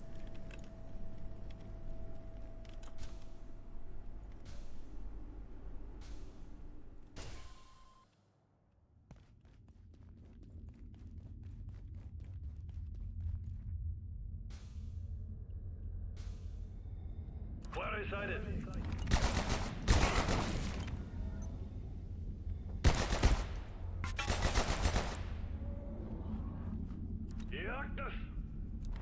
Yeah, we can't throw a grenade.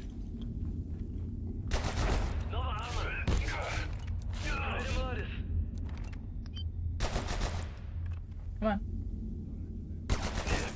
See, I can like occasionally deflect bullets with this thing if I'm facing the target. Now the other cool thing about this weapon is that it also deals extra damage to shields and is able to deflect projectiles. So it does extra damage to shields, which means that this is the weapon that you want to use when you're fighting those shielded enemies with the riot shields over in the Praetorium. Now what's also cool about this weapon is it doesn't require any charging. It just needs to be repaired every so often when you're using it.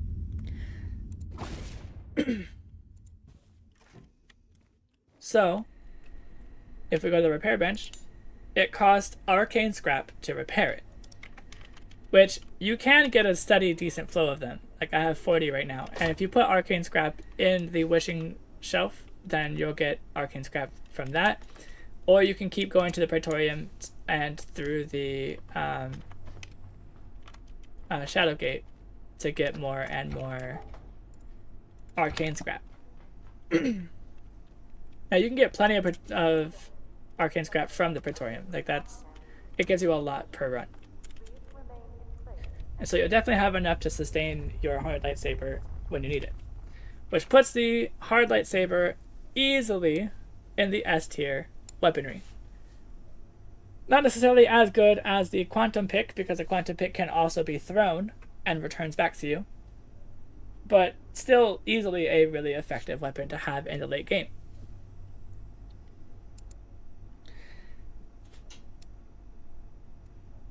The next up is the load pistol, which we already went over. Carbon pickaxe. So the carbon pickaxe is a little bit more interesting compared to the other heavy weapons. This one is a weapon. What? There we go.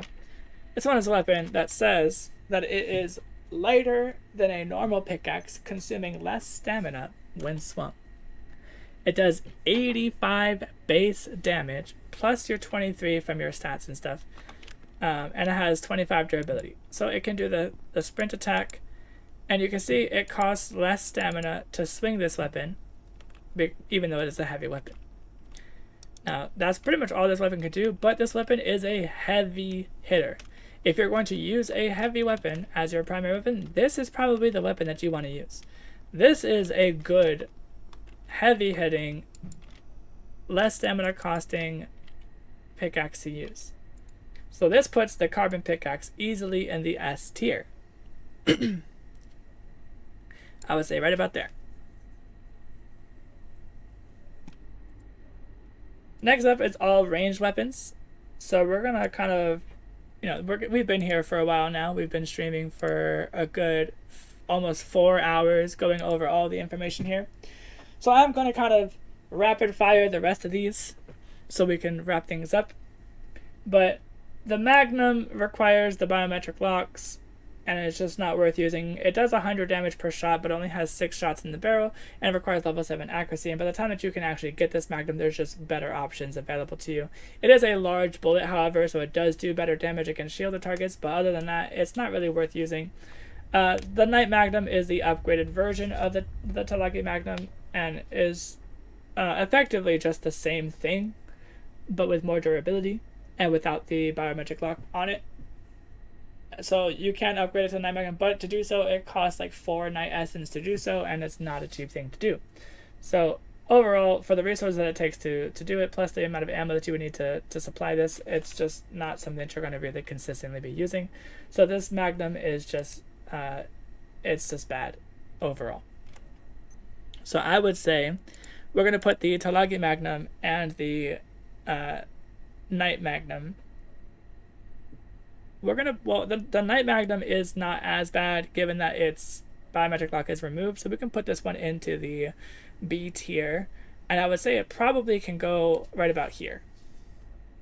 It's probably right about there, because it does a lot of damage. It does decent damage, but the amount of resource that it takes to make it and to supply it with ammo is just not as much as you would like. And then the Talagi Magnum is just gonna go straight into garbage tier. This weapon sucks. It's really bad. It's better than the Patois and the Plasma, but it's pretty much worse than everything else. Because again, you have to use your arm slot to have the biometric arm wraps, and that's just gonna ruin your whole build. And it's all for the sake of using a Magnum which fires slowly and reloads often.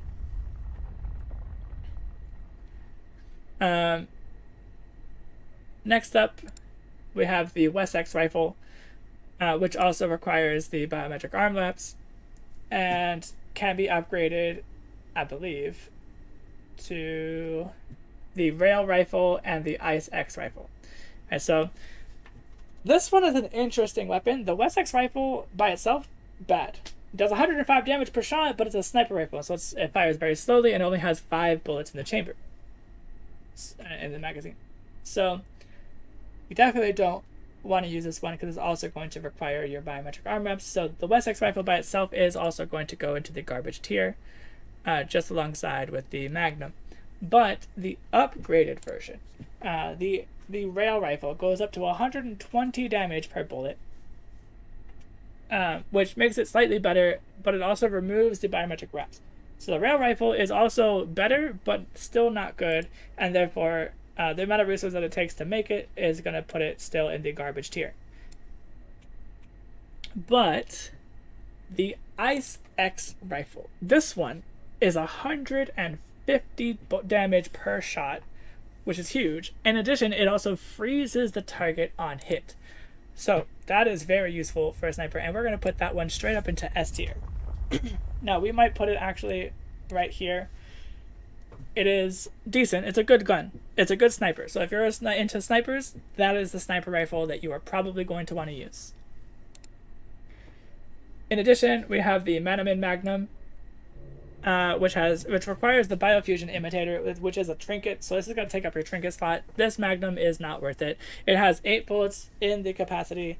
It takes your magnum ammo. It does 115 damage per shot, but it's for one, it's hard to get, and for two, there's just, by the time that you can get this weapon, there's so many other better weapon options that this weapon is just not worth it. Plus the fact that it requires your trinket slot to be able to wield this weapon and use it. And it's just not worth it. So the Metamin Magnum is definitely going to go in the garbage tier right here. Because of the cost. Next up we have the Magbow. Now Magbow is actually a really good bow. We can actually bring that up in a second. Here, let's grab the Magbow. Oh, I only have I upgraded it. Okay, so the Magbow itself is pretty good. I've upgraded it to the Hypercross Magbow, so we're going to talk about both of them at the same time. But as you can see, the scope is pretty good. It has the shift to steady your aim. It has 2 bullets in the chamber when you upgrade it to the Hypercross Magbow, but only 1 when it's the regular. But you can fire the rebar bolts with this. Now the rebar bolts are pretty easy to make overall. So we're going to look at rebar bolts. You get 3 of them per 1 rebar and 1 refined carbon. That makes it really, really good for having a steady supply, because you can get all those resources from 1 train run by getting your silver scrap and your rebar, and you go into the labs to trade to get your refined carbon. So really easy to steadily supply your rebar bolts. I'm going to take a second to go to the bathroom. I'll be right back. I'm going to put the current tier list on the board for now.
Alright, I am back, and that is much better.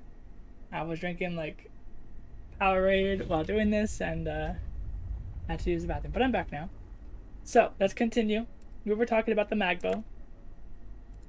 So the Magbow itself is pretty strong as a weapon by itself. Just to the base value Magbow is 120 damage per bolt, and the bolts are pretty cheap to make. It does sharp damage, and it does a significant amount of damage of that sharp damage. So let's take a look at what it costs to make a Magbow.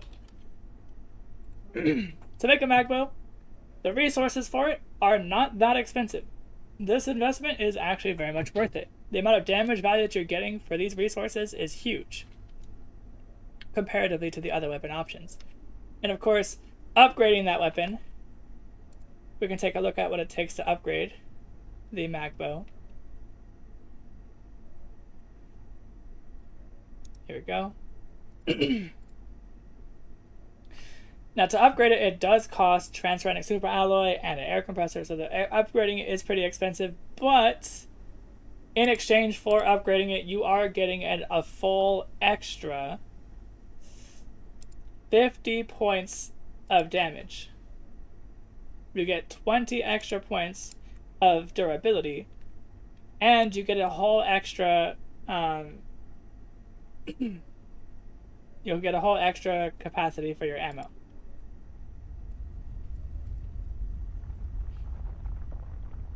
So, the magbow weapon line is definitely huge. It's a big, awesome benefit. So, let's go ahead and grab our magbow. And our magbow is going to go into A tier. And we'll probably say it'll go here.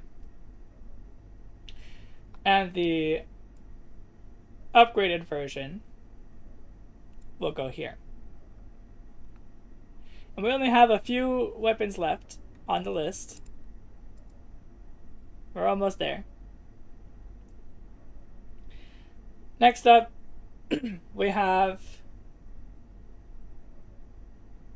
the rocket launcher. Now the rocket launcher, the main reason why you would ever even use this weapon is just to kill the composers. And realistically, like, it's just not a good weapon overall. The amount of resources it takes to make and to craft the ammo for this to make the rockets is just so egregious. Granted, it does 1,150 damage, but do you need to do 1,150 damage is the question.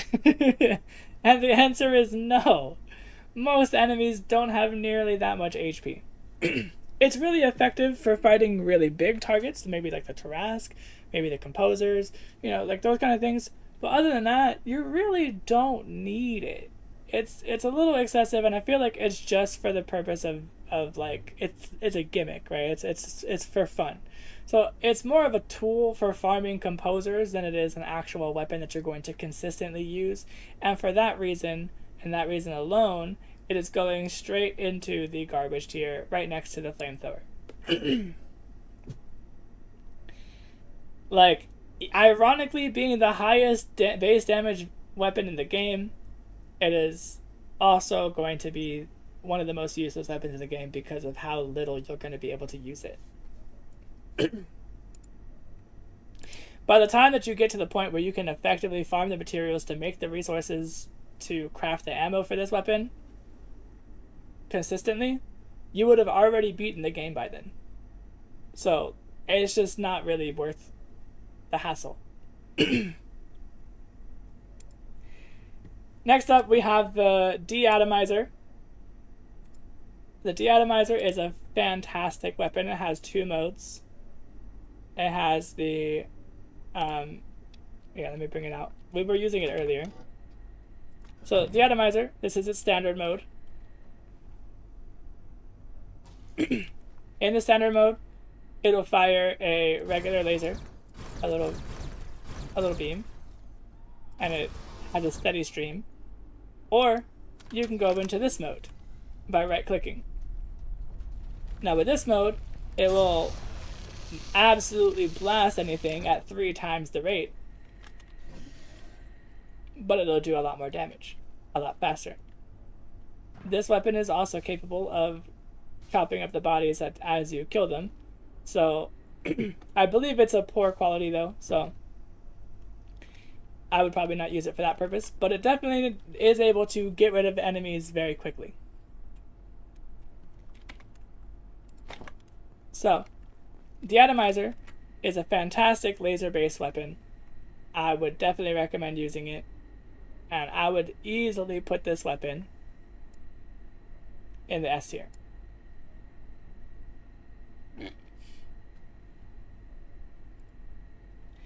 Next up, we have the skink weapon. The skink weapon is just trash. Do I even need to pick this up and show you? Like, it's really bad. I'll do it. Like, I'll go. I have some skinks locked away in the early part of the game, so I suppose I can like show you guys what it's like. Wait, I need that one. Put that away. Put that away. That away. Put that away. Those away. I'll keep those on. All right. I'm gonna go grab the skink weapon that I have downstairs. they kept getting out of their pen that we had them locked up in, so I had to move them down here.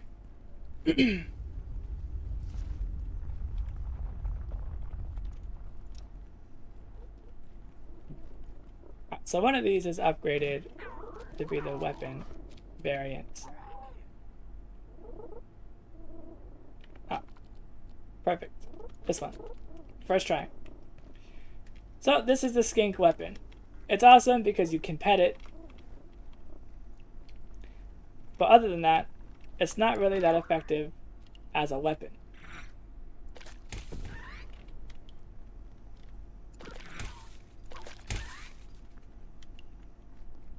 Now, granted, you can make enemies walk into the projectile, and so if you put it in their pathway, they'll still take the damage from it.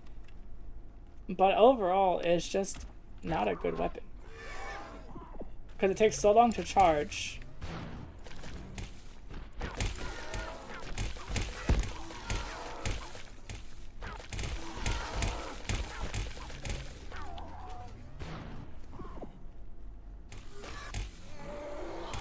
And you see, it's not an easy weapon to, what the? Oh. Plus it can damage yourself. Like if I shoot this on the floor and I step on it, or like I stay on it, when it explodes, it's gonna damage me.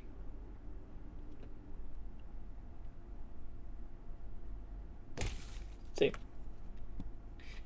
So, overall, it's just not an effective weapon. It's very slow to charge. And there, now it's fully charged. That whole time it's fully charged. Plus, when you do charge it up, it fires in an awkward arc. Like, compared to the other weapons. Plus, in order to refill it, you have to refill it with toxic waste. Radioactive waste. So, overall, it's just not a good weapon. It's easily going to go into the Garbaggio tier. And I would probably say it's probably going to go...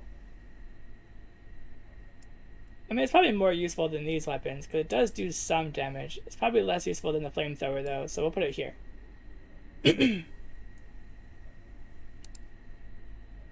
Okay, so I might have skipped some by mistake.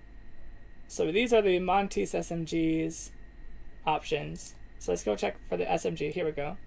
The three SMGs we can talk about at the same time. The Montes SMG requires the biometric arm wraps. The Toaster SMG removes that ability, or that necessary for that, but it also ignites the targets. But it does the same damage, but plus 10 bonus for fire damage.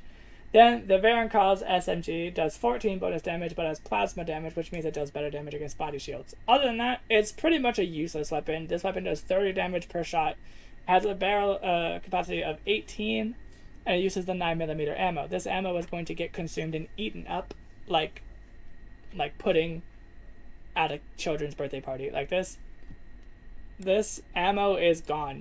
The moment you try to use this weapon, you are going to constantly be out of ammo because of the fire rate of this weapon. Now, late game, maybe if you've stored up a couple hundred 9mm ammo, like, you could use this weapon and it'd be fine. But realistically, this weapon is not good. The amount of low damage capacity and the amount of resources you'll be pumping into these weapons, and also the amount of ammo that you're going to cost to use it, you're better off using this bullet. Like, even the base value of the Z17 is better damage output per bullet than the fully upgraded SMG. Technically. Now, technically, the SMG does the 14, and it does better damage against, whatever. But, like, realistically, the Toaster SMG at least is 40. Like, it's pretty much on par with the Z17, and the Z17 only fires one bullet per round, like per trigger pull, which is better because you're not going to be wasting your ammo on targets that don't need those bullets be fired. So it's just these are a waste of time. The SMGs are all garbage tier, and we'll probably put them. They're better than the other guns here, so we'll put them. Like, this one is probably worse. But then, which one was the Toaster and which one is the other one?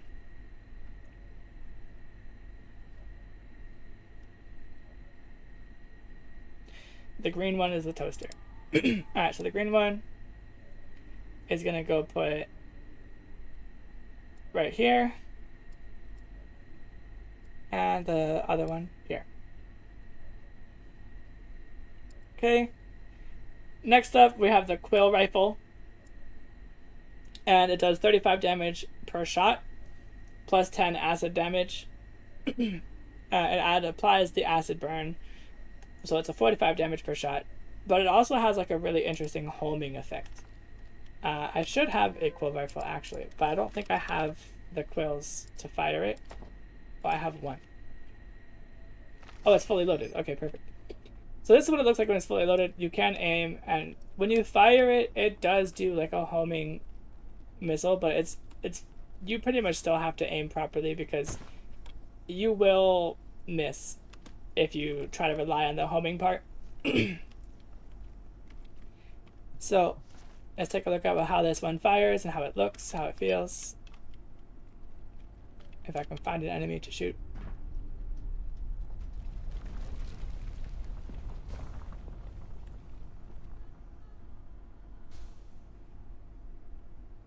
If I could find an enemy to shoot, please. Oh, I'll take that.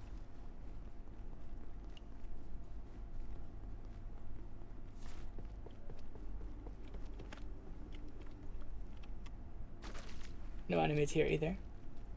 Really?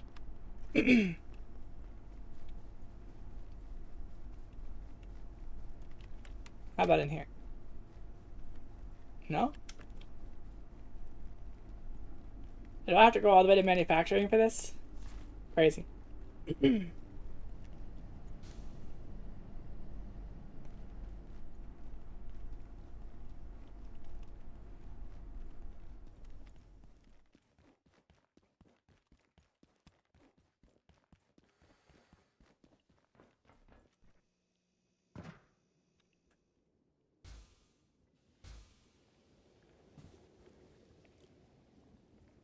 Alright, so we're gonna shoot right here.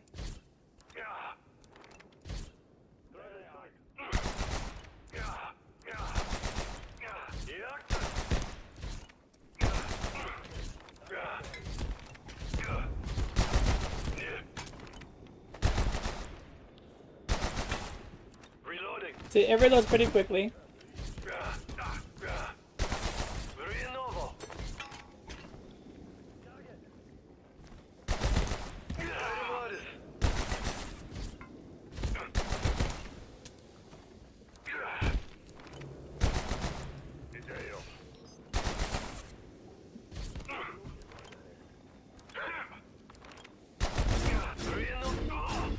But as you can see, it doesn't do enough damage to really like effectively take down multiple enemies. It was very difficult to manage to kill these two enemies by itself. So overall, it's just not really a reliable weapon to use. Is it fun? Sure. Is it good? Not so much. The ammo is pretty cheap to make, but aside from that, it's just overall not a good, effectively reliable weapon. So, let's place this weapon also in the garbage tier. Probably right here.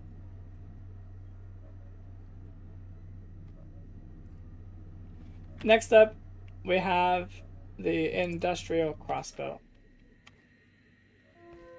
Which I'm pretty sure I have one. Yeah. So industrial crossbow has one shot, just like the makeshift crossbow. It does have a scope and the ability to hold shift while aiming.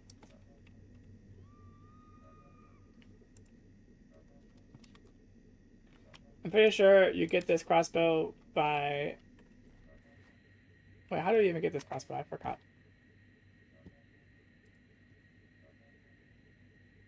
Industrial crossbow. Oh yeah, you upgrade. Well, you craft the industrial. Wait, why is it not showing the thing then? If you craft it. What?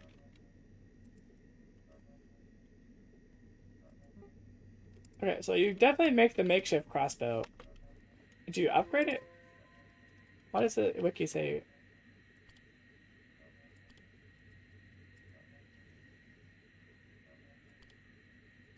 What is happening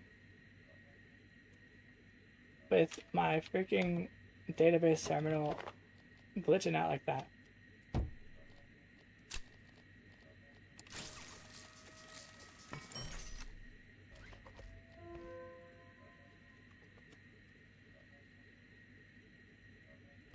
There we go.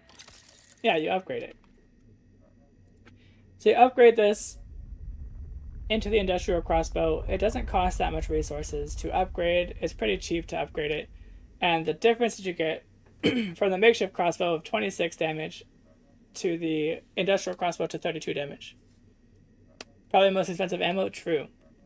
The only downside to this weapon is that the bolts that you use to make it are pretty expensive.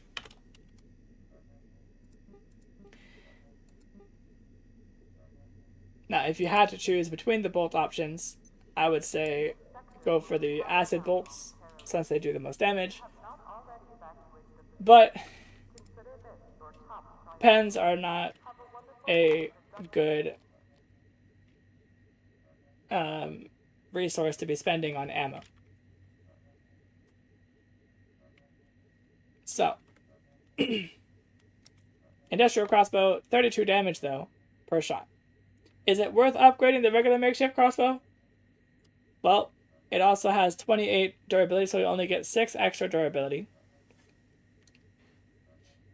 But realistically, the amount of resource that it costs to make the upgrade is not a lot. But it's not that much better than the regular makeshift crossbow. So is it worth it? Absolutely not. We can put it right about here on the tier list.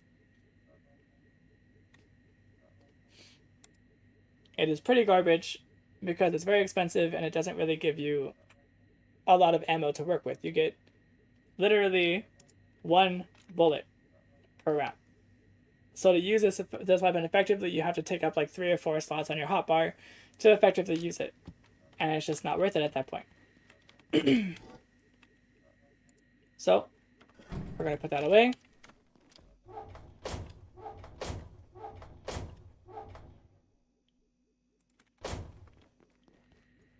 And finally, last but not least, the throwing shard.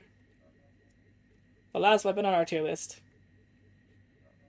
This weapon is actually the best throwing weapon for the darts that you can have. Let me show you why.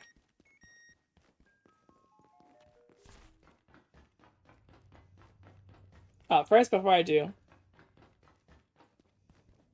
let's go ahead and review the resources it takes to make it. It is a little bit expensive to make, I'm not gonna lie. But if you're gonna use a throwing dart, the throwing shard is the way to go. It does cost carbon plating, tactical scrap, glue, and frozen essence. Pretty expensive, but it doesn't cost a lot of each, and you get 8 throwing shards per craft. So, they are pretty good. The air feels different. Alright, let's lay down until the attack happens. We're going to use these throwing shards as our weapon option to fight against this oncoming attack.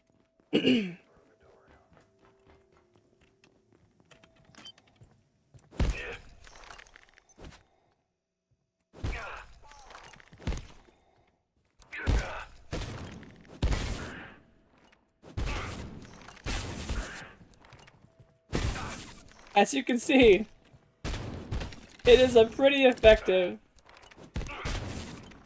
weapon, it doesn't do as much damage against these kind of targets. But as a throwing weapon option,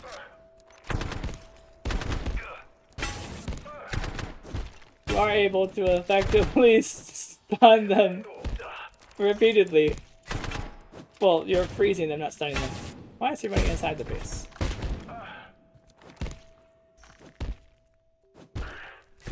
So you can see I can effectively freeze lock him. Especially in one-on-one combat, this weapon is very effective.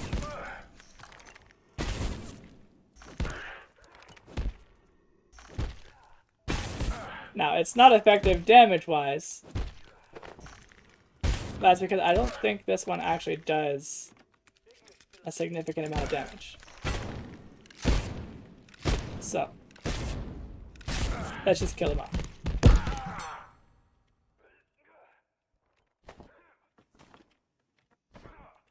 Why did he drop 2 shotguns?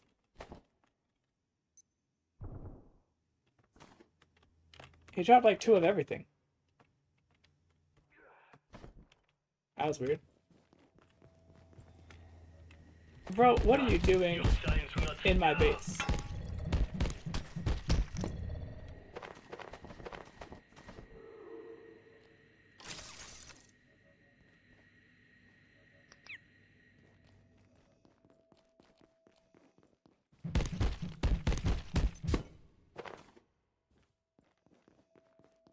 Are there more enemies?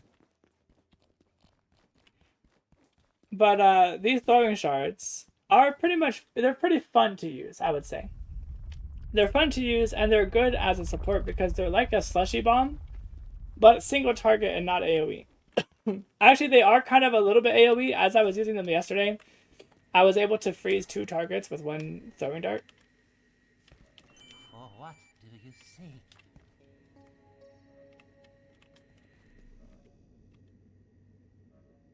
What's that guy? You know, I could probably shoot him from up here.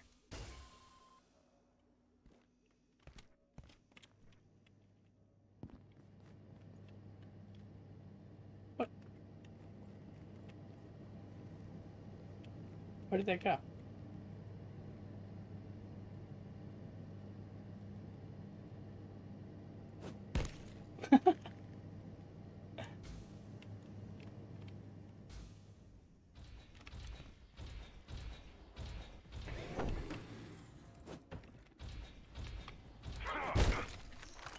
As you can see, I can hit multiple targets.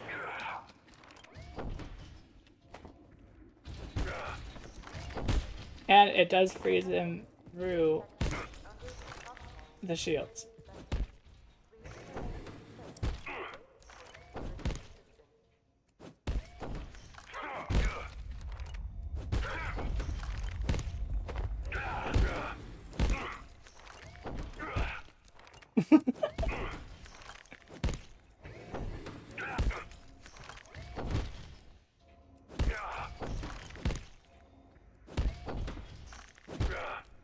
Now, damage-wise, these are not effective at damage. But they are pretty fun to use.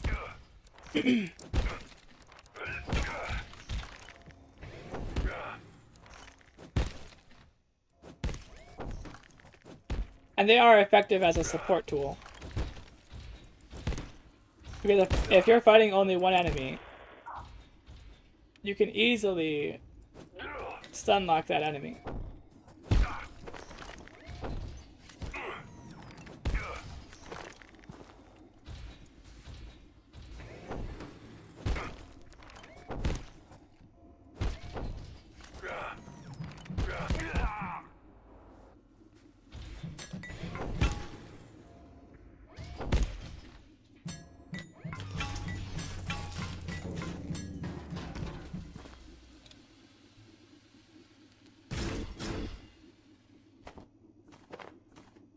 Why are they all dropping, like, extra stuff?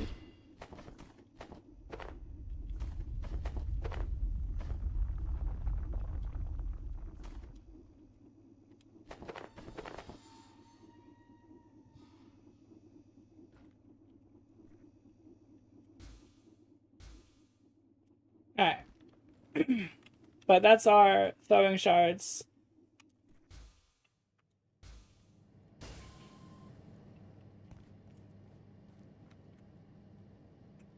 So comparatively,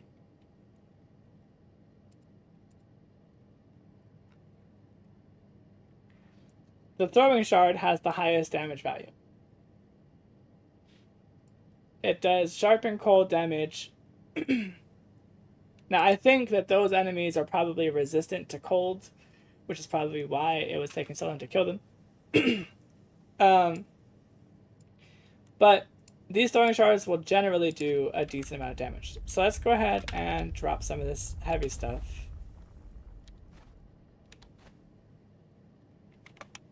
And let's go over to manufacturing, where we can use these on a regular enemy.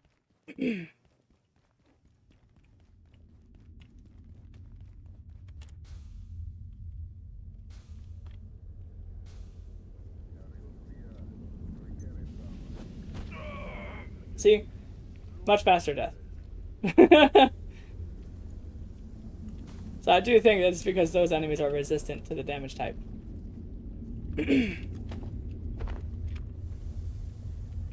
So these throwing darts are much more effective compared to the other ones against most enemies.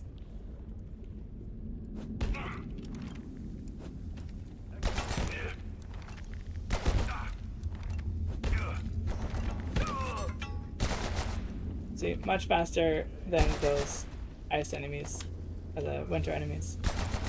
Oh, whoops. Two-shotted.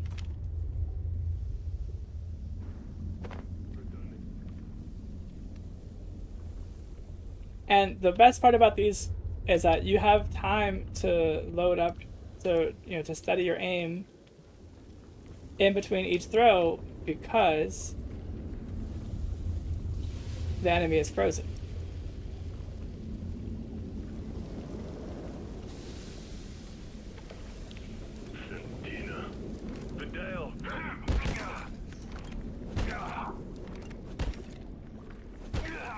So he doesn't even get an opportunity to attack once I start hitting him. And you can also stab with these. Now, stabbing also causes them to break when you use them, but you can do it.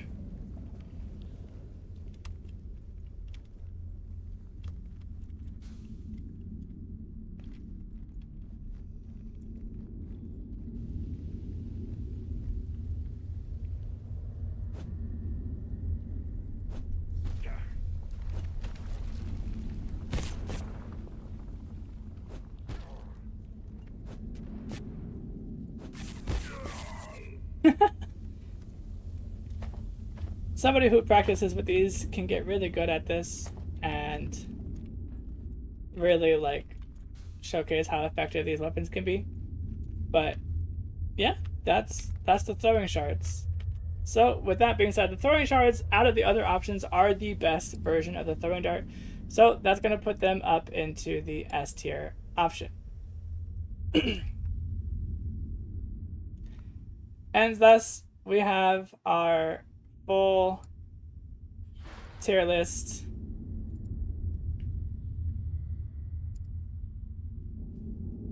Let me there we go. We'll get a screenshot of this. This is our official Weapons of Mass Destruction tier list for all of the weapons in the game that are currently existing at this date and time.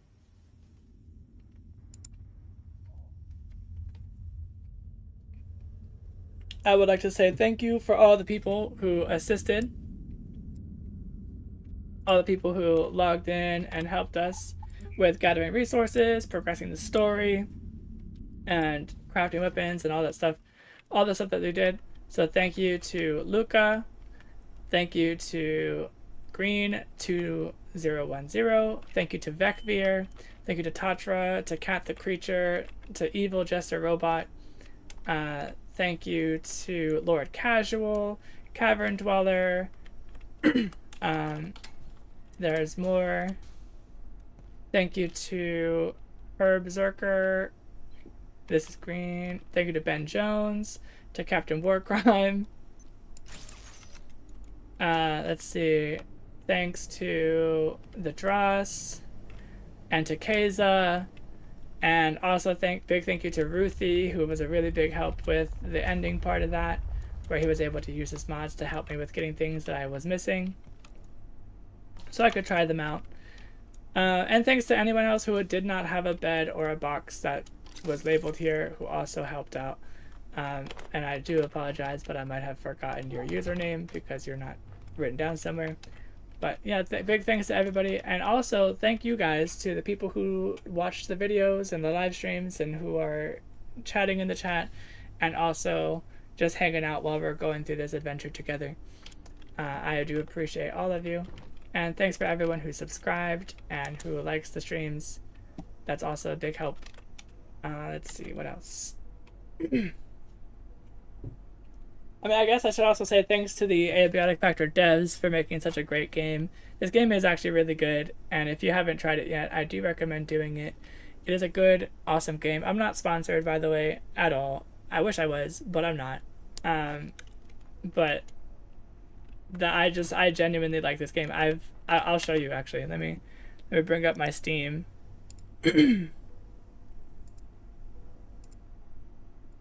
Alright, so you can see I have played this game for almost 900 hours. So when I say that I like this game and it's a pretty decent game, I'm telling you the truth. It is actually a really good game.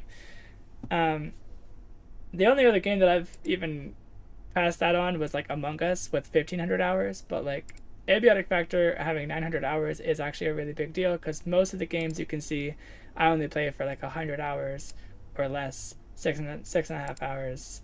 I didn't even play this one yet. Didn't play that one yet. I did play this one briefly, but it didn't like register. I played this one for less than an hour. Magicite, which I also really enjoyed, I only played for 71 hours. Right, it's it's not really it's not really games. There's not a lot of games on here that I've played for a long time. Right, so games that I played for a long time are Torum. I loved that game. I played that for a long time, but not through Steam. I have a lot more than 545 hours, but I played it mostly on the app, on the phone. Warframe I've been playing lately, only 373 hours. So the fact that Abiotic Factor has 900 hours should give you an idea for just how good this game is. And I hope that you guys will, if you haven't tried it yet, that you will try it, give it a chance. It is pretty good.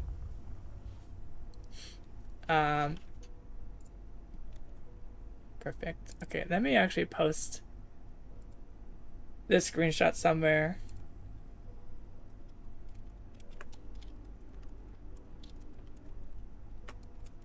Perfect. So I now have the screenshot saved somewhere. And it looks like this is going to be the last of this server. I don't think we're going to be coming back here for a while. And if we do, it'll probably be when they make an update to the weapons. And we'll probably do another version of this, but maybe not as long since we already have all the information registered. So, again, thanks for everybody for stopping by. Thanks for everybody who helped out. Thanks for watching. And I will be ending the stream here. It's a little bit shorter than the other streams, but it's still been a 4.5 hour stream. So I will see you guys next time. Bye.